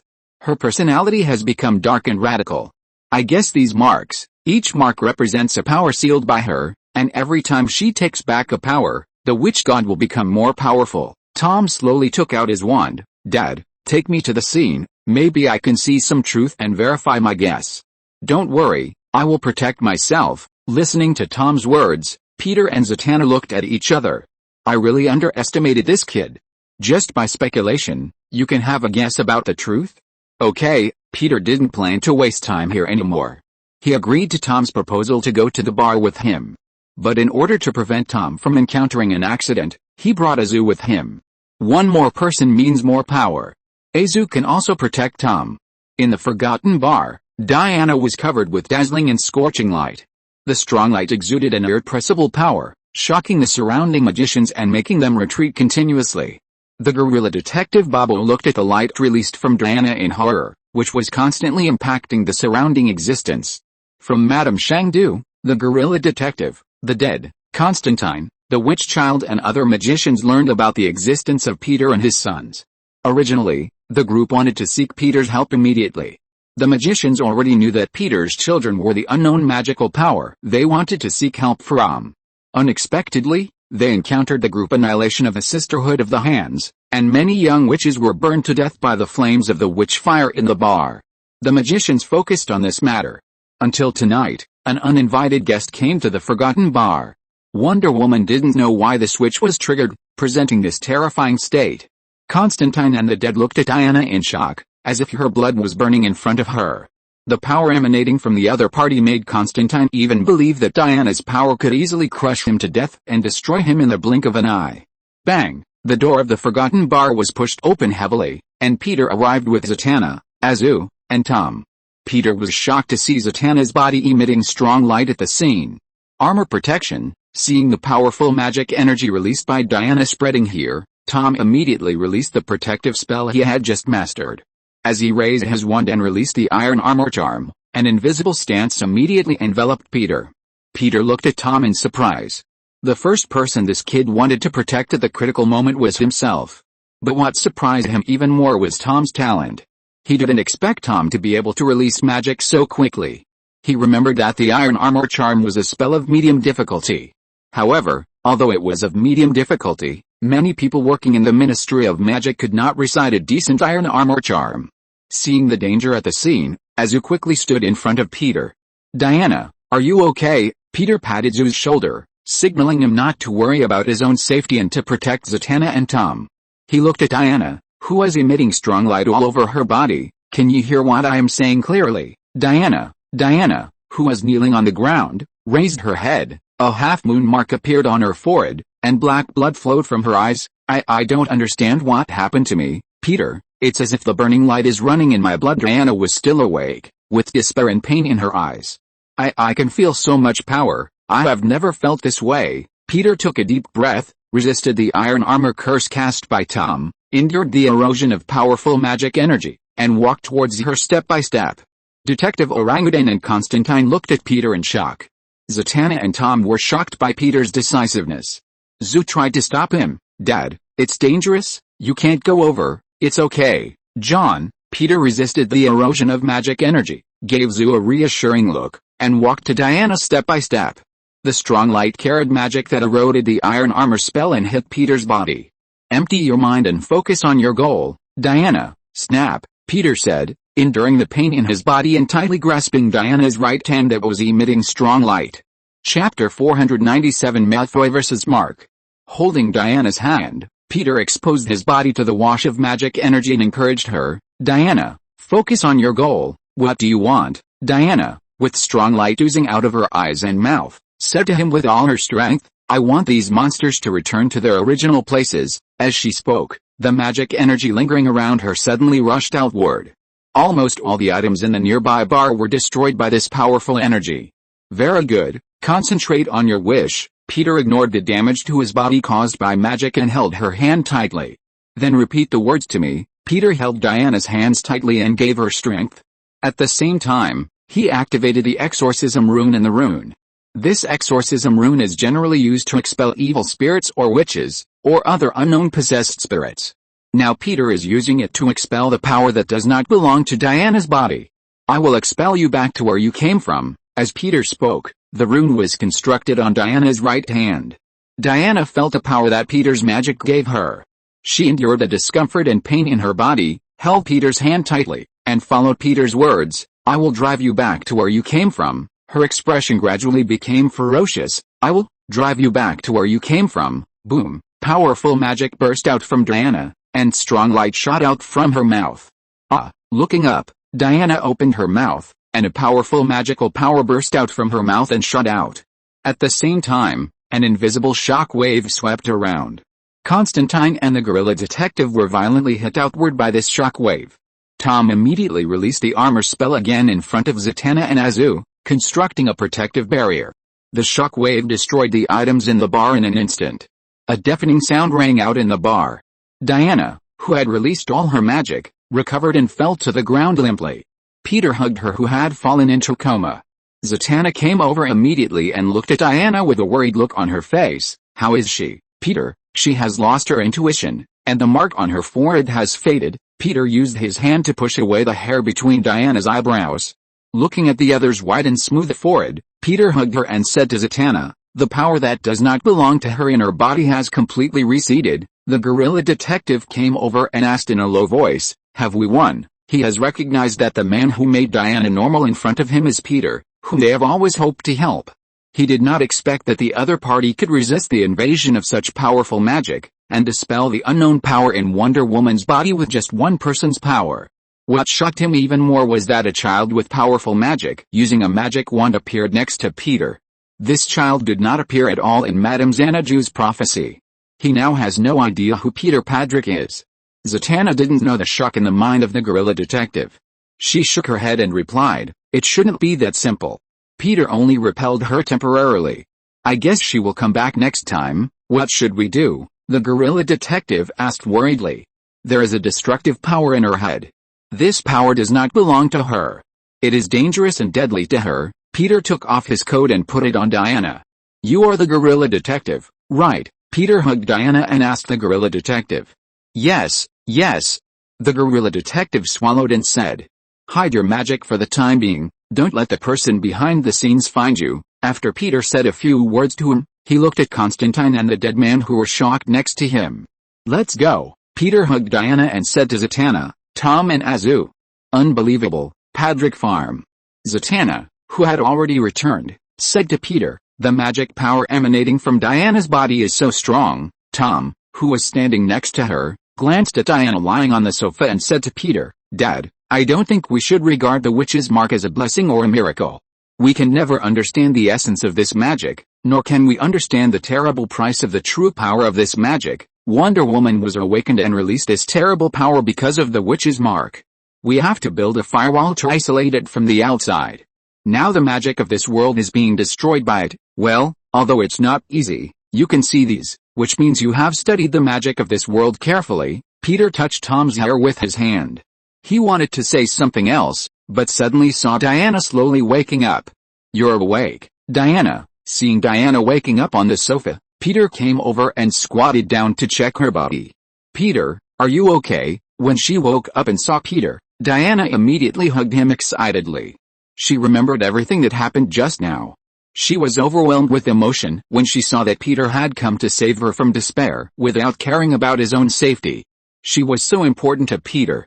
She was so moved that she hugged Peter tightly. "Thank you, Peter, thank you for what you did for me. I almost thought I would never wake up." Diana's tone was a little incoherent. Peter squatted down, held her hands, and comforted her. "I believe you will wake up.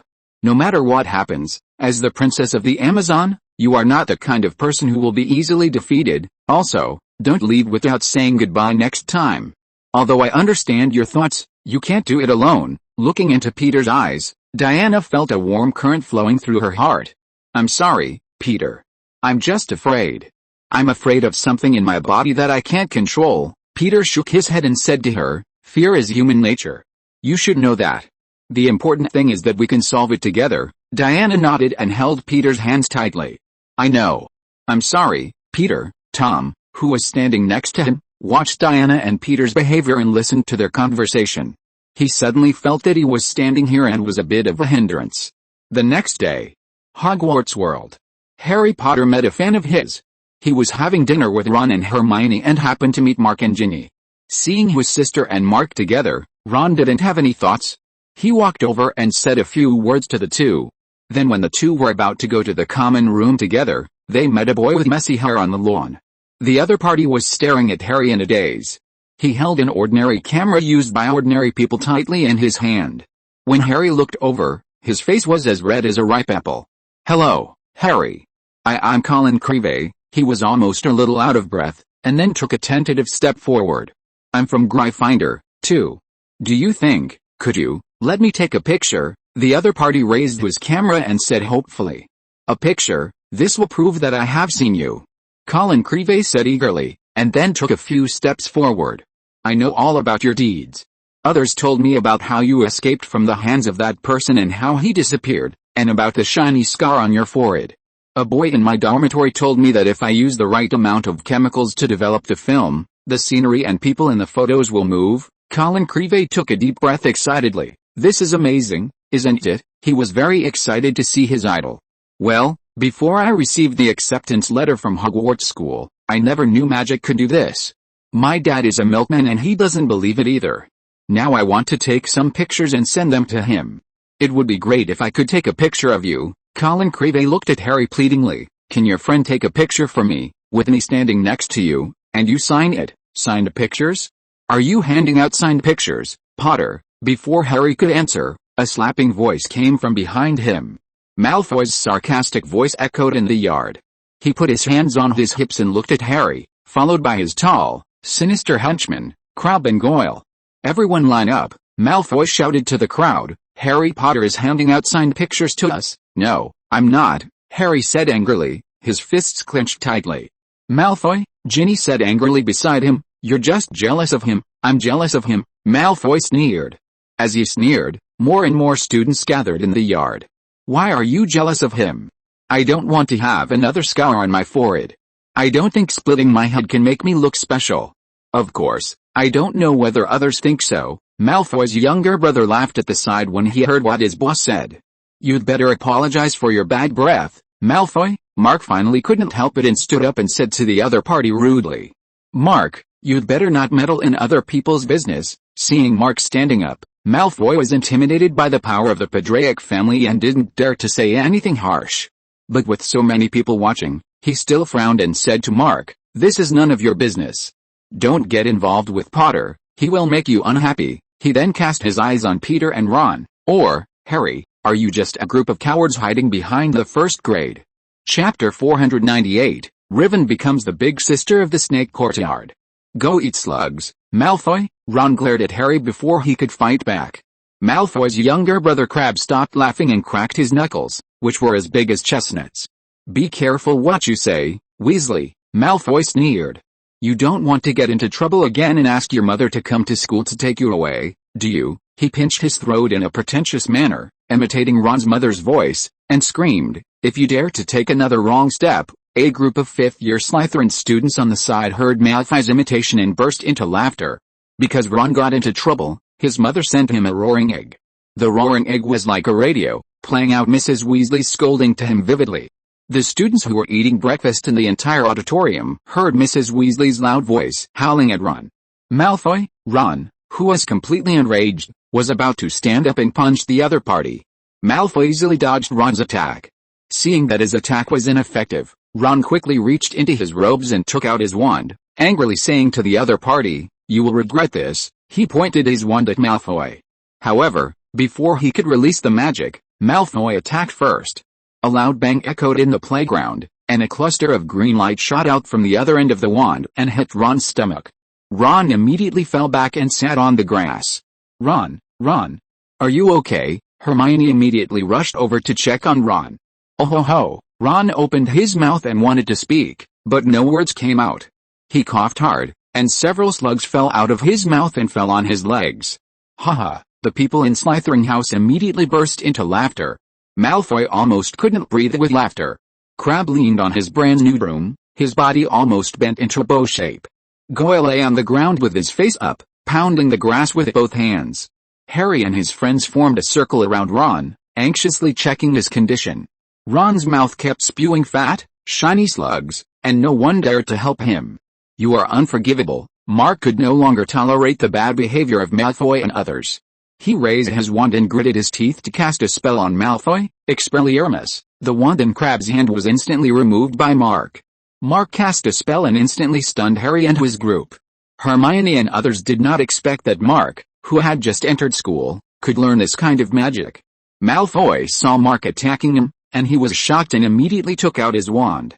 Regardless of Mark's identity, he raised his wand. Petrification. A cluster of green light whoosh shot from his wand towards Mark.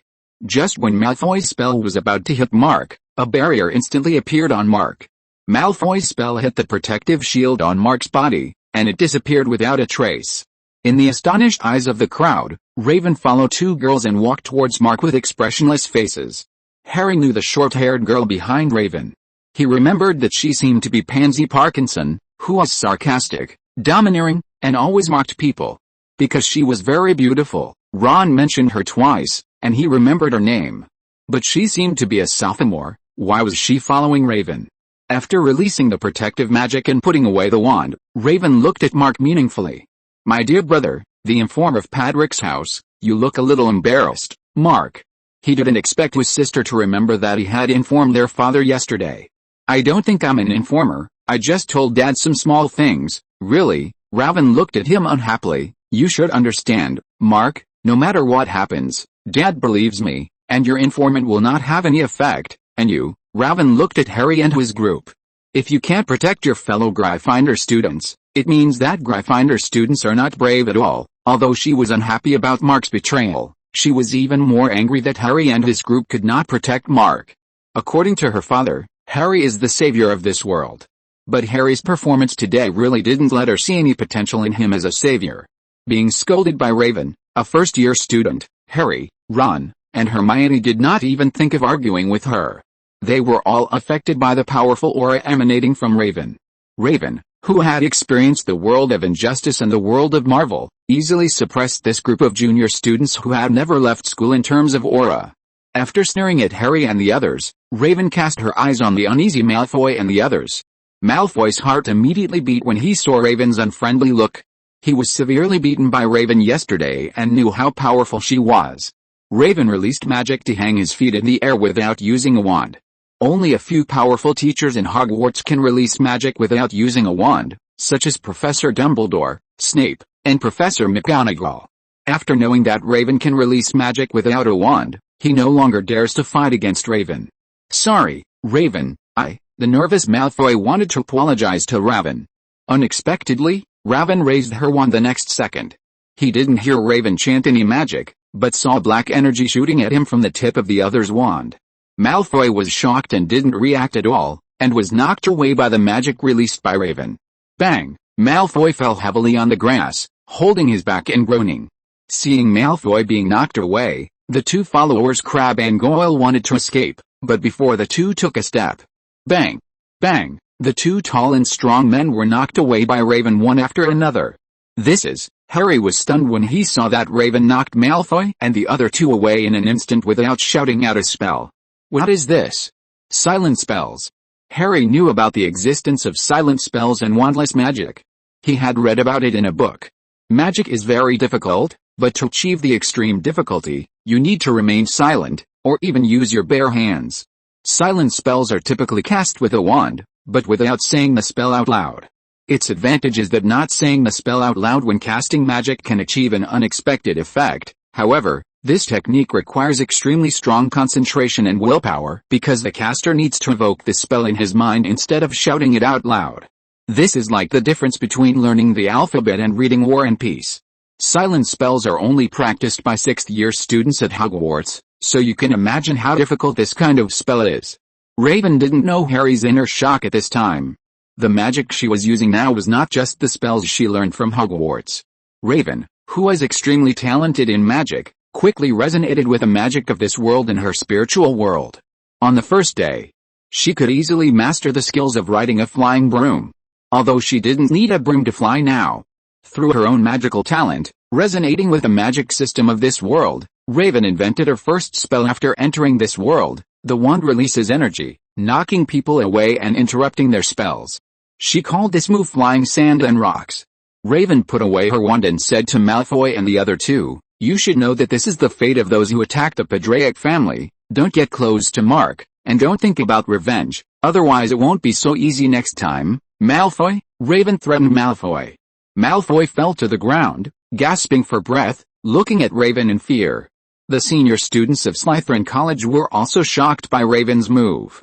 They didn't expect that Raven, a first-year student in front of them, could release a silent spell and easily knock Malfoy and the other two away.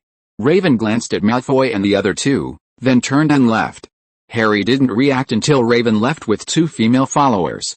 "We'd better send him to Hagrid's, it's the closest," Harry said to Hermione, Mark and Ginny, then helped Ron up and walked towards Hagrid's residence.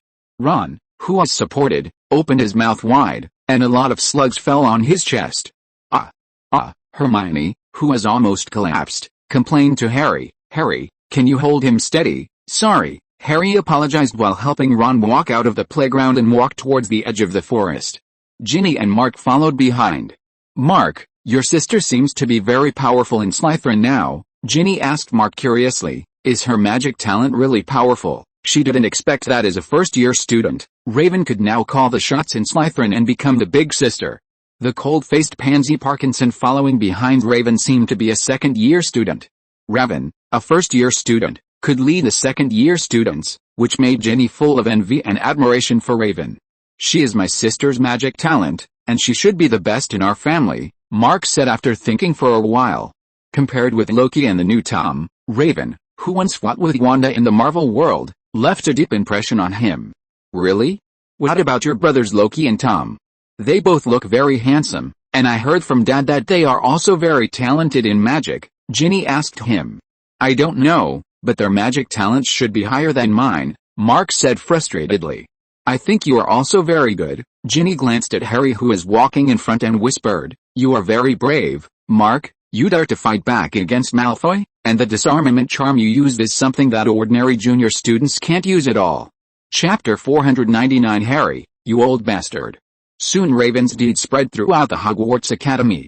Everyone knew that Raven, from the Padraic family of Slytherin Academy, could use a silent spell to knock Malfoy, a second-year student, away in her first year. Hogwarts had not seen such a strong newcomer for more than 10 years. Since Raven's name, Raven, also means crow in English, the students of Hogwarts soon called Raven Slytherin's Crow.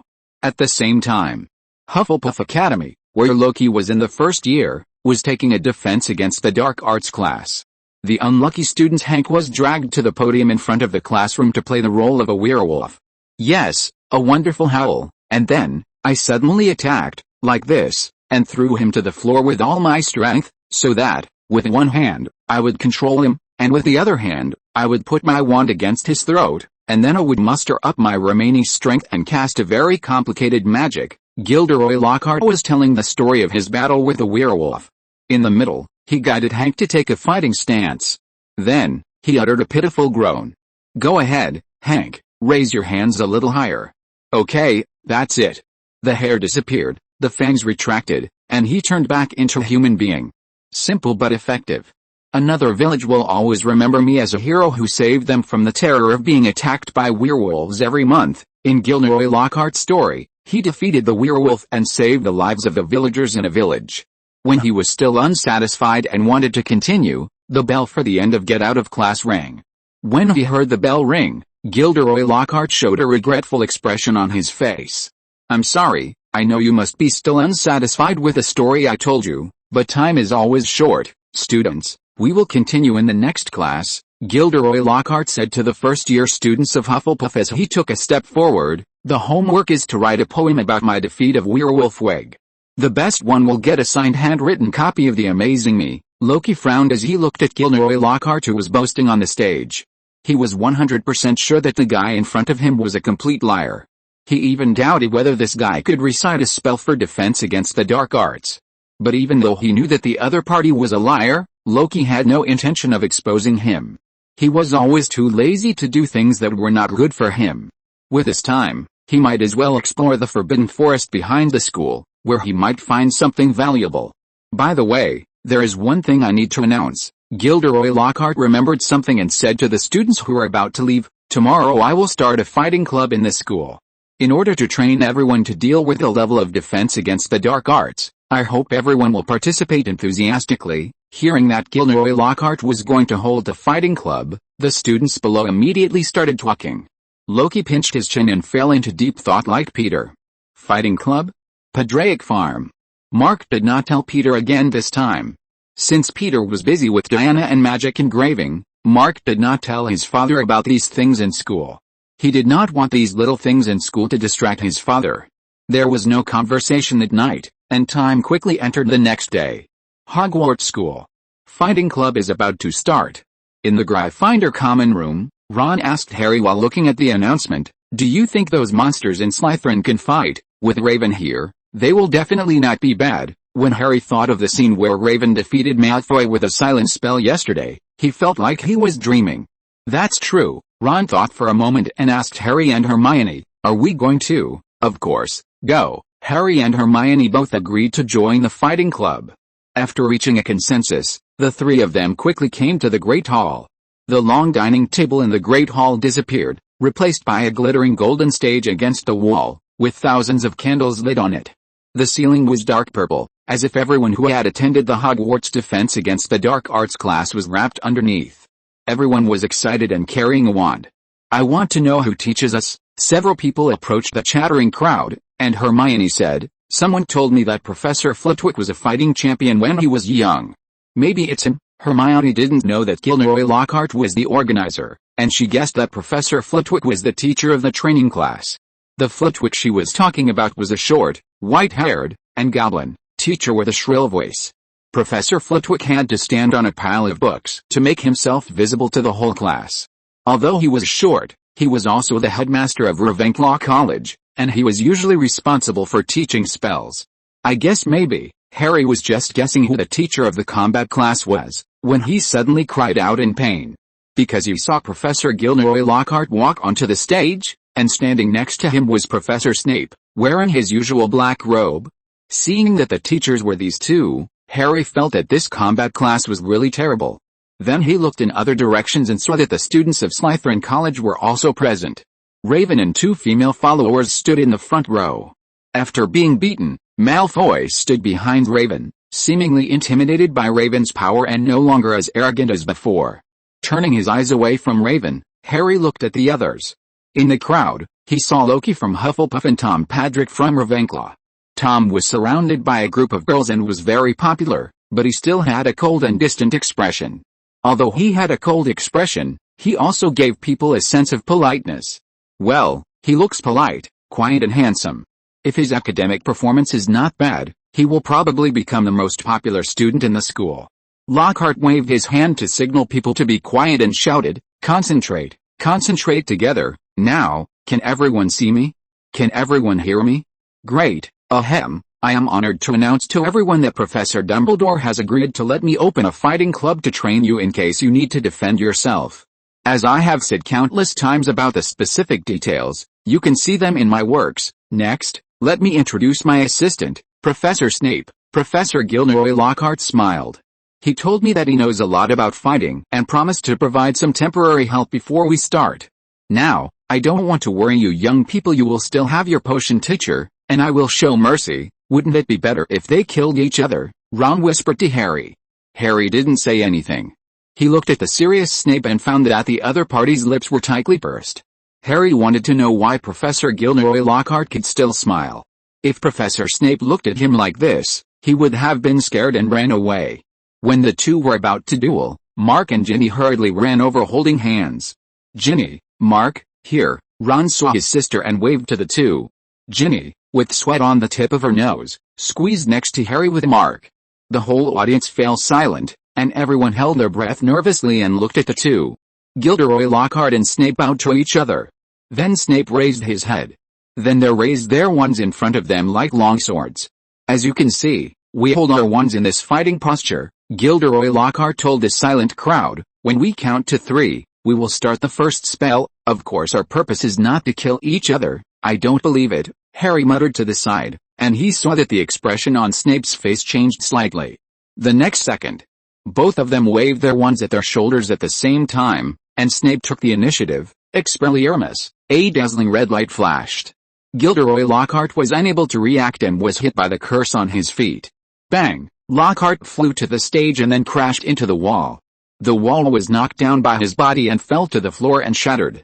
Seeing Professor Snape's great power, Malfoy and other Slytherin students cheered. "Do you think he's okay?" Hermione asked her friend next to her nervously. "Who cares about him?" Harry had the same idea as Ron at this time. This teacher who seemed to only know how to brag about his adventures and specialize in grandstanding deserved to be knocked down by Snape. Lockhart, who was knocked away, staggered to his feet. His hat fell off and his hair was a mess. You win." Lockhart staggered to the front of the podium. "This is the Blade Reaper spell. As you can see, I lost my wand." "Ah, thank you, Miss Brown," he thanked the student who helped pick up his wand. "Yes, it's a good idea to demonstrate, Professor Snape, but if you don't mind, I want to say that I know exactly what you want to do, and it would be easy for me to stop you." Lockhart said stubbornly that Snape was not a man of honor, and he was just giving in to him. He didn't expect that Snape, this old scoundrel, would not cooperate with him at all. "Well, okay, I'll divide you into groups of 2 to practice now, Professor Snape, if you are willing to help me." Snape did not refuse, and came over to divide everyone into one-on-one practice. Harry wanted to practice with Ron, but was caught by Snape on the spot. Snape looked at the two of them coldly. "It's time to separate you, this dream combination, I think." He sneered. "Chin up, Malfoy, you and Ron are a better match." As for Potter, Snape looked at Raven. "Raven, come here, let us see what you can do with the famous Potter, Harry, you old bastard." Chapter 500, Oops. The brother and sister are fighting. Raven didn't expect that she would be called by Snape. She hesitated for a moment and walked towards Harry. The students of Serpent's Academy turned their eyes to Raven, and many of them, including Malfoy, showed a gloating expression on their faces. "Wait," a sudden voice sounded, attracting the attention of everyone present. Harry and Hermione looked in the direction where the voice came from. As a result, they saw Tom from Ravenclaw College standing up.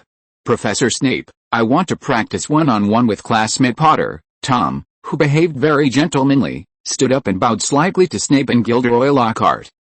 Of course, Gilderoy Lockhart, who was also from Eagles College, also had a good impression of this student who was said to have won the recognition of all the teachers of Ravenclaw College on the first day of class.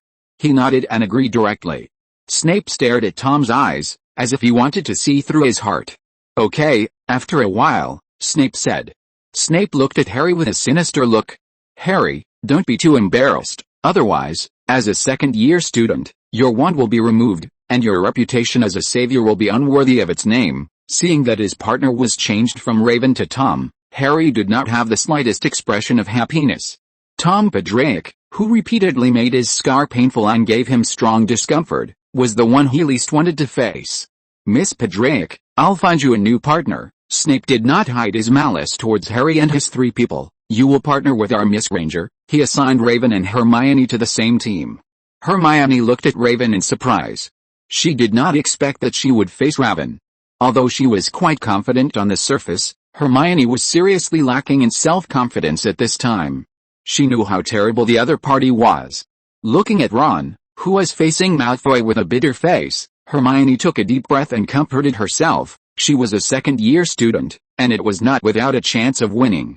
Facing your partner, Gilderoy Lockhart shouted.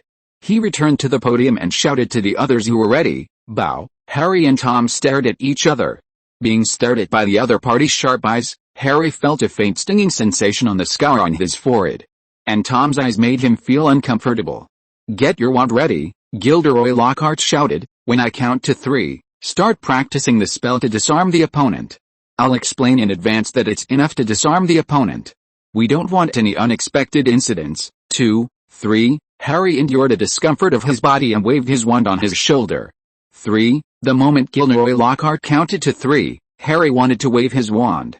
But before he could cast the spell, Tom's spell shot towards him. Tom's spell hit Harry instantly. Harry, who was hit, felt as if his head was hit hard by a long handle pot. With a bang, he fell heavily to the ground. Although he fell to the ground, Harry did not give up. Although the scar on his forehead was getting more and more painful, he endured the pain, saw the right moment, pointed his wand at Tom and shouted, Expelliarmus. The magic energy released by the spell rushed towards Tom. Facing Harry's attack, Tom released the armor charm on his body to protect himself. After resisting the spell released by Harry, Tom took 2 quick steps forward. Expelliarmus. The wand flew away from Harry's hand in an instant. Harry, who was unable to react, only saw his wand flying away, while Tom's wand was already pointed in front of him. Facing Tom, who was emitting an aura that made his body tremble unnaturally, Harry looked at him nervously. He thought Tom was going to harm him, and when he was frantically racking his brains to think about what to do, he didn't expect Tom to smile and reach out to him. Sorry, Harry, I'm not very accurate in mastering some spells, and I may have hurt you by mistake, Tom said as he handed Harry's wand to him. Harry didn't expect the other party to take the initiative to apologize to him, and it didn't seem to be mocking him from the other party's appearance. He was slightly stunned, and quickly said, It's okay, you are very powerful, at least you are more familiar with the use of spells than me. Harry took the wand and said sincerely. Although the scar on his forehead was still a little painful, it seemed to have eased a lot now. On the other side, Hermione and Raven's practice also ended quickly. The result was naturally that Raven easily removed Hermione's wand. Hermione looked frustrated. If she hadn't considered that there were so many people here, she would probably run away from this terrible place and cry in a deserted place. Ron's situation was worse than Hermione. Malfoy's goal was not just to remove Ron's wand. After knocking Ron down, he released a spell to control Ron's feet to spin up. Ron, who screamed, quickly attracted the attention of Harry and Hermione. The two were about to step forward to help, but Tom took the lead. A stream of magical energy hit Malfoy's hand and knocked his wand away. With a thump, Ron lost control and fell heavily to the ground. Oh my god, Gilderoy Lockhart walked through the crowd and quickly helped Ron up from the ground. Are you okay? Ron nodded dazedly. I'm fine, Professor. I think I'd better teach you how to lock unfriendly spells. After complaining about Malfoy and Ron not following the rules, Gilderoy Lockhart asked Snape, let's end the practice here and let the willing partners, Harry and Weasley, perform. Okay, bad idea, Professor Lockhart. Snape shook his head and said, Ron's magic level is not very good. His wand will have problems casting the simplest spells. Maybe we have to put Mr. Potter in a matchbox and send him to the hospital. There is no point in such a performance. I have a candidate. How about Mr. Tom Patrick? Snape showed a twisted smile on his face. He just saw Tom attack Malfoy.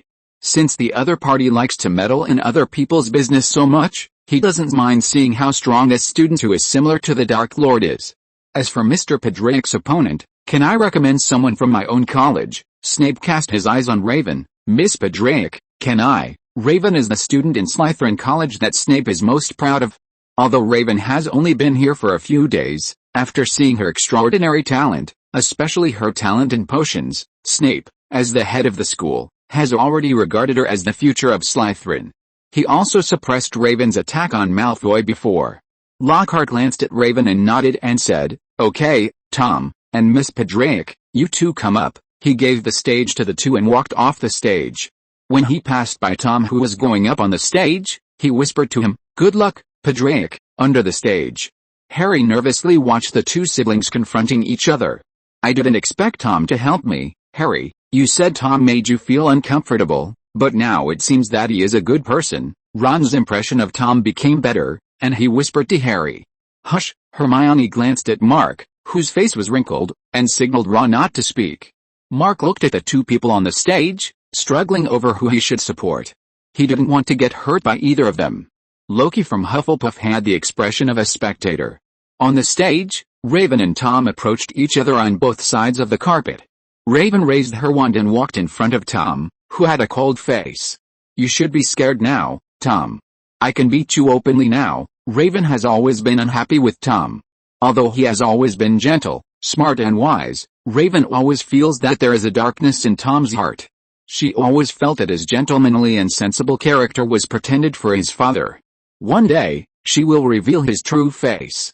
"You can't use your father as a shield now." Raven slowly raised her wand, "but if you beg for mercy now, I can let you go. You always like to be self-righteous, Raven." Tom would naturally not admit defeat. "Do you think you have a sure win now?" "This is confidence, not self-righteousness, Tom. Don't pretend that you know me very well.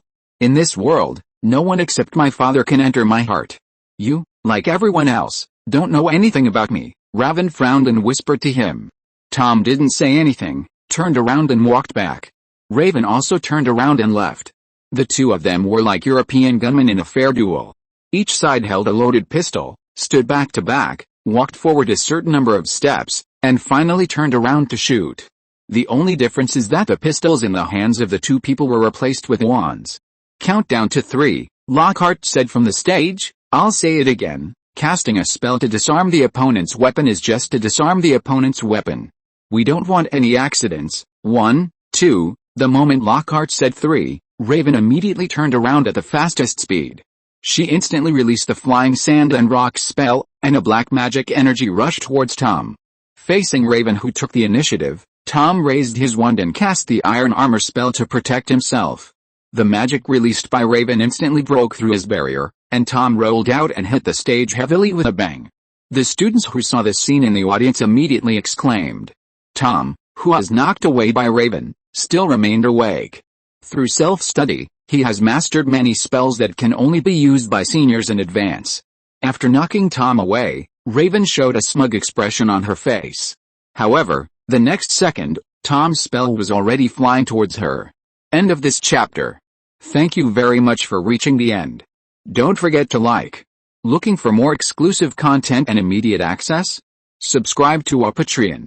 Remember, every like, subscription, or donation encourages us to continue. Thanks to everyone. See you in the next video.